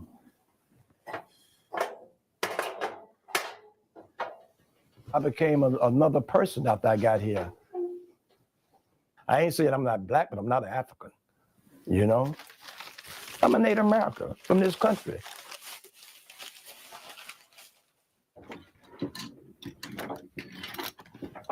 Me, I dress comfortable every day. You know, I wear my band every day. I put on my native clothes, and that's just me. This is another idea I got from the Navajo people. I got this idea from the Navajo people. Some of the things, I'm gonna be frank, I ain't say it come from me. This right here came from me, but the black color with the blue, I got this idea from the Navajo. You know, I made. Waves, thank you for sharing the live stream. Everybody watching on TikTok, if you can please take a moment and share the broadcast. TikTok is heavily restricting the visibility of the stream. It's not showing up in recommendations. It's not showing up in For You page. If y'all are familiar with my live streams, you know on TikTok, we have anywhere from 50 to 120 people watching. So the reason why the numbers are so low is because they don't want this information to get out. And the only way that we can combat that is by you guys sharing it. Sure, TikTok can take me out the For You page. Sure, they can take me out the search results. Sure, they can take me out of recommendations, but they can't stop you guys from sharing this live stream with your followers. That's the only way we can circumvent the censorship. And shout out to the Black Mamba for also sharing the live stream. Shout out to Murray for also sharing the live stream.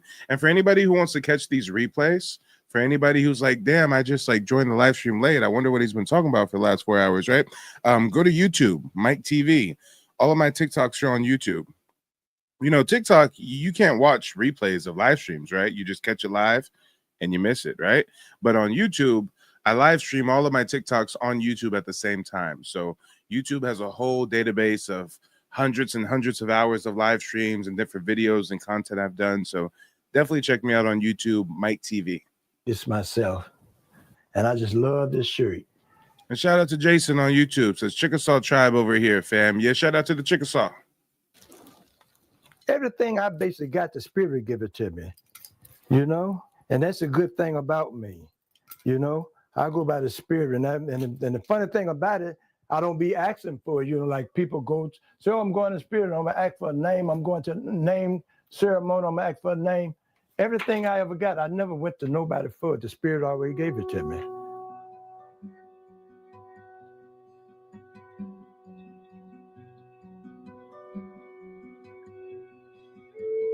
It's the spirit that live in you determine who you are. No matter what people think or what people say about you or how you look. And ladies and gentlemen, boys and girls, we're going to do a quick commercial break. We're going to take a moment just to realign ourselves, play a little soulful tune real quick. We're just going to take a moment of solitude, a moment of gratitude, a moment of thanks, because today, we're now in the next day. It's 3 a.m. now, Oklahoma time. Yesterday, right? What was today is now yesterday, right? Just recently, hot off the presses, right? The freedmen of the Muskogee Creek Nation have just been accepted full citizenship rights by the U.S. Supreme Court. They have been fighting for their citizenship rights to be restored for the last decade. They've been going to court hearing upon court hearing, having Senate hearings, going in front of Congress, you name it. These Black Indians have been fighting, and they finally are victorious. And the Muskogee Creek Nation is no longer able to discriminate against those whose ancestors were reclassified as freedmen. So let's just take a moment of solace, a moment of gratitude to just let that sink in, send some warm feelings and salutations towards those classified as freedmen, no matter which tribe. There are some freedmen who are still fighting the fight. I know Jason said that he's Chickasaw. Hey, the Chickasaw is a tribe that still discriminates against the freedmen. I used to tell people all the time, my tribe, the Creek Nation, discriminates against the freedmen. But now, after yesterday, after today, we can say that no longer. Times are changing. Jason says, Mike TV, you're doing a great job, family. Hey, I'm glad you think so, Jason. Thank you for tuning in. I'm glad you appreciate the content. And let's just take a quick moment.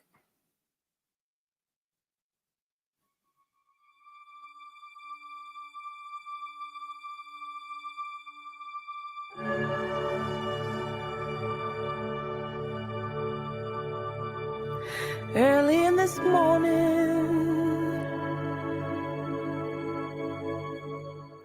as I open up my eyes, something just feels right. 'Cause I can see the dawning. It's not so far away. And all my life I've been waiting for a day like today. So I'll live like it's the last time for a long time at the wrong time. When's the right time? Is it my time?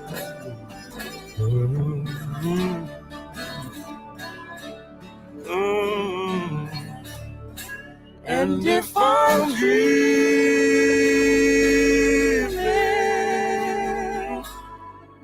then please don't wake me up. Oh, last time I seen the sun, I was free and on the run. My sins and all I've done, Lord forgive me one more time. Last time I seen the sun, I was free and on the run. My sins and all I've done, Lord forgive me. And let me see the dawning. Yeah, it's not so far away. All my life I've been waiting for a day like today.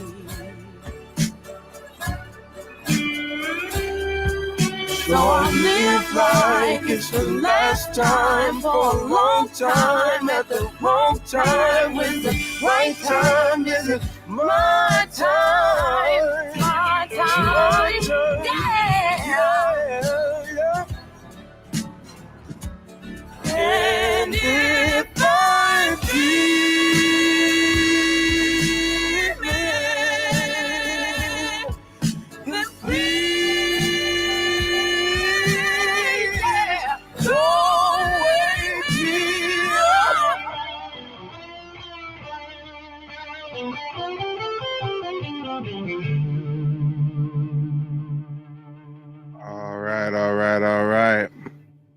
Let's pick up where we left off, ladies and gentlemen, boys and girls. Now, since I'm already a member of the Creek Nation, clearly I got my citizenship through an ancestor who was not classified as a freedman. Since, you know, the tribe used to discriminate against people classified as freedmen, right? So if my ancestor was just classified as a freedman, there's no way I'd be able to get tribal citizenship until the ruling that just passed from the Supreme Court. Now, even though the ancestor I got citizenship through is listed on the Dawes Roll as a full-blooded Indian, I've got multiple ancestors on the Dawes Roll. The ancestor I got citizenship through, he's a full-blooded Indian, but I've got ancestors on the Dawes Roll listed as half-bloods. I've got ancestors on the Dawes Roll listed as freedmen. So even though I didn't get tribal citizenship through a freedman, I still have ancestors who were racially reclassified as freedmen. So now you can understand why I advocate for the freedmen, right? A lot of people who are in the Creek Nation and already have their tribal citizenship, they're just like, okay, I got my benefits. That's cool. Fuck the freedmen. Why am I going to advocate for another group that's not a part of my same, not a part of my same group? They're freedmen. I'm by blood. They're free, right? That's how some people really think, but not I. Matter of fact, it gets deeper than that. Imagine if the only ancestors I had on the Dawes Roll were listed as Creek freedmen. Then guess what? All this time, I would not be able to have tribal citizenship, the thousands of dollars I've gotten, the free healthcare, free dental, free college tuition, down payment assistance for health, money for kids' clothes, for school, a bunch of tangible benefits, right? I wouldn't have gotten any of that. But furthermore, the only way for me to start getting that, now that they're now giving the freedmen full citizenship, the only way for me to now start getting that would be for me to apply for tribal citizenship. But wait a minute. How do I know to apply for tribal citizenship? How do I know that the Senate just passed a new ruling that the freedmen of the Muskogee Creek Nation get full citizenship? Who's going to tell me? It's not on the news. It's not on, the government's not blasting it on C-SPAN. How are all these Black Americans going to learn that it's time to do your genealogy, trace your heritage? Because even if you have ancestors who are racially reclassified as freedmen, the freedmen have successfully won their court case and they now get full benefits, full citizenship. How do Black Americans know this information? How do they know how to trace their genealogy? How do they know how to put together a family tree? How do they know how to apply for tribal citizenship? Who's going to teach them? Now you see why I do what I do, right? Now you see why I work to create NativeBlackAncestry.com, so that you have a repository of information, you have guidance, someone that you can walk you through it, someone that can demystify the process, someone who successfully navigated the process that you're trying to go through. Now you see why I do what I do. Guys, I'm not a truck driver. Shout out to truck drivers. I got some in the family. I'm not a truck driver. I'm not a lawyer. I'm not a doctor. I'm not an IT engineer. I don't go work a 9 to 5 and then on my off time do this content here. That would be admirable. Shout out to the people who can do both. But I say that to say, this is my career field. I am a genealogist. I am a historian. I'm a digital archivist. This is what I do 24/7, 365. If I'm not live with you, I'm doing genealogy research for a client. I'm editing videos. I'm formulating a thesis or a new dissertation. I'm working on a number of books. I'm working on an online course. I'm adding new things to the digital archive. Guys, it occupies all of my time, all of my life. If I have a break, do you know what my break entails? I smoke a joint for about 30 to 45 minutes. And while I'm having a smoke break, I'm watching a seminar or a documentary or some kind of deep dive on the Lords Proprietors or the Merovingians or the Freedmen's Bank or the ruling elitist British families that started buying up land in the South after the Civil War or the Reconstruction era, or the many Indian wars that led to Black folks being reclassified and sent to the Caribbean as slaves. I mean, this is never ending. There is no off switch. So when folks like you guys come through and tap the screen, send the gifts, send the roses, send the corn on TikTok, hit the Cash App, go to the website, become a member of the website, book a genealogy consultation. I mean, when you guys do that, you're not just helping me keep the lights on. You guys are funding the mission. You're keeping the mission alive. Guys, this is 1960s civil rights era. Except it's decentralized. Back then, you had certain boule factions, the NAACP, the AME, this and that, and they're all combating for spotlight and who's playing for the Black American community is going to be the best plan, guys, right? But nowadays, it's decentralized. Nowadays, you build your own digital platform and you galvanize an audience that becomes a community. And once you have that community, you can enact change. So when I say that your guys' financial contributions, forget financial, even if you don't send a Cash App or a gift or book a consultation, just you being here, just your presence right now, it aids to the mission. Because if you want to know where the mission's going, if you not want to know where the mission is leading down the road, spoiler alert. I mean, of course, we're talking about film and TV shows. I mean, of course, we're talking about books and courses and homeschooling coursework and coursework to augment your children's history lessons they're learning in school, even if you can't do homeschooling, right? At bare minimum, you can sit your kid down in front of the computer and have them go through some learning modules on Native Black American history, right? But guys, where we're really going with this is building a regional movement that becomes a national movement that can lobby Congress for a congressional hearing on the reclassification of Native Black Americans. Now you see where this is all leading. So I thank you for being a part of the mission. Now, without further ado, let's get back to the content, y'all. Let's get back to the content. Mr. Eagle Eye. No matter what people think or what people say about you or how you look, because I know who I am. And can't nobody tell me who I am. I know who I am.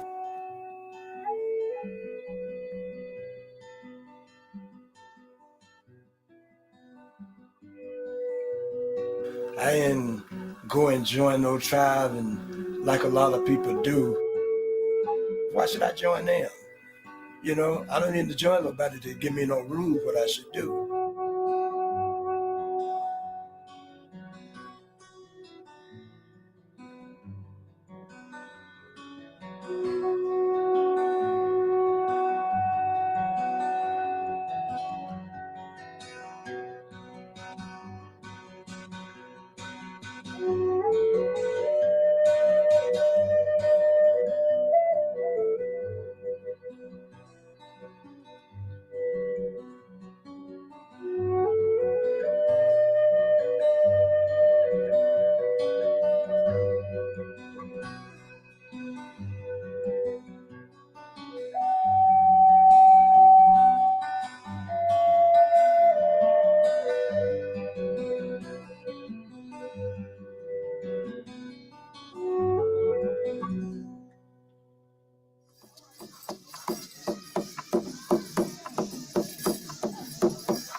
People don't know natives come looking different ways. And it took me a long time to realize that. This is where the Native Americans of color is right here on this side of the town. What's that? What nation are you from? I'm Cherokee. Oh, cool. Yeah, from Georgia. I'm one of my nations. I'm Lenape, but the other three grandparents, I don't know what nation they were from. Oh, yeah, Lenape. Yeah, I think I know you from here from the last powwow. Yeah. I was here, but I didn't have on my regalia. I ain't got see this brother up close. He is sharp. Oh yeah, thank you. Yeah, I'm the real deal. Yes, you are. Yes, right. Your name is what? Tracy. Say, okay, I'm Eagle Eye. Eagle Eye. Yeah, so when you see, just say Eagle Eye. All right. All right, thank you. Yeah. My name is, whole name is Eagle Eye, Backlog, Black, Brown, Red, White, and Yellow Buffalo. That's my whole name. Right now, if I'd have still been in the South, you don't see natives in the South, my complexion, saying they native. Because they still in the South and they ain't been exposed to the natives here with the dark complexion on the reservation still today. I said, good God, Mama was telling the truth. Creator, bless this wonderful gathering. It makes me Come on, yo. He said, good God, Mama was telling the truth. Mama wasn't lying, yo. Your grandma wasn't crazy. Uncle wasn't smoking that stuff. I mean, guys, your family passed down that oral tradition for a reason. And correct me if I'm wrong. Let's do a little exercise. Give me some feedback. TikTok, YouTube. Let me know you're still awake. Let me get a 1 in the chat if someone in your family has passed down oral tradition of indigenous ancestry. Let me get a 1 in the chat if you've heard some story or heard some rumor or something about indigenous ancestry. I'm seeing some ones over on TikTok. Rubber, thank you for the feedback. Black Mamba, thank you for the feedback. I'm seeing some ones on YouTube. Transporter, thank you for the feedback. Javante, thank you for the feedback. Guys, now put a 0 in the chat if your family passed down no oral tradition of African lineage. Put a 0 in the chat if you've never heard from your auntie, your uncle, your grandma, your grandpa. Oh, yeah, we come from Nigeria. Yeah, we come from Kenya. Yeah, we come from Congo. Yeah, we're of the Yoruba tribe. We're of the Igbo. We're of the Houthi. Yeah, I'm seeing a lot of 0s on TikTok. How about on YouTube? I'm not seeing nothing on YouTube. Transporter. Did somebody in your family say you was an African? No, I'm kidding. Javante is coming through with a 0. Okay, Transporter got a 0. Guys, just think about that for a moment. Damn near every single Black American has oral tradition of American Indian roots, but no oral tradition of these African roots. Guess what? If we didn't learn it in public school system, we would never know we were African. If they never sat us down and had some European teacher program us with a false history of Africa, if they never told us that, then we would never think anything of Africa. We would never naturally come to that conclusion. Our family doesn't tell us that. We don't have any African culture we maintain, no African customs. Great grandma don't have an African dish she passed down. Nothing. Now, what we do have is we do have some ancestors who got caught up in the waves of Pan-Africanism. We do have family members who got caught, who drank the Pan-African Kool-Aid, and they rocking daishinkis, and they got African monuments in the house and zebra patterns and giraffes and shit, right? I mean, we do have Pan-African family people who have been programmed with that ideology, but we don't actually have Africans in our family tree. Javante says grandma wasn't lying. For real. Yeah. Transporter says, bro, I knew nothing about that until I was an adult. Yeah. Let's talk about it. Oftentimes, our elders didn't even know that they were programming us with that in school until we come home and we're like, hey, guess what I learned today? We come from Africa. And they're like, no, we don't. Huh? No. Not at all. Murray says, my grandma had American Indian dolls and statues. Yeah, there you go. Me feel good to know I'm doing a part of something is me. It's a part of me, period.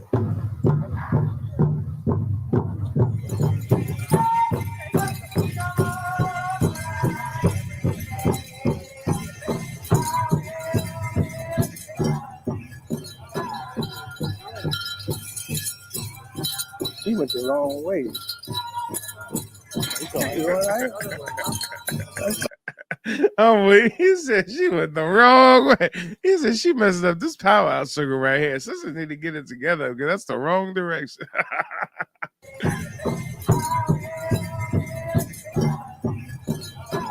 And shout out to Javante. Javante says, I always thought it was weird we started celebrating Kwanzaa when I was 9. Yeah, and correct me if I'm wrong, but Kwanzaa is not like an ancient African tradition. That's like a Pan-African holiday that like some American created, right? Some Black American who identifies as African. I mean, correct me if I'm wrong, but that's a rather new thing. The transporter said, my grandparents were rural and we didn't really understand what was going on. Yeah, I feel you. Black Mamba says correct. Yeah. Yep. Yeah, Kwanzaa stuff. Pan-African propaganda. She went the wrong way. You all right? I thought it went the other way. You're supposed to go the other way.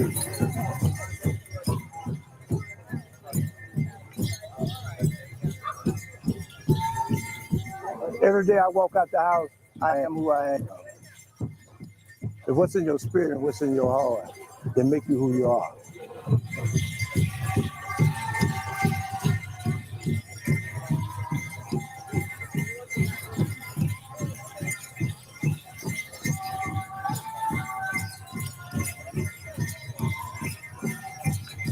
Hold on, let's slow that down so you can read it. American Indians and Alaska Natives are the only racial group in the U.S. required to prove their ethnic origins. Let that sink in.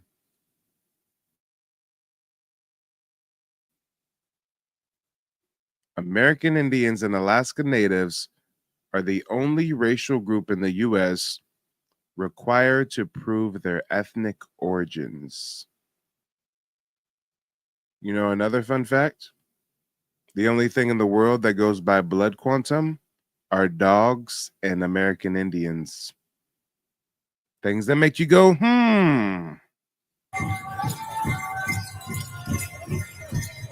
An estimated 5.2 million Americans claimed American Indian ancestry on the 2010 U.S. Census.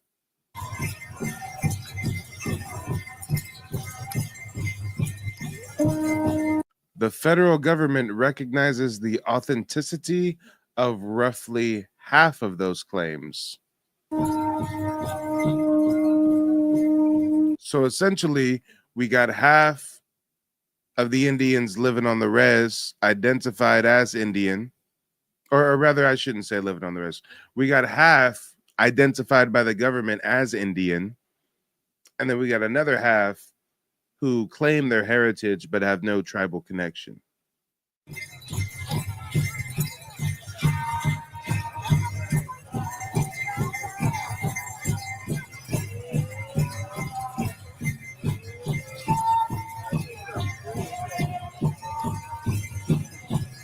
And hold on, I think I got one more on Redbone, or not Redbone. I got one more on Eagle Eye.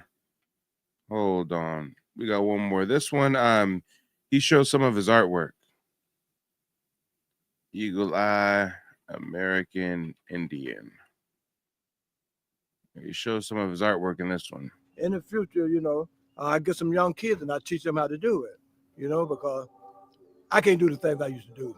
There's a plain frank, but I still got it in my head, and I could easily teach some kids that want to learn, they can learn it.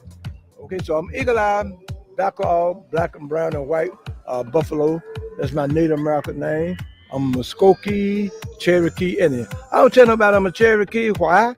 Because everybody in the world say they're Cherokee. Like it's the only in the world. I say I'm a Muskogee when I am a Cherokee. My grandmother's in the Cherokee, North Carolina book, which the name is Sarah Hudson. I'm related to the Hudson. My great-grandparents was white. You understand? And I ain't ashamed of it, and I'm proud of it. But the women was the Native American Indian.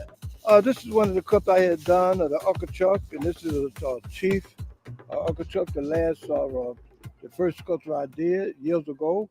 And he's a chief holding a peace pipe. But I got the real statue back in front of Mr. Ron Bell house. If you notice, it got Okeechobee on the bottom. The Poochatuck, a lot of people get it mixed up, but the Poochatuck is the reservation, Okeechobee is the people. And this is another one. Take it out of the bag. His name was Ollie, the full-blood Okeechobee, and this is his niece he with. After Mr. Ollie died, this idea came to me. Put him on cups. I got him on cups. I got him on T-shirt, and I got him on bandana. This is the Turtle idea for Mr. Bell.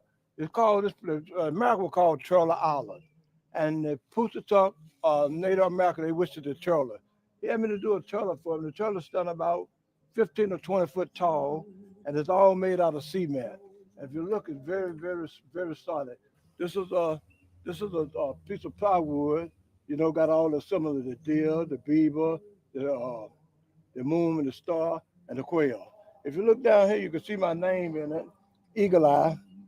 Eagle Eyes is my name, and I've taken carbon my name into the cement to let people know. Now all this stuff will be here thousands and thousands of years after we all gone, believe me. Now this statue right here is a lady with a feather, she purring like here they come. She got a baby on her back. Yeah, here's the head right there, and here's another thing of protection, you know, that she got wrapped around her head on her back, you know. The Indian carry the thing on their back too, also like the African carry the thing on their back. A lot of the thing they did was similar, okay? And you notice she purring like, here they come, you know? She purring like, here they come. All right, this is the chief. You're looking over the riser, you know, trying to see if there's enemy or anybody coming. You're looking at, you're watching out over the reservation. You're holding this right here, you're holding a staffer with the feathers coming all the way down it. These are feathers coming all the way down it. And he's holding it, and he's standing up, you know, looking out for the reservation, you know, seeing what enemy we have coming. This is the chief right here. And he was done also out of cement. I found out that, you know, this piece right here, everybody asks me, so why are my pieces so big? Because I tell them all the time, I'm the same one that come down the second time, my second life, I'm the same one build a pyramid. I'm the same guy. My home is in heaven. So y'all might laugh, but that's where I come from. I come from heaven. The Creator sent me down here for the Poochatuck people to build these statues for them. And if you look around, come from the back, you look at him, you stand. And right at the bottom here, I got Okeechobee Nation. If you can see it, you know, skewing my handwriting because I don't write that good, but I can write. So this is my Okeechobee Nation. I did it for the Okeechobee people. This is a piece I did, a very unique piece. He's a chief made out of cement. He's shooting at an arrow, right? He's shooting at the enemies also, too. He's a very serious looking piece. If you look at him, you understand he got the breastplate on, he got his arrow, and he purring right to the prey. You know, during that time, like long time ago, they didn't use barn arrow, you know, they didn't use gun until the Spanish came over. The Spanish gave them gun and horses. But they was always on their feet, and they was shooting with arrows. So this is just somebody what the Indian used. Yeah, Javonte's picking up what he's putting down. Also, bitch, I probably built them pyramids. Yep. He said that was all me. That was me. Come on, that was me, and that was you, and that was us. To do how they used to fight the enemy a long time ago. So it's a nice, unique piece, you know. There's a piece of buckskin screen that he's shooting with. Notice in the chest there, he have just a turtle. A little piece in the breastplate. It's a turtle. The turtle is the Okeechobee worship the turtle. The turtle got long life, and they worship it. They similar to the turtle. Every Indian got their own symbol. You go out west, they worship the eagle, they worship the snake, and they worship. Yeah, Black Mamba was picking that up too. Okay, Black Mamba. Y'all wait.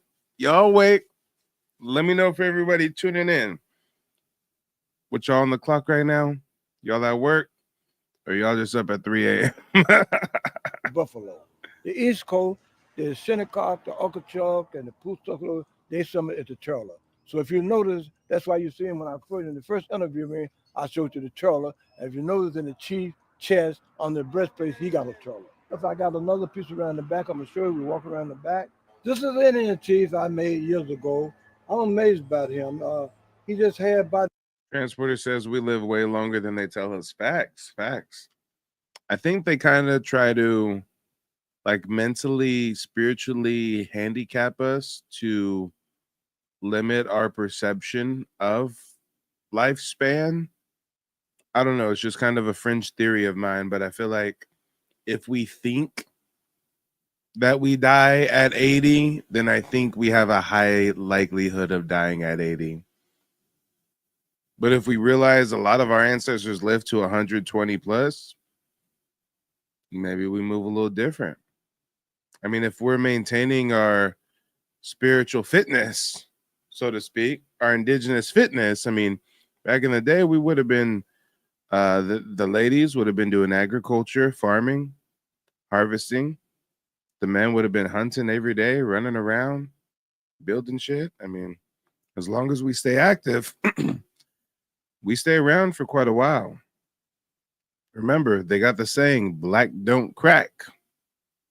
We didn't make that up. I don't know. I got to fact check myself. I don't think we made that up. I think that was something that Europeans and other people just started. I mean, just a clever observation they made here. Here, I'm gonna look it up. Maybe we did make it up. I mean, it sounds like a saying we would make up, but let me look it up. What are origins of saying black don't crack? Did black folks create it or others that observed the black community? Black Mamba says just up at 3 a.m. Murray says just up. Javante says your boy working. Javante said, where you from? Not where I'm from. We all indigenous. Yeah, he was going crazy. He was going crazy. A couple of them songs, he put a little, he put a little something in a couple of them songs. Transporter says time is an illusion. Yeah. Yep.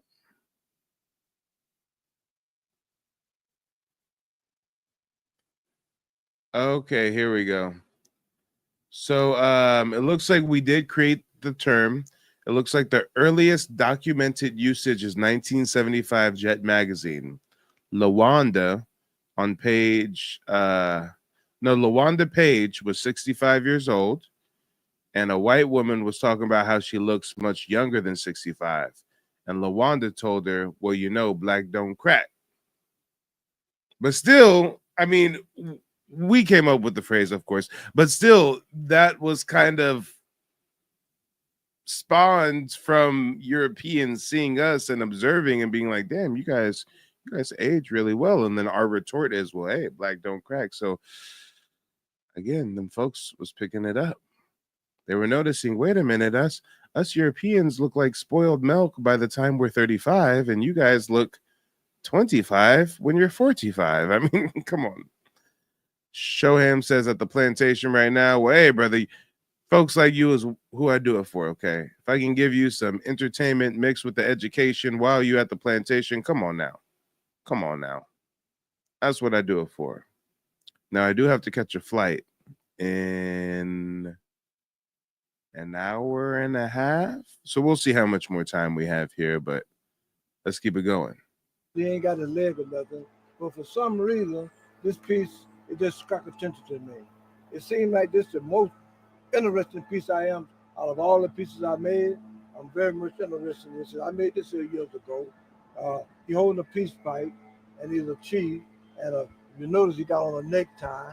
He got on a necktie. You up to date, got on a necktie and stuff. And he got his long dread, and he got a feather on each side. You know what I'm saying? And he got his summer in the top. I'm very proud about this piece here. I made this piece years ago, and this is out of concrete. Like I say, I'll have to repeat, I make all my pieces out of concrete, and I'm very proud. All these pieces I make out of concrete, I use the same thing that the same material that the Egyptians used thousand years ago to make them. Elliot Wise says there's an African inventor who invented a self-powered car. Well, educate us, Elliot. How does the car power itself?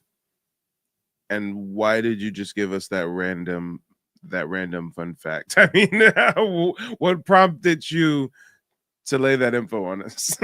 Make this stuff last. This piece, another piece, we ought to be dead and gone. This piece will still be here. So I feel proud that the Creator blessed me to be able to do stuff last. This piece, another piece, We ought to be dead and gone. Amazed about him. He just had body, he ain't got his leg or nothing. But for some reason, this piece, it just struck attention to me. It seemed like this is the most interesting piece I am out of all the pieces I made. I'm very much interested in this. I made this here years ago. He holding a peace pipe, and he's a chief. And you notice he got on a necktie. He got on a necktie. You up to date, got on a necktie and stuff. And he got his long dread, and he got a feather on each side. You know what I'm saying? And he got his summer in the top. I'm very proud about this piece here. I made this piece years ago, and this is out of concrete. Like I say, I'll have to repeat, I make all my pieces out of concrete, and I'm very proud. All these pieces I make out of concrete, I use the same thing that the Egyptians, the same material that the Egyptians used thousand years ago to make this stuff last. This piece, another piece, we ought to be dead and gone. This piece will still be here. So I feel proud that the Creator blessed me to be able to do something for the Poochatuck Reservation, one of the oldest reservations in America. And I had a chance, Mr. Rail Bell gave me a chance. Yeah, guys, I think Elliot Wise must have been an African because he had to have fled. He came through to just give some random misinformation. He said there's an African inventor who invented a self-powered car. If I'm going to play devil's advocate and guess how that's relevant at all, maybe Elliot was around earlier when we had the prompt on the screen, and he saw that we were asking what global contributions Africans have contributed in modern times. And again, that's a regional achievement. That's not a global achievement. Nobody in America is driving African self-powered cars. Stop it. Express my talent, and I'm glad he noticed the talent that I had in me because I didn't even know I had it.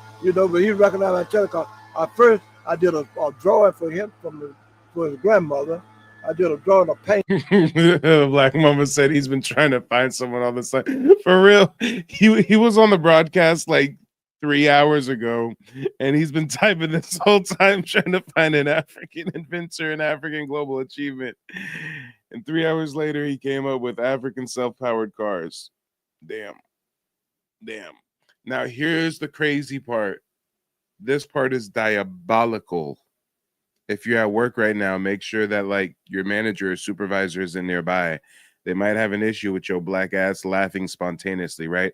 Guys, here's the kicker. Let's play devil's advocate and say that the Africans did invent a self-powered car.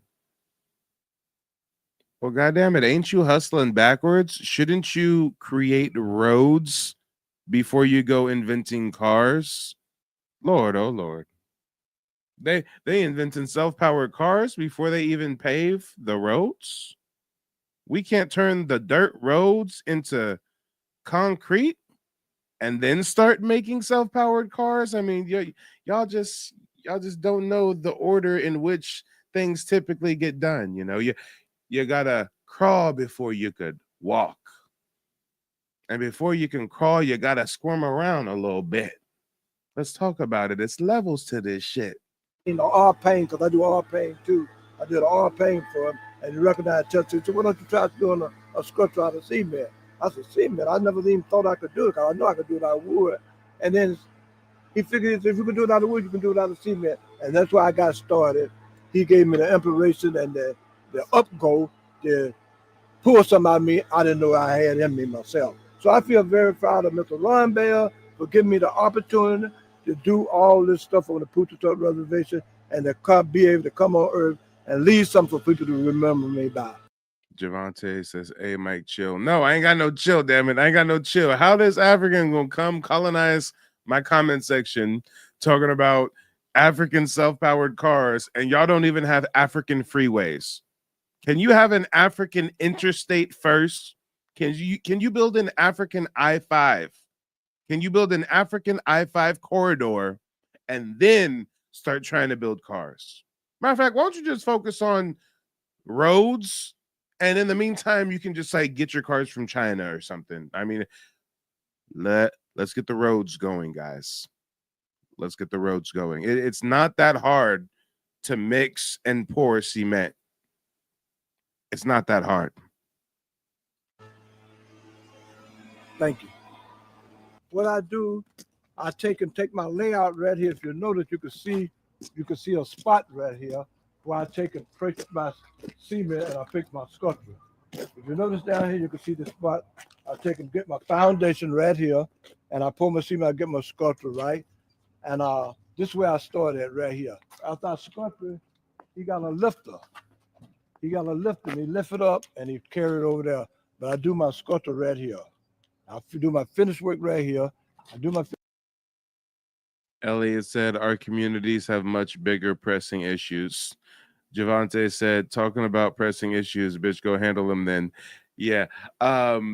Hey guys, let me get some fists or feathers in the chat. If you guys were on the stream earlier when the African from what country? Was it Nigeria? I don't know. No, Cameroon. There was an African from Cameroon who called in earlier, and I looked up the time difference, and it was like 6 a.m. his time. It was 6 a.m. his time, and he was calling in to rant to me about how he thinks Black Americans are really Africans or some shit. Shout out to the Black Mamba. Black Mamba been tuned in for a while. Black Mamba got to be retired or something, okay? Black Mamba said, I'm staying up all night watching TikTok live streams. I ain't got nowhere to be in the morning. I do what I want. Okay, I do what I want. It's working. He's taking over here. He take it over here. So all the sculpture you see. Black Mamba says I work from home. Okay, yeah, I feel you. Same here. So a lot of flexibility there. Yeah, done. This is where I started off at, right here. Hey, I ain't even going front. I'm working on like 4 hours of sleep. I ain't had that much sleep like throughout the whole week, right? Tell me why like a couple days ago, I had like 45 minutes in between genealogy consultations. I real life took me a nap. I sat in that comfortable chair right there, reclined that motherfucker. I said, let me take a 45-minute nap before this next meeting real quick. That's the luxury of working from home. Oh, but Black Mamba, it's your birthday. Well, happy birthday to you. Happy birthday to you. Your icon photo is pretty small, but that looks like a female. So I am going to assume your gender identity. Happy birthday to you, sister. Black don't crack. Remember, you're not getting older. This is just the second time you've turned 21, or however the phrase goes. Okay, however the phrase goes. You're forever 21. Black Mamba says, thank you. Yes, I'm a woman. LOL, the big 40. 40 ain't nothing nowadays. 40 the new 30, and 30 the new 20, and 20 the new 10, and 10 is the new. All right, nah. Once we get lower, it stops making sense, don't it? I don't know if we got no coffee in here or not, but I'm looking hot. Guess how old I am, Black Mamba?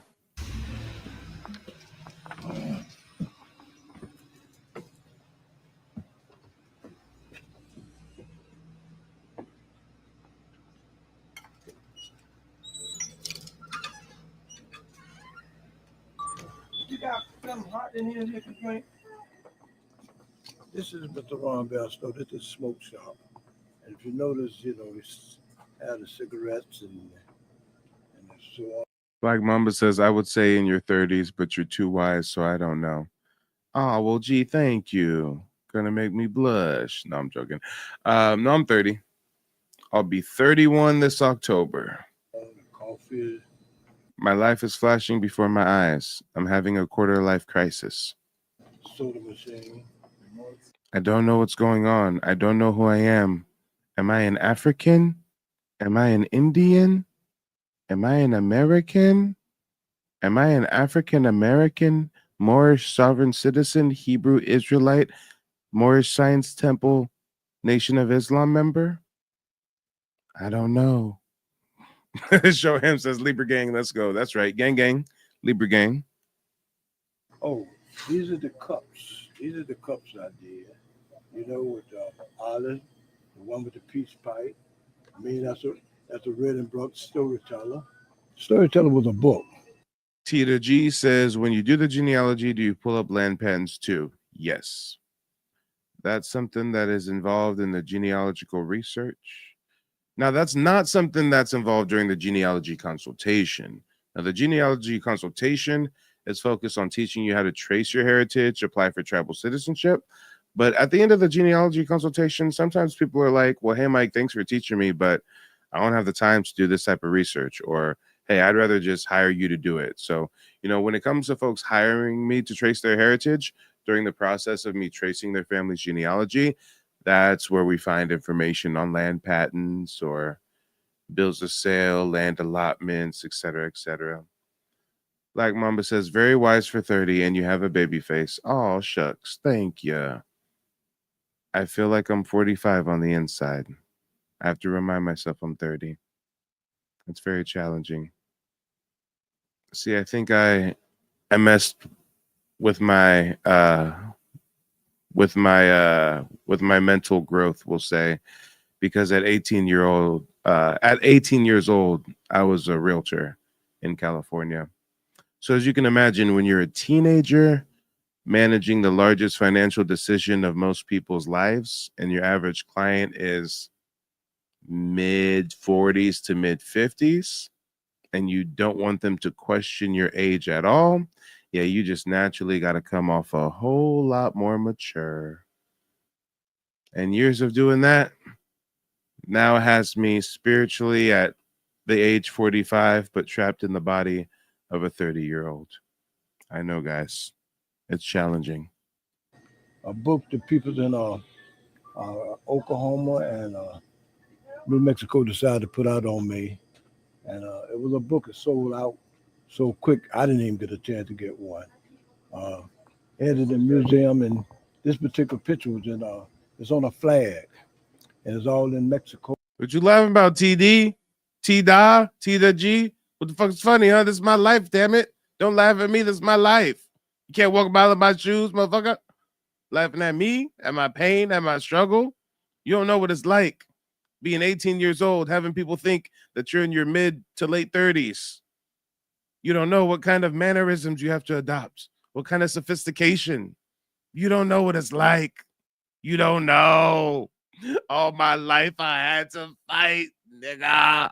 In Mexico, Indianapolis, Washington Museum, So they made me famous without me acting to be famous, which is a very good thing to do. I didn't ask for all this, but like I say, if the creator got something for you, you come when you least expecting it. I would have never expected that I'd be on a flag, I'd be doing nothing like this here, I'd be doing no sculpture. We never know what our future gonna bring, That's why I believe that there's a most high power, because we be crying about. Don't cry, T-Da-G. It's okay. It's okay. If I can get over my age dysmorphia, then you can get over it as well, okay? We shall overcome. We shall overcome. Oh, this thing happened, this thing happened. But it happened in due time. Because I know we're looking for this, but it happened. So that's why I tell my son all the time, don't worry, you understand? I'm born with a veil over my face. I don't know what people know what a veil is. A veil is when you're a special person. I can see things that other people can't see. And I can bless people. So this is why I say that I can do the things I do. All the sculpture I do, I don't look at nothing. Everything comes out my head. And I'm a The Black Mamba says not age dysmorphia. Hey, I'm really good with words, and I kind of just pulled that term out of my ass, but like I'm good enough with words to know that it makes sense. It's like a legitimate term, right? But I actually just Googled it, and I low-key might have age dysmorphia. Low-key, high-key, definitely 100%. Age dysmorphia is often associated with gender dysmorphia. Now listen here. I got the age, I ain't got the gender, okay? Ladies, I'm single, ready to mingle. We swing on the straight and narrow branches, okay? I ain't got none with the gender, but I got some with the age, all right? We just gonna draw that line to the sand right there, okay? I don't want to get any emails from any of you zesty niggas, okay? No emails, no DMs. Age dysmorphia refers to the distress experienced due to a mismatch between one's experienced age and their perceived or desired age. This can manifest as a feeling that I need a moment.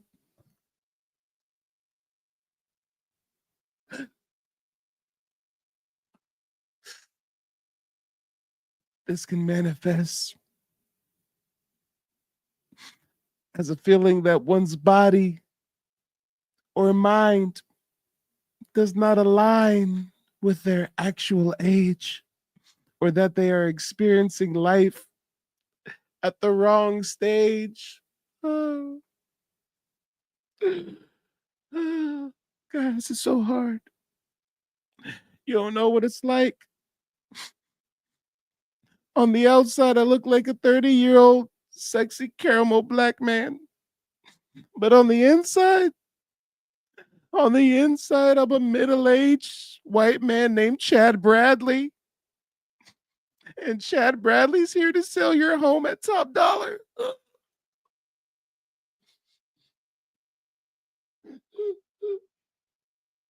It's like on the outside, I drink Hennessy, but on the inside, I drink IPA.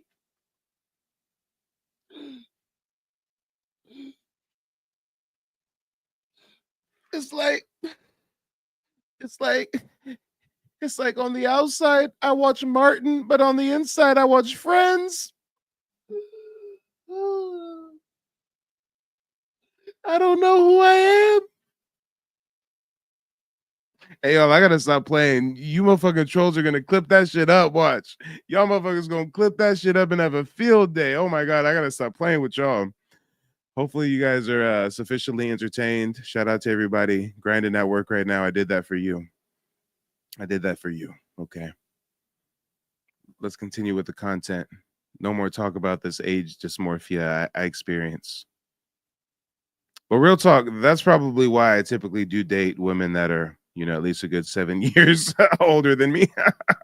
Don't really have much in common with women my age, Shout out to the Cougars over there. I heard that there's a lady who just turned 40 today. Wait a minute. If Stella needed to know how to get a groove back, I don't want to go to Jamaica, but we can go to Puerto Rico. Okay? I don't know about no Jamaica. Poet. I do sculpture, I do poet, and I'm a carpenter, so I can do a whole lot of things. So I feel very proud of what I can do, because I know why I can do it, and I know where my blessing comes from. I have a dream that I was in the most beautiful place I've ever seen.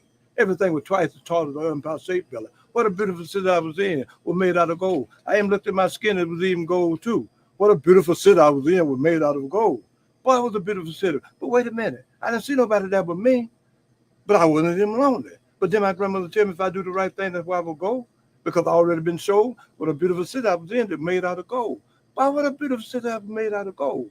And because I looked at me, because I already been shown. I guess what? But if we all do the right thing, that's where we will go, because I've been shown what a beautiful city I was made out of gold. Damn, he just started freestyling on niggas. No warning. Okay. No warning. He just started laying it on us. All right. I got caught up for a second. The city of gold and twice as tall as the Empire State Building. Okay. I'm picking up what you putting down, Elder.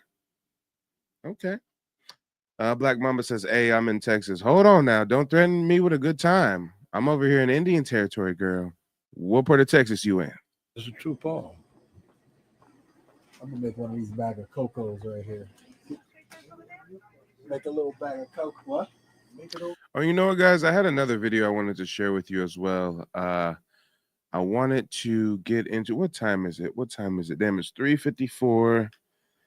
I gotta catch this Uber at 5. I already got my bags packed for the most part.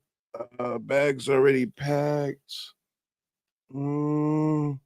Matter of fact, speaking of which, I'm about to have me a layover in Dallas Fort Worth. Black Mamba, what's happening, girl? What's happening? Come through for some coffee real quick. When do I need to end this live stream? It's 5 minutes till 4.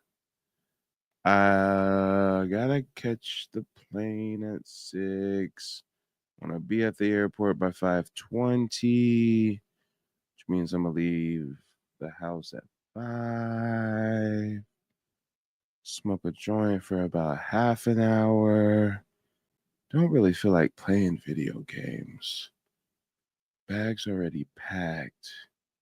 A bubble bath sounds nice. Hot bubble bath, Epsom salt. See, guys, I told you I got age dysmorphia. This sounds like some middle-aged shit, don't it? Bubble bath with Epsom salt? Oh, Lord. Oh Lord. Next thing you know, I'm gonna be talking about rubbing Bengay on my cankles, y'all. Lord. Let me think. Yeah. Now, real talk, y'all. I gotta end this stream like damn near right about nowish. Like damn near right about like now. Yeah, that's very unfortunate. That is very unfortunate. Black Mamba says the DFW Dallas. Wait, are you really in Dallas Fort Worth? That's crazy. I really do have a layover there. Well, not really a layover. Well, I guess it's a layover. So I'm in Oklahoma, and I always fly out of Fort Seal. So I fly. So whenever I want to fly to the West Coast or really anywhere, I gotta fly from Fort Seal to Dallas Fort Worth Airport, and then from Dallas Fort Worth I can catch a flight wherever. Black Mamba said, seriously. Well, hey, you send me a message, and you know, if I'm ever in your neck of the woods, maybe I can give you a private seminar on the racial reclassification of Black American Indians. See, guys, I'm a professional. Yeah. Maybe me and you can meet up at the library and I can give you some tips on genealogy research. Hey. I want to climb your tree. I mean, help you trace your family tree. All right, guys, I'm having too much fun. I'm delirious. I'm working on 4 hours of sleep. I'm about to pull an all-nighter, do like 5 hours of flying and 3 hours of waiting in an airport terminal. Pretty sure I'm going to drink a bottle of wine sometime between now and the next 3 hours. See, guys, there's that age dysmorphia again. There's that age dysmorphia. Bottle of wine and a bottle of Tums. See, age dysmorphia, guys. Age dysmorphia. Am I 30 or am I 40? I don't know. I don't know. I'm like an African. I don't have a birth certificate. I don't know my age. My birthday is January the 1st. I don't know. Tita G says genealogy is. Hey, little baby, I'm just saying, you feel me? Like, you know, you do a little something for me, and I help you trace your family tree. Hey,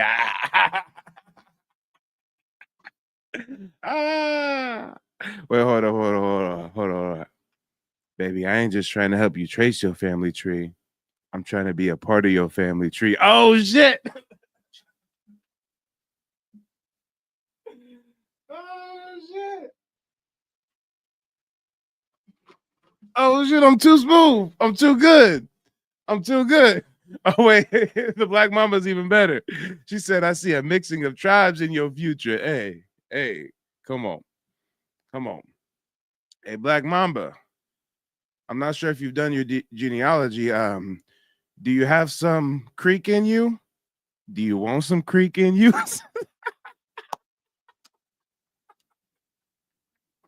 Oh, okay, y'all. It's getting late. It's getting late and we getting delirious. Black Mama said, not yet.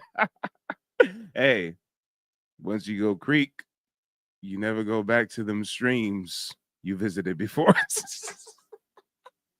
All right, guys, I'm done. I'm gonna finish. I promise. I promise. Black Mama can DM me and we can trade sexual innuendos in private. I'm sorry that I burdened you guys with this. Javante says, keep it up, Mike. We need this. Are you talking about the historical information or the poor attempts of public macking? Oh, man.